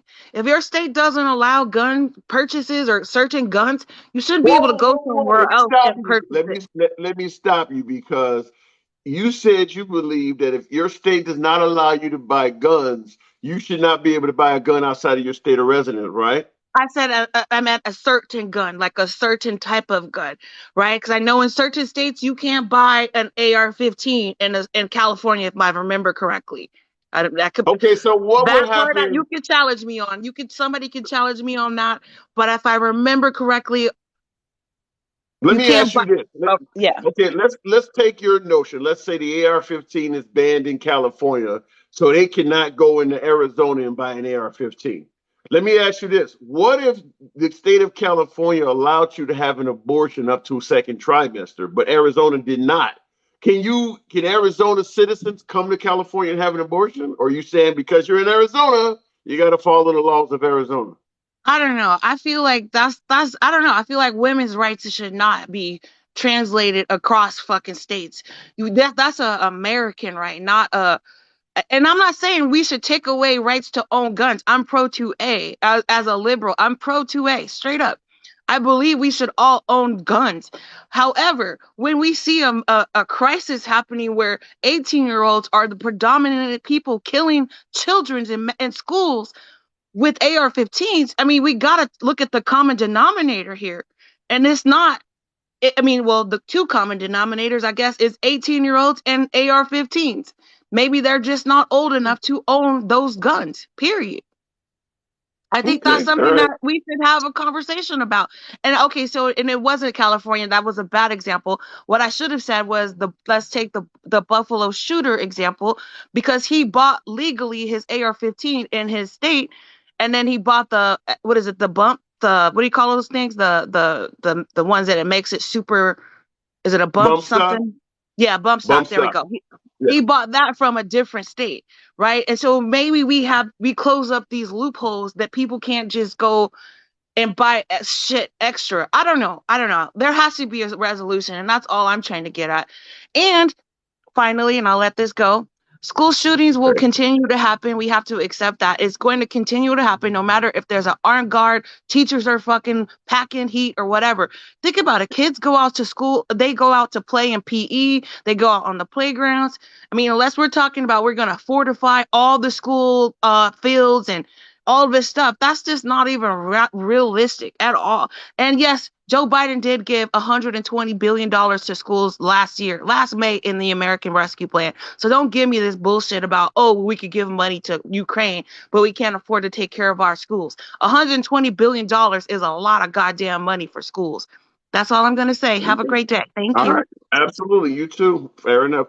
And I've said it before. Take the left wing out of the picture. Take the right. The right wants the Second Amendment to maintain in place. It shall not be infringed upon. You ask the right, why are we having so many mass casualty events? And the right says mental health.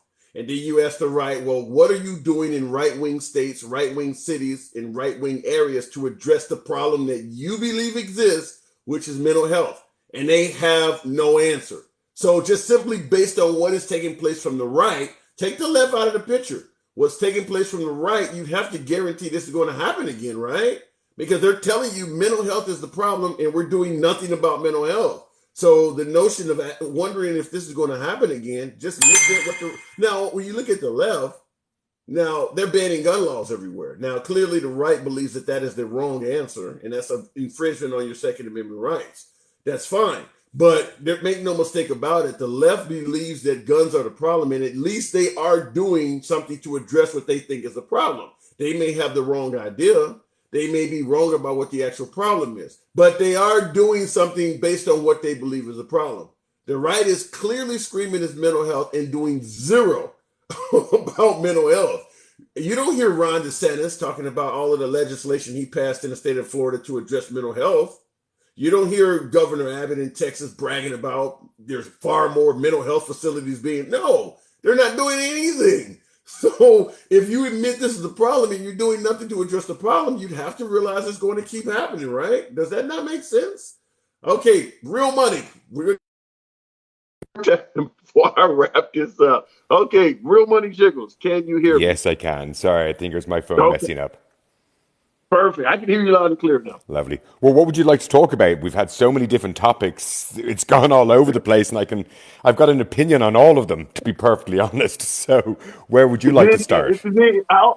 I will give you the mic and let you just give me your spiel, and I will interject where I see fit. How about that? Sounds great. I mean, it all started with the Second Amendment, and I Okay. believe we all agree that our right to own firearms should not be infringed. However, it needs to be a well-trained citizen.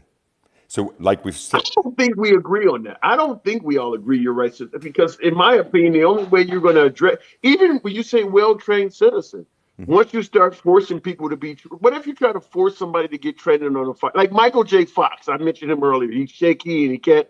He has a legal right to get a firearm right now. If you force him to become trained, he will not pass the training. Period. He it will says, lose his right to own a correct. firearm, guaranteed. And that's why the first part says a well-trained citizen's right shall not be infringed. It doesn't say an incapacitated citizen's right shall not be infringed. It says a well-trained. So if you can't operate or know how to even take the gun apart or put it back together, you're obviously not trained. So somebody like Michael J. Fox would not be considered a well-trained citizen who has the right to own a firearm. He would be considered an unstable person.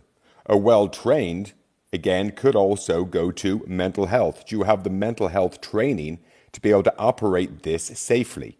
Because Okay. a This lot is of us one of will. the times. This is one of the times I will say that you have a lot of folks in the comments that disagree with you. Now, let me ask you this question: currently in America, if you're blind, as long as you have no criminal history or any mental issues, if you're blind, like Stevie Wonder, he can still purchase a firearm. According to what you're suggesting, he would lose his firearms rights. Isn't that Well, it's not correct? what I'm suggesting. I'm just trying to understand the Second Amendment, which says a well-trained citizen. I don't have an opinion on this. This is where everyone gets into their opinions. My opinion doesn't matter. I'm just understanding the Second Amendment, and what the Second Amendment says: a well-trained citizen's rights shall not be infringed upon for the safety of a state. So that's against the tyrannical government. And then again, it gets into the castle laws and each state laws, just like alcohol is legal, or amendment, and I misquoted before I said 8, it's Amendment 13, about slavery, unless you're in the criminal system. And each state and city and town has got a for-profit slavery system with the prison system. A So lot of, like I said, each normally, state does have their own choice, is what I'm saying. So we right? have to I get come what up you're with a saying. baseline understanding and interpretation of what the governance that each I state will must say adhere this. to. Yeah, like I said, normally your input gets overwhelming, an overwhelming amount of agreements. This time, folks are definitely saying that you do not, you do not have the Second Amendment pegged correctly. They're suggesting that it does not say well trained. Well, a well-regulated militia has been ruled as regulated is trained, militia being the individual, just like the gentleman spoke about with the Federalist Papers number 30, whatever it was, whatever number that was, that talks about a militia being an individual and regulated being trained. So it does read a well-trained individual for the safety and security pretty much of a free state, rights shall not be infringed. So what's the first part of the sentence? Because if I wanted to be a pastor, I could take any scripture out of context and you're going to hell. So That is why are true. we allowing people to take a simple sentence with 2 commas in it out of context and not understand the pretext? And that's all I'm trying to do. I don't have an opinion. I'm trying to So have, like based you on do, a your discussion. Okay, so based on your interpretation of how you're reading the definition, someone like Stevie Wonder could not have a gun.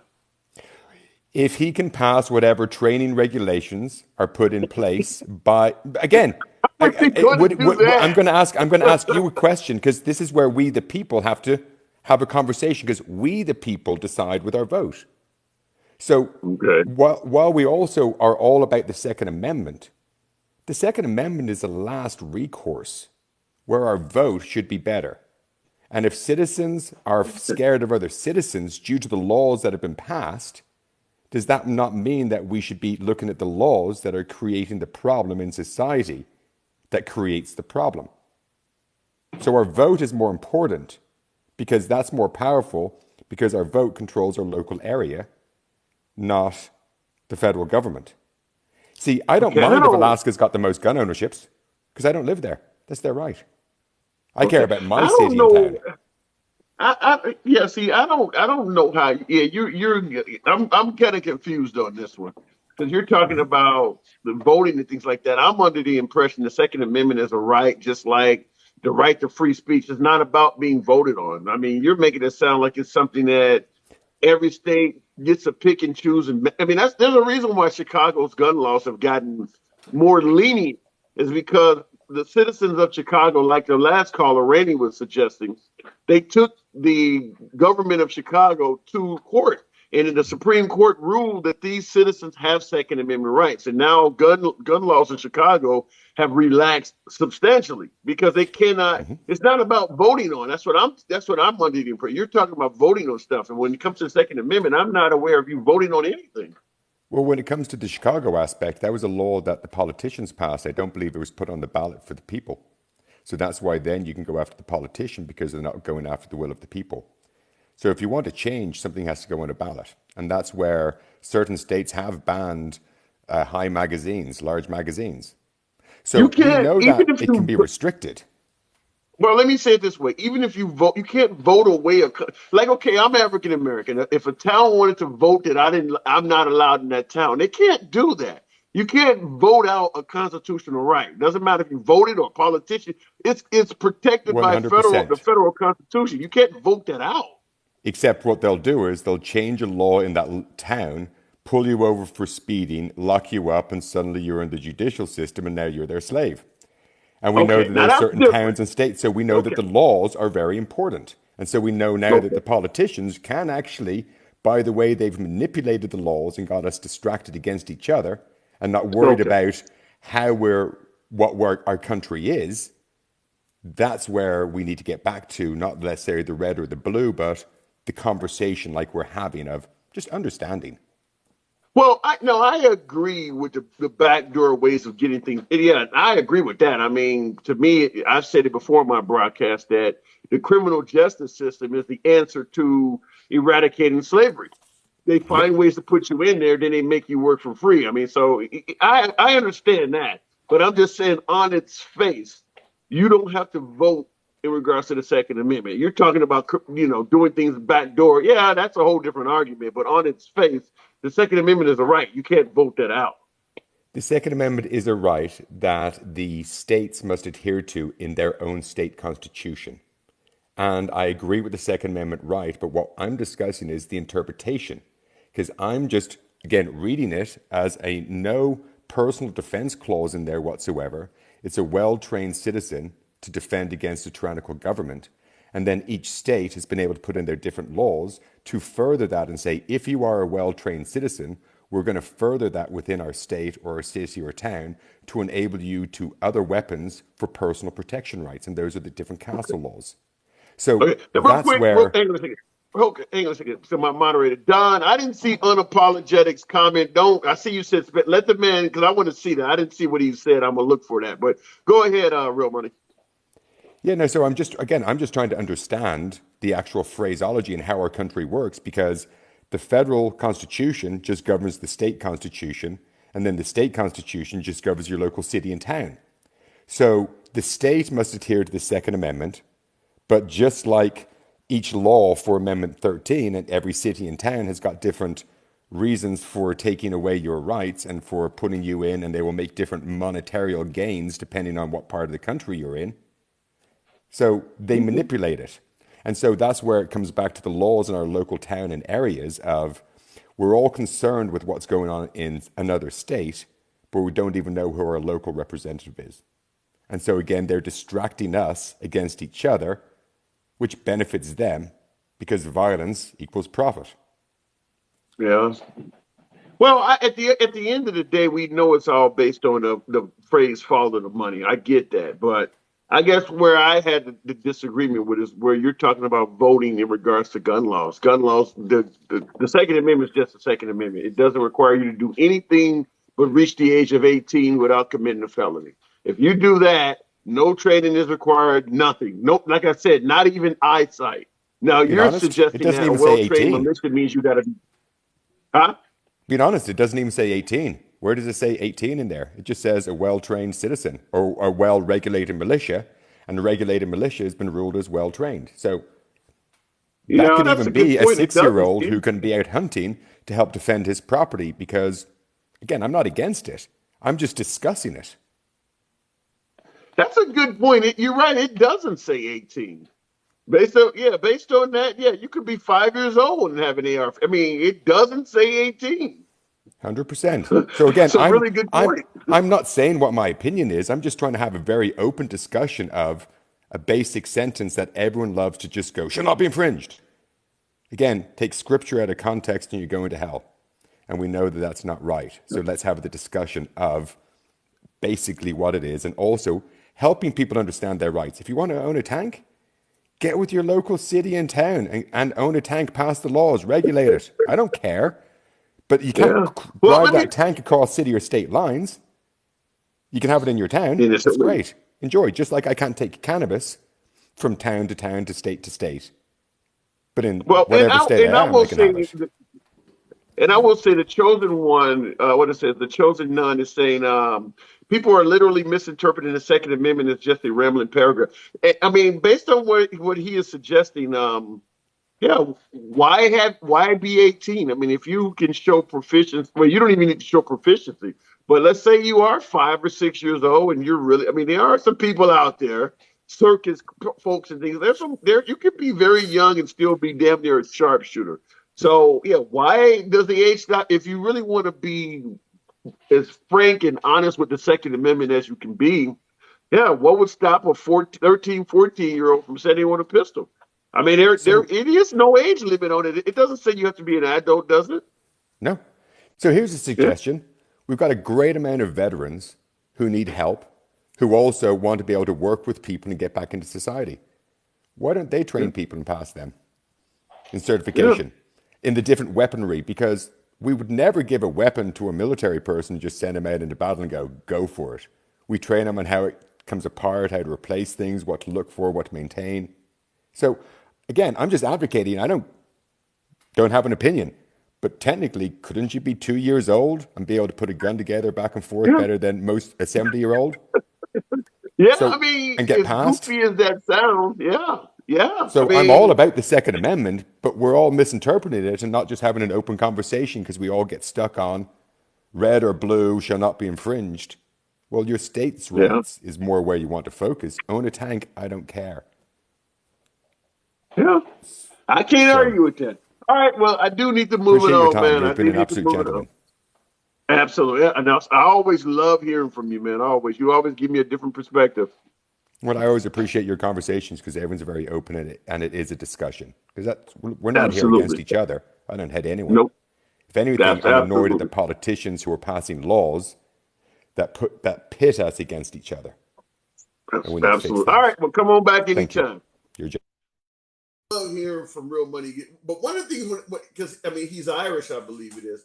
I will say, if you ever seen, there's been a host of Die Hard movies, but the one with Samuel L. Jackson, I believe it was whatever, the third Die Hard installment. The voice of the bad guy in that, Simon, that was giving him orders. His voice. If you listen to that, if you've seen that Die Hard, he sounds just like almost exactly like that guy. Simon giving him those orders, those riddles that they had to solve to prevent the town from being bombed and blown up. Real Money, you sound just like that guy. I don't know if you've seen Die Hard, but you sound just like that guy. All right, let me go to the comments, or to the callers, rather. I'm going to have to wrap it up in a minute, but there's a lot of you folks on here, too. Hey, what does that say? Hey, TikTok or something like that? Hastings Stack. I cannot pronounce that.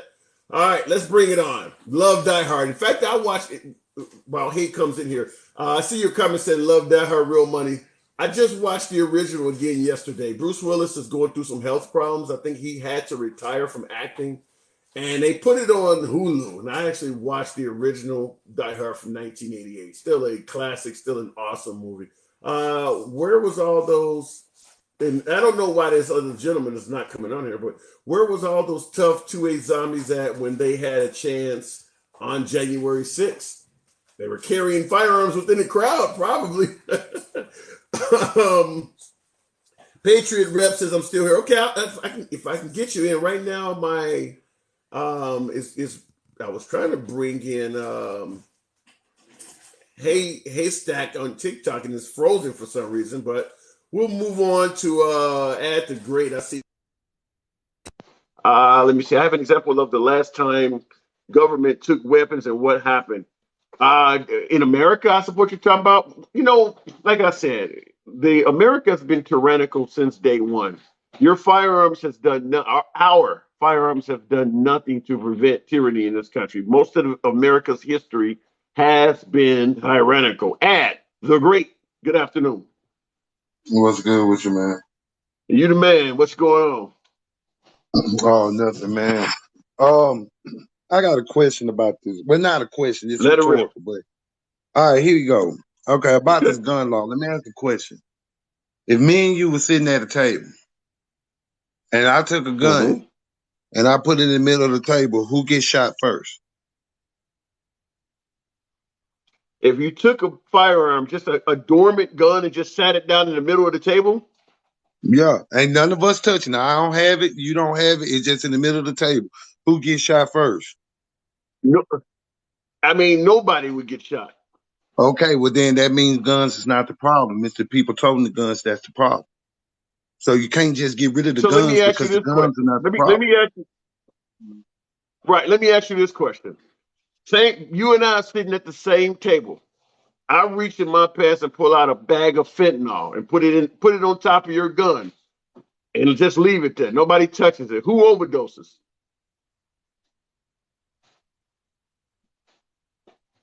Did I lose you? Nobody. Okay. So in other words, fentanyl is not the problem either, right? Exactly. Okay. So in other words, everything should be legal because as long as you don't do nothing wrong, nothing's going to happen to you. But see, this is what I'm saying.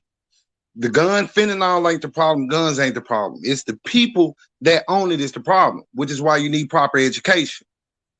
That's what you have to do. But you cannot force You them can't to be stop. right. But you can't force them to get an education. No education. The NRA, who's the biggest gun lobby in the country, is fighting to keep education optional. They advise you to get educated, but when asked, do you want to make it mandatory by law that a gun owner has to become educated, they're not a fan of that. So as long as education is optional, saying get educated has very little weight to it. See, you're not getting the point though. See, that's all semantics. You see what I'm saying? Because just because the NRA, well, honestly, just because the NRA doesn't agree, and the reason why that happens and it's not going to get changed is because the NRA has deep pockets and they're paying politicians. Now, speaking on the truth of the matter of it, guns don't kill people. Stupid people with guns kill people. But I can see that what the issue is the fact that the help that is needed is getting blocked by the NRA because the NRA doesn't want that. Now, that's the point that I'm getting at. Because the thing is, the argument really is not the gun.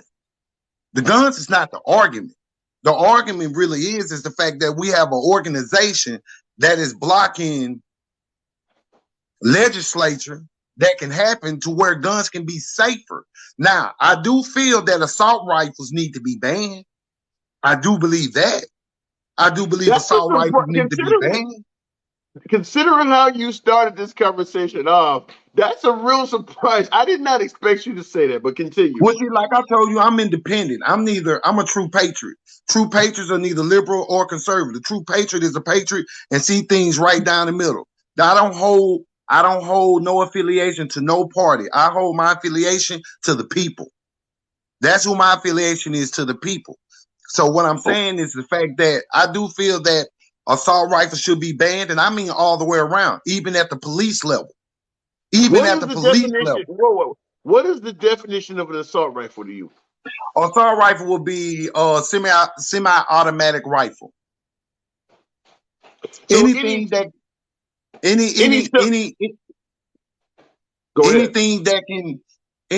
damn, I'm trying to figure out, it was something about like the seconds that the bullets come out, because it's like anything that can shoot at a higher repetitive level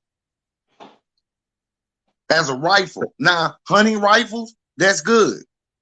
But AR-15s, AK-47s, Dracos, those are military style rifles. They should not be on the street. They should only be held by the military.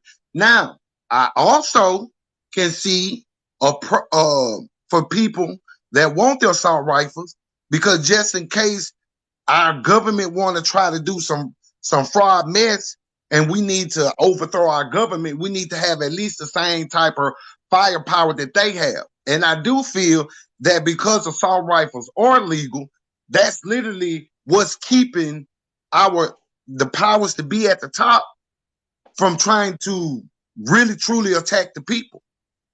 Okay, let me respond in the comments. Wallace C. Ober or something, you're saying, look, you two need to do research. This is so wrong. You all have no clue. I haven't even given any input on what the man is saying yet. I'm letting the man speak. So as far as, I mean, what research do I need to know?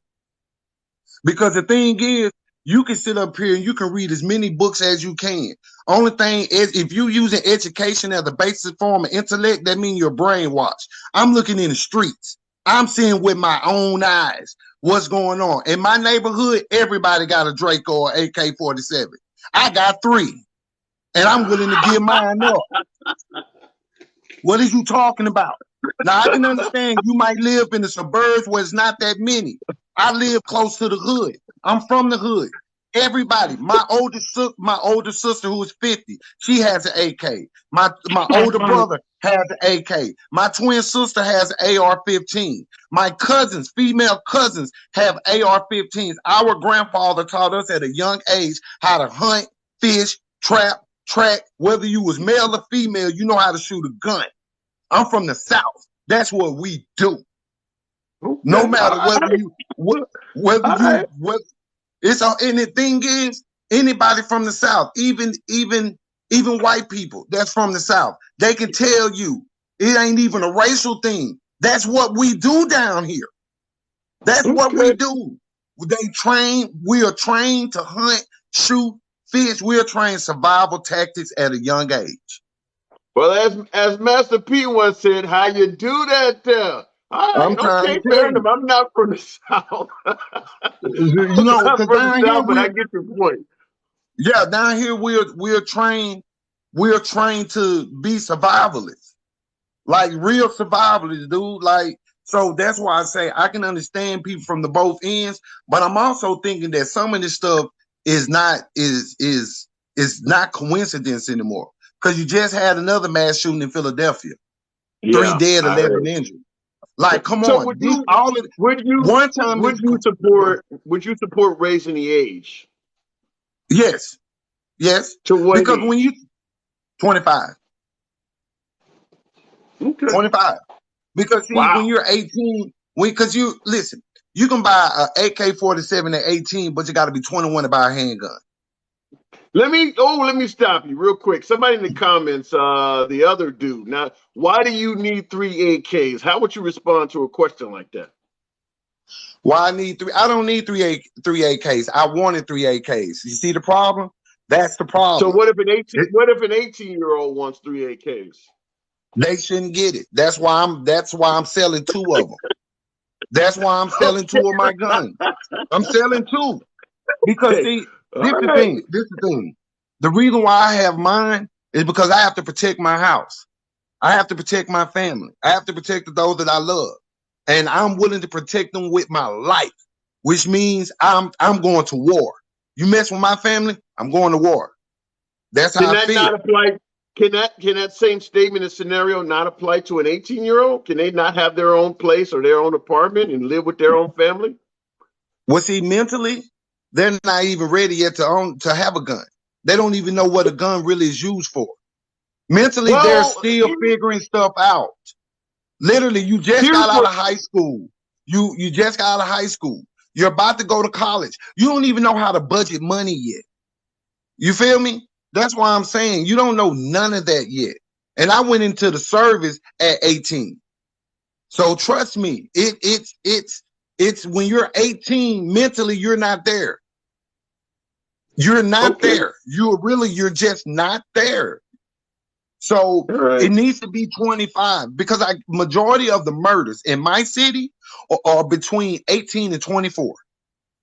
Majority of the people that get killed in my city is 18 to 24. So if you make the gun age, now that right there, I can't say I agree on everything you're saying, but that right there, the good guy with a gun versus the bad guy. The bad guys are under 25. There's no denying that the overwhelming majority of folks in this country taking lives with firearms are under. Now, obviously, you can point to your 90-year-old grandpa that knocked off a bank and took everybody's life in there. But in reality, the overwhelming majority of folks using firearms to commit, whether it's street crime, robbing liquor stores, or even the mass casualty events at schools, they're under 25.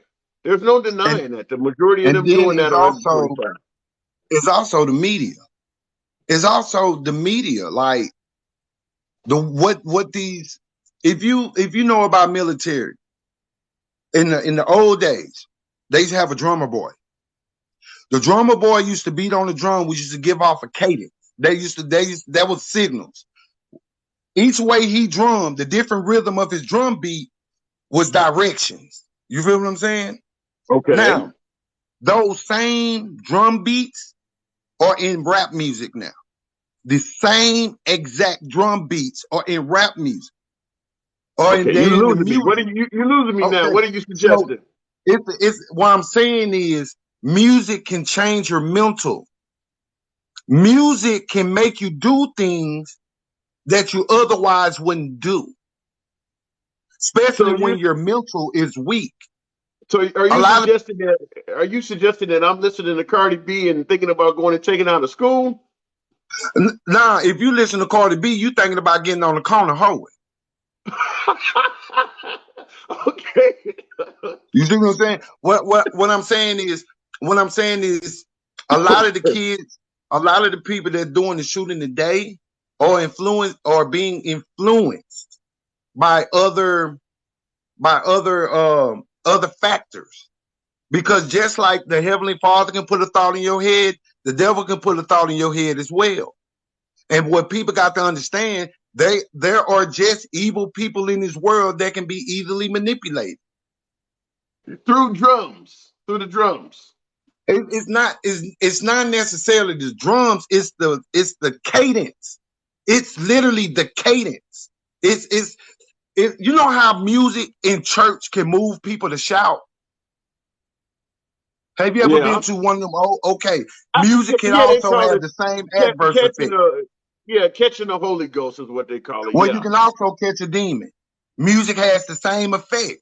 You could, just like you catch the Holy Ghost listening to gospel music, you can catch a demon listening to secular music.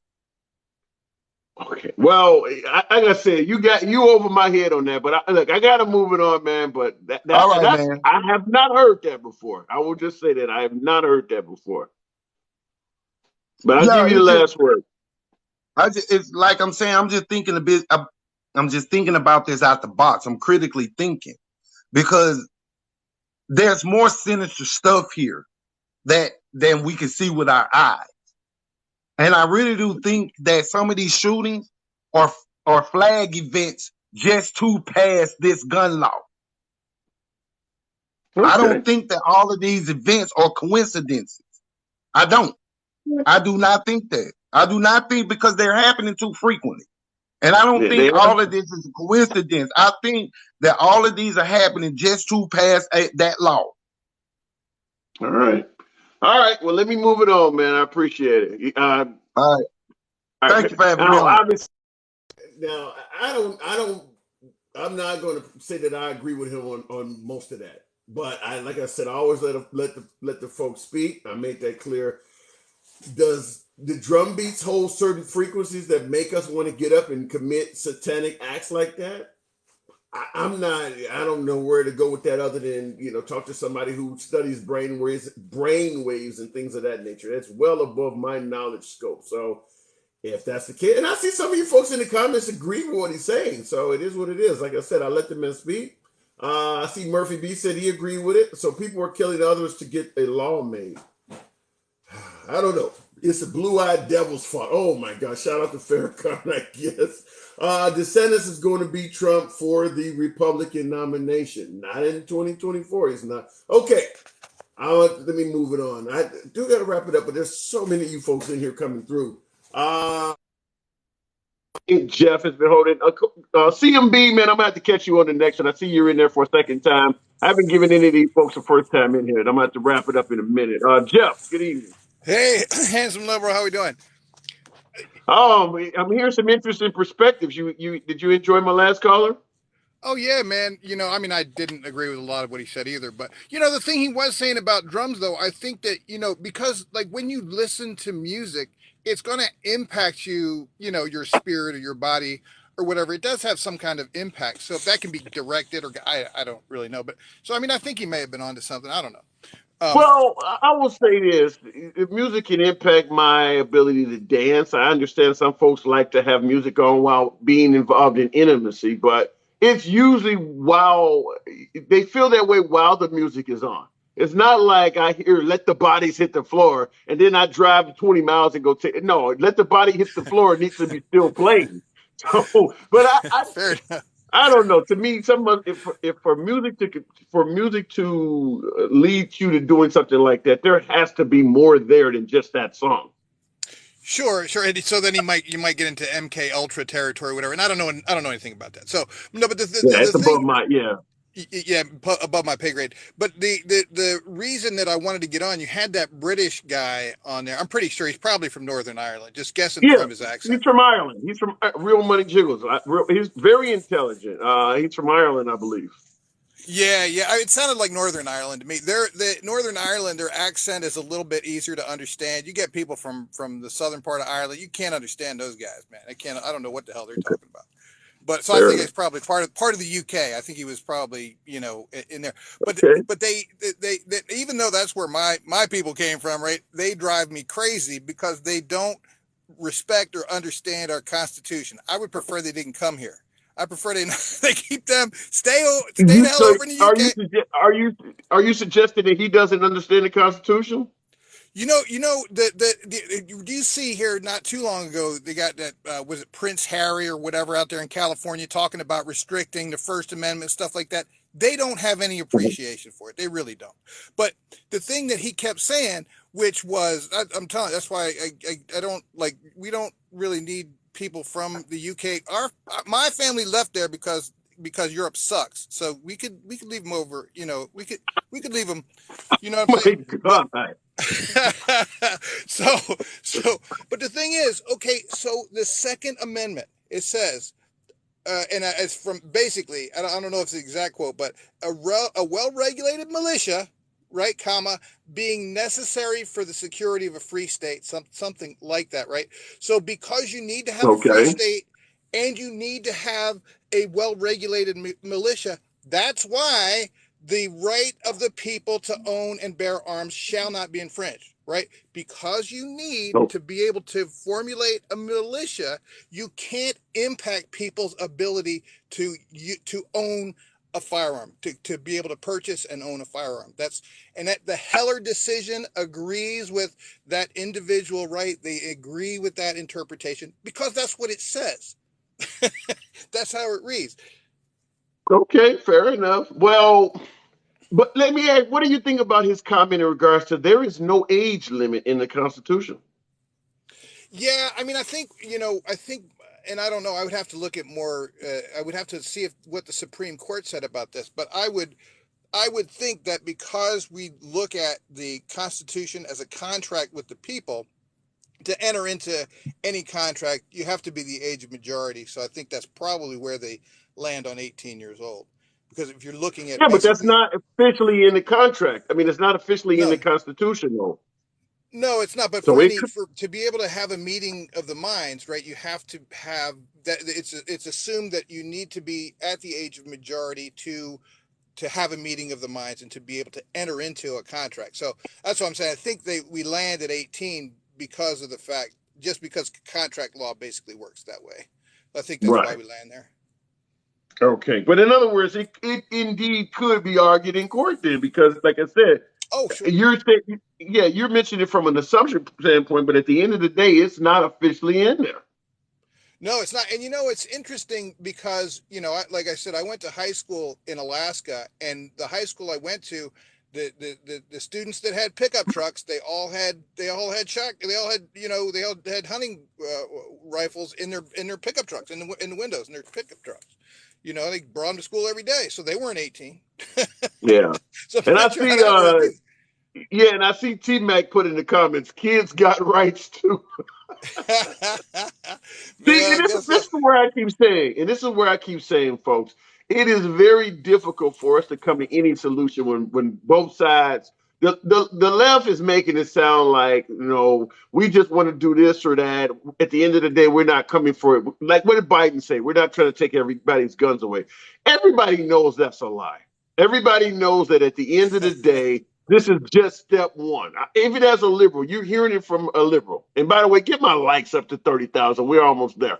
But even as a liberal, I'm willing to admit that, yeah, the take an inch or give them an inch, they'll take a mile thing. That's a real thing. Right now, it'll just be maybe the AR-15 or raising the age, but there certainly is more to come. And on the right, they're pointing out mental health and all of this shit, when in reality, they don't really honestly want to do anything about mental health, because mental health, there's no way to address mental health issues without infringing on Second Amendment rights. There's just no way you can legitimately do it without some serious infringement. Or if you do it without infringement, it's going to take so long, which is what Trump said. Going to court will take too long. So by the time you go through the due process, the whole event is over with. So you're never going to, both sides are tackling this in a way that I don't think either side is going to come to the table. But go ahead. And let me just, the thing that, and you can call me crazy if you want. I'm used to it. You know what I mean? A lot of people do. But for me now, if you look, and I may have mentioned this to you before, but if you look at when they started coming out with these drugs like Prozac, now there's a couple of different psychotropic drugs that psychiatrists prescribe, and there's MAOIs and SSRIs. I forget which one is which, but whatever category that Prozac comes in, they know that there's a potential for suicidal thoughts and homicidal thoughts. So, and these people, these shooters, they've all had psychiatric care. So I want to know what drugs they're taking, right? And the prescriptions of those drugs over the last 20 years have gone up like 3,000%, some astronomical number. So, and it's like, so I don't think it's it's, correlation, causation, that type of thing. But you go back, we didn't have this problem before 20 years ago. And then these psychiatrists, they have these new drugs that they're giving people, and all of a sudden we get mass shootings. You know what I mean? I think there's a relationship between that. But like you said, so it's a mental health. Like my perspective is it's mental health. But the Republicans don't want to do anything because I don't care what side, Democrat or Republican, that our representatives are. They all want to take our guns. They all want to be able to reduce our ability to react to them, in a negative way. If they try to do something to us that is too far, you know what I mean? If they push us too far, then we're going to push back, and we can. But if they don't want that. Both sides want to take that away, So you actually think at the end of the day, Republicans want to take away your gun rights too? Absolutely. Yeah, I think the people. What is that based on? Because like I said, to me it seems obvious. These drugs have been out for a little over 20 years. These mass shooting events, these mass casualty events have been happening for the last 20 years. Every one of these shooters has been under psychiatric care. So it seems to me pretty obvious what the problem is. And no one's going, hey, we need to look at these psychiatrists and have them have some liability if something goes off. They don't even talk to these people because I don't think they're actually interested in solving the problem. I think they want the problem because then they can give you the solution of, oh, sorry, you got to turn your guns in. You know what I mean? I don't think they want to solve it. I don't believe they want to solve it. Okay, and by the way, for you guys in the audience talking about Republicans in regards to rhinos, I got to the point because I debate with right wingers. Last 20 plus years, I've been debating with right wingers. I despise the term rhino because rhino it's just like the term racist or socialist. It's a demonization word thrown at folks that you dislike or disagree with, even though it oftentimes has no validity to it. Under this administration, you know who I'm talking about, my favorite folks. Every single person that disagrees with Trump instantly becomes a rhino. That's bullshit. Yeah, but wait. Go ahead. But the way I look at it, and I'm a registered Republican. I vote in the primaries, been voting, right? But I look at them as controlled opposition. The Republican Party, basically, the Democrats have been able to get a lot of their agenda pushed forward because the Republicans have not put out anything to counter it for as long as I've been alive. So we are not represented well on my side of the aisle. So you can look at every member of that GOP establishment and call them a rhino because they don't represent me and my interests. They never have. Well, is it not possible that the party might just be evolving? I mean, like if you look at the Democratic Party of today in 2022 and you compare it to, say, the Democratic Party under Jimmy Carter, the Jimmy Carter Party would not have supported LGBT rights and things like that. Maybe the Republican Party is just evolving.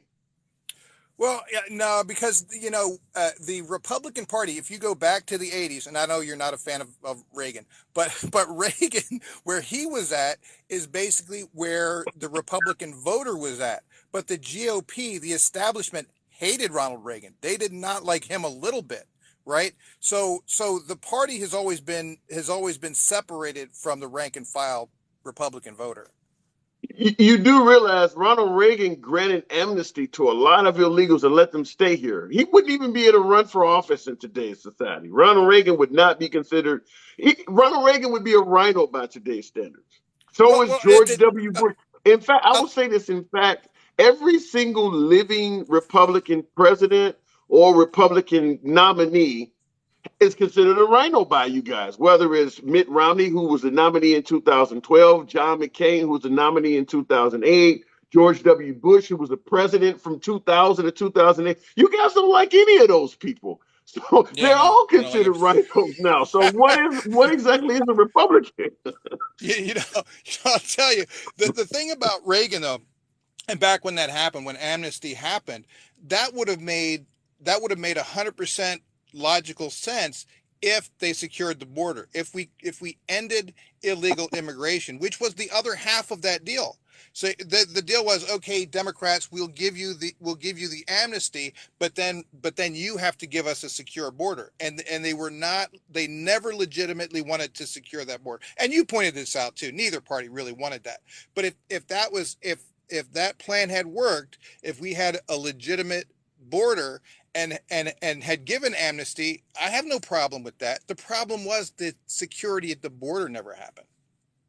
Okay, and I truly believe that um, both sides, right and left, want illegal immigrants in here. I think this guy They is the do. only guy that I can think of in my lifetime that did not want to leave the border open. Whether it's, I mean, we could talk about Biden, we can talk about Obama, and even Bill Clinton in regards to the border. But like I said, Reagan granted amnesty, and George W. Bush is known as saying they'll do jobs no Americans want. So it's pretty clear there's plenty of room on the Republican side for letting illegal immigrants in this country. I mean, I just gave you two perfect Absolutely. examples. Yeah, Yeah, yeah, no, so yeah, but that's what I'm saying. So the average Republican voter, the people that are voting that support that party, none of them want that. The people, conservative people, we're kind of rule of law kind of folks. It's like we need to have a standard. We need to be able to know who's coming into our country. They need to follow a process. We can't just have people walk in or come in, overstay their visas and all this stuff that happens. We are, and like I said, I don't care if they're coming from Mexico or the UK. Don't come illegally to my country. Don't do it. well, We got I'll disagree with one thing you said. You said the Republicans want that, but the average voter, Republican voter, does not want it. Steven 963 in the comments said big money Republican donors want the cheap labor, and he's right. They do. He's All of the right. Yeah. businesses, all of the businesses, those are regular voters too. The wealthier Republican voters, they do want the border open because it turns into cheap labor. So it's the working man on the Republican side that does not want them over here. That's fine. But the wealthy True. Yeah. Republicans, they want those illegal Yeah. immigrants over here just as much as Biden or somebody. But go And ahead. I can't imagine why a hardworking Democrat would want people to come in illegally either. Because you're gonna be Because they competing turn for into jobs. They're gonna be votes. well, right, Because but they I turn mean, into but votes. so you think a Democrat, like a regular blue collar guy, would who votes Democrat would approve of illegal immigration? Yes. Really? Because Because I'll it's tell not. you, like when Go one of ahead. the jobs I did when a job before I was doing this over the road thing, when I was in Jersey, I delivered a lot of like landscaping supplies. I did a lot of the EP Henry stuff, and I drove a concrete mixer truck and stuff like that. So I would go on a concrete job, and there would be sometimes the company would be illegal aliens. Sometimes the company would be legal people, and this is Jersey, so it's a lot of Democrats. It's a blue state. So you would have some of the teams were illegals, some of the teams were were a lot of them were criminals. They were right out of jail and stuff, but whatever. They were legal, but they were competing for those wages. The people that are here illegally were driving down the wages of the Americans with a legitimate right to be here. That's going to happen whether you. That's going to happen whether you let illegal immigrants in the country or not, because a lot of us are competing with Chinese workers and Indians, and even at the doctorate level, you got Indian. Well, and when I say India, I mean natives of India. They come over. They're engineers and all that. So it's not just at the bottom level. And Rainey and those who are in there here suggesting that stop the BS. Illegals can't vote. No, but they turn into votes. That's what I didn't say illegals. I said they turn into votes. They have children, and their children tend to vote. I mean, seriously, if you got Trump on television telling you that your grandmother, or better yet, your grandchildren are going to be rapists and murderers, you're not going to vote for Trump. I mean, there's a lot of illegals that came to the country, maybe got with a legalized Mexican or a legalized Hispanic. They created a child. That child is a U.S. citizen. When that child grows up, that child is watching TV and hearing how Trump is criticizing his ancestors or criticizing other family members of his trying to get in here like he's in here. That person is not going to vote for Trump. That's what I'm talking about. So I'm not saying that the illegal immigrant can vote. Have you seen the move of the Latino vote to the Republican Party though? If you look at all them border cities, they've shifted like 40% have shifted to the GOP. So so that's not necessarily. I will say, well, let's be clear. There's not a lot of votes coming out of border cities. Most of that stuff is quite rural. I mean, how many other than El Paso? How many big towns are on the border? San Diego.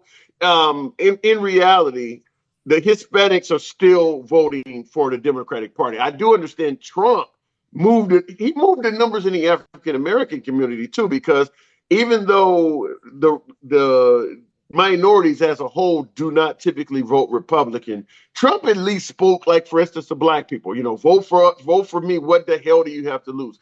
We get so much neglect from the Republican Party that I've said it several times. You're never going to get the votes of African Americans under the guise that you put Candace Owens out there. Are you for real? So at least Trump did talk. Seriously, at least Trump did. Right. At least Trump did talk to the African American community. And even though a lot of African Americans tend to think he's intolerant, the fact that he spoke to African Americans, you can see it in his numbers. He got better numbers than virtually any other Republican president in recent history. He didn't completely neglect the community like most of them do. But go ahead. I got to move it on, but I give you the last word. Go ahead. Yeah, it is terrible. But I can remember, other than Trump, there was Jack Kemp. And when you can name a Republican by name that reached out to the African American community, that's disgraceful. That is a horror.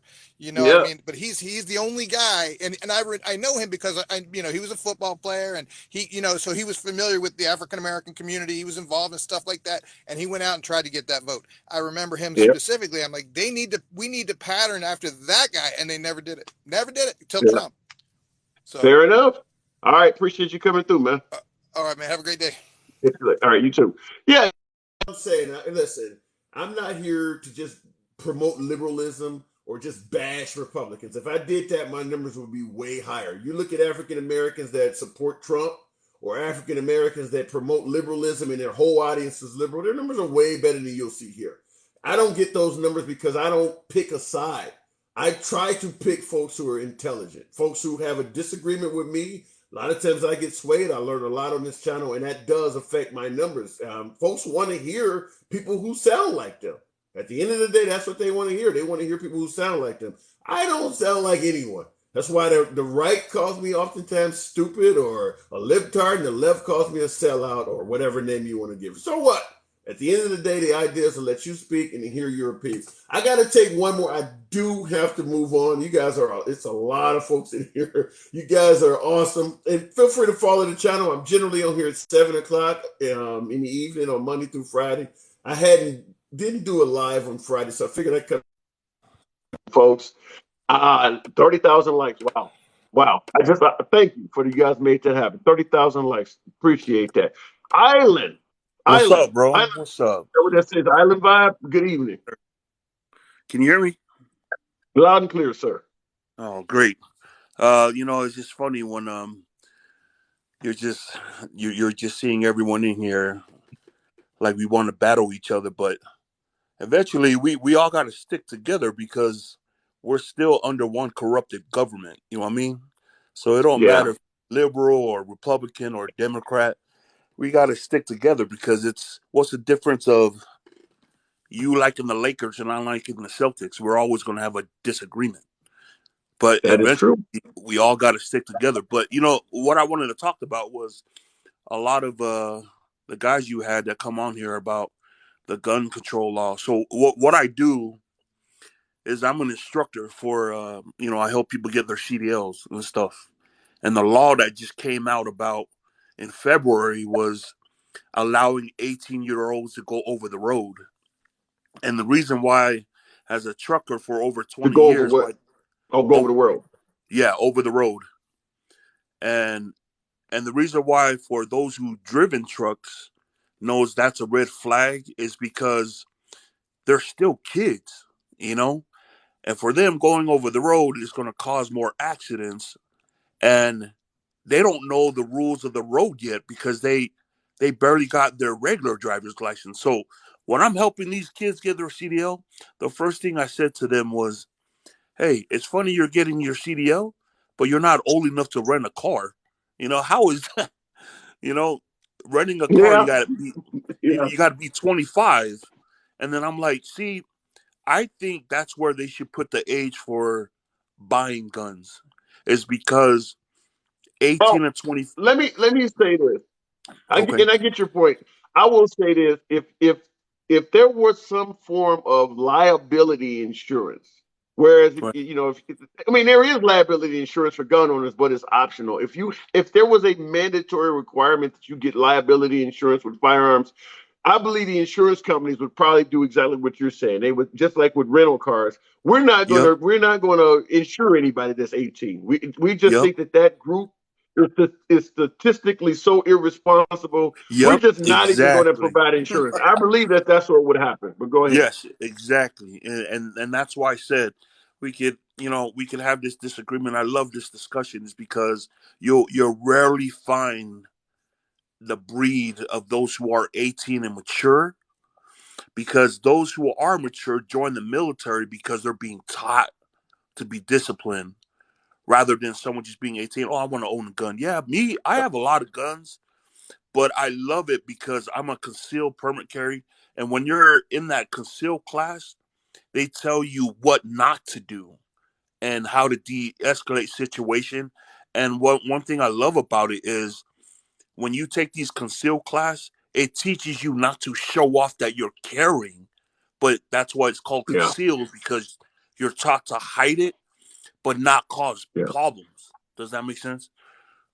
But absolutely. just And I think I will say this. I know when I used to get my hands on weapons when I was a young man, it gives you would have that Superman feeling, and yeah, you would not want to hide it. You a right. lot of it's a maturity level thing. But continue. Yes, yes. So that's why I would say, like, I agree with the call that you had before. It's guns don't kill people; stupid people do.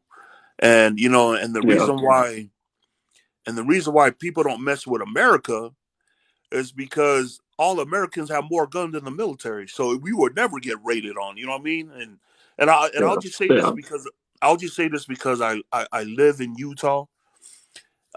Utah, you'll never have anybody who try to rob a bank or anything like that because I guarantee you, everybody that's in there getting their deposit, they're all concealed carriers. You know what I mean?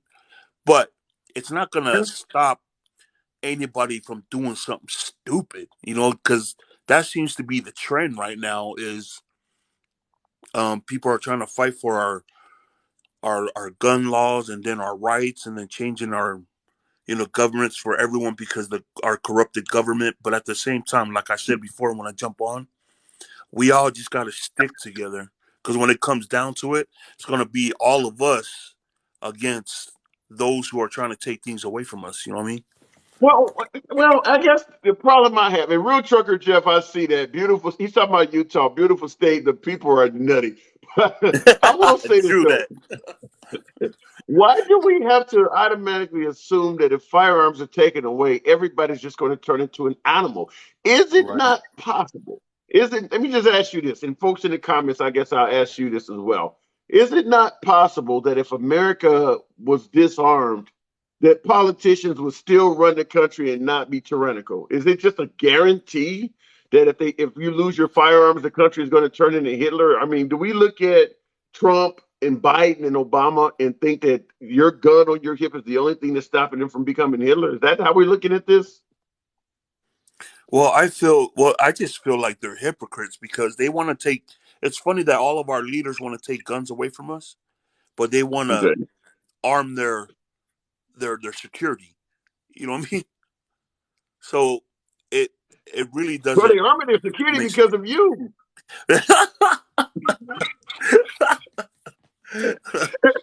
it ain't me. Let me give crazy you a one. perfect example. Let me give you a perfect example. I Okay. used to live in Australia where they don't have guns. The average, I mean, they have guns, but 99% of citizens do not have them because they're outlawed. So only outlaws have guns. We've heard that. Um, I got pulled over in Australia. I think it was speeding or some moving violation. I put my hands on 10 and 2 like you do here, and I didn't move. I turned into a block of ice. That's what I'm told to do here in this country. Freeze and turn into a block of ice. The guy asked me, could started talking to me, and I made sure I kept my hands in sight all the whole time. And he actually told me, this is a quote: you can put your hands down. You're not in America. They know how bad things are here Wow. for the citizens. They actually know that. I had an Australian caller on the other day. Same thing. Talked to him about banning guns and asked him all of the things I asked that I hear from you guys. If you ban, because they had their guns banned in 1996 after a mass casualty event. And I asked them all of the same questions you hear from here. Tyranny is going to happen if guns are banned. Citizens are going to be robbing each other and using knives and bombs and cars since they can't get it. They're going to find another way to do it. What else? Civil war. All of the same Right. questions you hear, same things you hear, that's going to happen here. And I asked them, in regards to over there, now that your guns have been banned, what is that, 26 years? I think that's all. Yeah, about 26 years. I asked them, have you seen any instance of folks rising up talking about a civil war? None. I asked them about the tyranny and things like that. And I asked them also, I said, do you have citizens? Because it's a democracy. You can vote for it. Are your citizens trying to vote to give you your gun rights back? And he said occasionally we will have a politician that talks about bringing gun laws back to Australia, bringing gun rights back. And he said about 80 or 90% of the population will quickly shoot that politician down because they look at TV and see us as what could happen if they get their gun rights back. They're seeing kids being killed in schools, mass. They're literally using us as a reason not to have their own gun rights back. I Right. mean, so why do we believe that if we lose our gun rights, we're going to become so horrible when none of the other countries that have lost theirs seem to be complaining about that? Well, I just think honestly, I just think everyone just looks at America as the most powerful, you know, military in the world. So everyone fears us, but I can't speak on that behalf because they're just totally different. You know what I mean? Well, But let me say it like this in regards to your comment that everyone fears us. Let's say you got a neighbor that lives next door to you. They own an apartment building. It's got 3 apartments in it. And everybody got bunch of kids in that building and everything. And every other week, you see somebody getting taken to the hospital, or you see somebody getting shot, or they're out there playing with guns, and the cousin will shot the other cousin. It's a whole building full of family members. Everybody's related, but they are violent as hell to each other. Wouldn't you be afraid of that family too? They killing each other, beating the shit out of each other. Wouldn't you look at your neighbor in that building and be like, I don't want nothing to do with them? I don't know, bro. Honestly, I'm I mean, Samoan, and I guess we grew up not fearing anyone. I guess the point I'm trying to make is when you said everybody else fears us, is that when you see the news and you see us killing our own selves at the rate Right, in which we do, you would have to fear us if you was a different country. Shit, if they're willing to do that to each other, I don't want nothing to do with them. That's the right, point I'm making. right. So yeah, I believe people fear. Yeah, I believe people fear us. We either always killing each other or getting in war with somebody else. We literally are eager to fight. So yeah, it makes sense that people are afraid of us. Right. Yeah, I just want to Okay. just jump on here and just tell you, man, I appreciate your live and everyone's feedback in here. But thank you for the opportunity, man. Anytime you are welcome back, 100%. Come on through, Thanks, man. bud. Appreciate talking to you. Have a good Island evening. vibe. Island vibe. Fair enough. All right, folks. Let me just look at some of the comments. I'm gonna have to get ready to wrap it up. We've been rapping for a minute. You guys have been riding with your boy. The likes are off the chain. They want us at war too. Who are they, user 729? It's messed up. I can see that. Damn shame, kind of Mexican. Yes, I agree. Look at Fast and Furious under the Obama administration. Fast and Furious involves what shipping guns to the cartel, and some of those guns were used on American citizens. I could bring up the Iran Contra scandal. If I mean, look, they all like one of my callers talked about. Follow the money. There's a lot. One of the reasons we probably had a Second Amendment is there are folks who are making a ton of money off of it. Make no doubt about it. The NRA is profiting heavily. You want to talk about Black Lives Matter?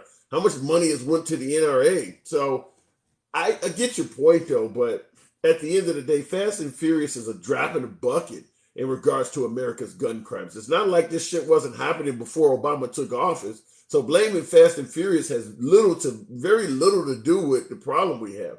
Take Fast and Furious out of the picture. Take every single gun that moved back and forth with Fast and Furious out of the picture. You think we still would not be having problems? You think what happened in southern Texas was done with a Fast and Furious gun? Sandy Hook? You think all of those guns at Mandalay Bay were Fast? No, that's just if you want to attack Obama, that's fine. I'm not here to defend Obama. I'm here to talk about what we're talking about. But Fast and Furious is not, taking that out of the picture is not going to do anything about this. No guns, no bullets, no mass shootings, less lives lost. When is that? Oh, I agree. That's only what we know about. Yeah, exactly. There's a whole lot of money being exchanged. I mean, keep in mind, America is the biggest exporter of weapons. So our weapons are not just here. They're like, for instance, when folks say that if you ban guns in America, they would just smuggle them in from Mexico. Mexico's not making a lot of firearms. Where do you think the firearms in Mexico come from? I mean, they're not making a whole lot of firearms down in Mexico. So keep that in mind. Let me explain what should be done in the United States with gun control. I'd be curious to know. Let me know. Go ahead and state your point. I'll take a look at it real quick. Real quick, I got to run up out of here. Have to go, but this is a new one. I just want to hear it from you. I'll give you a couple Hello. minutes before I run. Yeah, Ken, I gotta go, but Oh, real quick, give me your explanation. yeah. So, yeah, great. Thanks for having me on live, right? So, yeah, gun Okay. control is crazy, right? Everybody's like, oh, well, you take away gun control in the States, so it's going to be like second or third world war over there. It's not, that's not how it happens, right? So, let me put it in another way, right? What Anyone with a country are you from, by legitimate the way? gun. You sound like, hang on. You sound like you got an accent. Real quick, what country are you from? So I'm originally from Zimbabwe, lived in South Africa, live in the United Kingdom, right? So I know gun control and how it should operate. I've been in the States and I've been in Australia as well, right? So I know very much about gun control and how like certain countries deal with it, right? So say for example over in the UK, we don't have guns. People that are gangsters and violent criminals do have guns, but there is a police force that can control that, right? However, saying that, I'm not saying take away all your guns. I love guns. I've got guns in my place. They are registered, right? Okay. So However, there is a like put it into perspective for you, right? If there is an American citizen with a gun, right? What okay. what gives them the right? What gives them the right to have a gun? Well, they're American citizens. So each of those citizens has a passport or an American ID document that is provided by the state, right? Okay. That's literally that, right? All So right. why do people think that you cannot have the same infrastructure that can provide you a passport or a US ID card that cannot provide you the same card for a gun, right? Now let me put it into perspective for you, right? So I come from Southern Africa. Now you have to re-register your guns. So your guns in Southern Africa have to be taken away and they have to be tested, right? For any kind of criminal activity on your gun. So they go back to the state, they do ballistics test on it, they register if that has been used for criminal activity and then provide it back to you, right? That's actually occurring right now in South Africa, right?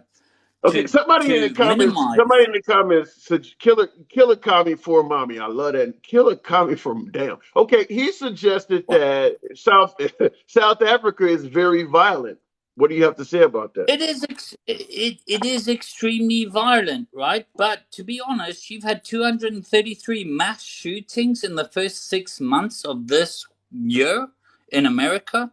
That's unheard of, man. That's Yeah. worse than the worst parts of the world right now. In terms of mass shootings, you are number one. You've got metal detectors at schools. That's like, how did that become normal, man? That's crazy, bro. I don't have a Anyway, response for that. It does that's sound not really bad. It does sound really that's not bad. my point, right? My point is you should be allowed to have guns, but just make damn sure that they are absolutely controlled in a manner when you want to buy a gun. There is a police force that comes around, make sure that you've got a secure safe, that you can put your gun in that safe, that there is only a single key, that you don't even tell your wife about it, right? And this is a law in the UK here, right? You cannot tell your wife where that key is or the other way around. It's not about a matter of sex or whatever, right? Only one person has access to that. The ammunition is held in a separate area. You cannot have a child just pick up a gun and blow your head out, right? Which happens. Yeah. You know, it's sad, but it happens, right? And this is the thing: is like it's all about gun control. I've got a 12 gauge shot. Well, sorry, I'll take that back. I don't. My friend has a 12 gauge shotgun at his house with two children in it, right? But it's in a safety cabinet and he cannot get access to it. If he went out and got absolutely blind drunk, he cannot get access to that cabinet. The police are well aware of that gun in his house. It's documented, it's registered. Okay. All right. That's the difference. I do got to wrap it up, man. I can't. I just wanted to let you get your point across. I don't think any Sorry. of that apply here, though. I'm just going to be honest with you. Particularly having to take your gun to a police officer and let them test it and check it for murders and all of that stuff would never fly here. Why not? I mean, I'm Why not not? because we can't even raise the age. We can't even make it so a blind person can't purchase a gun.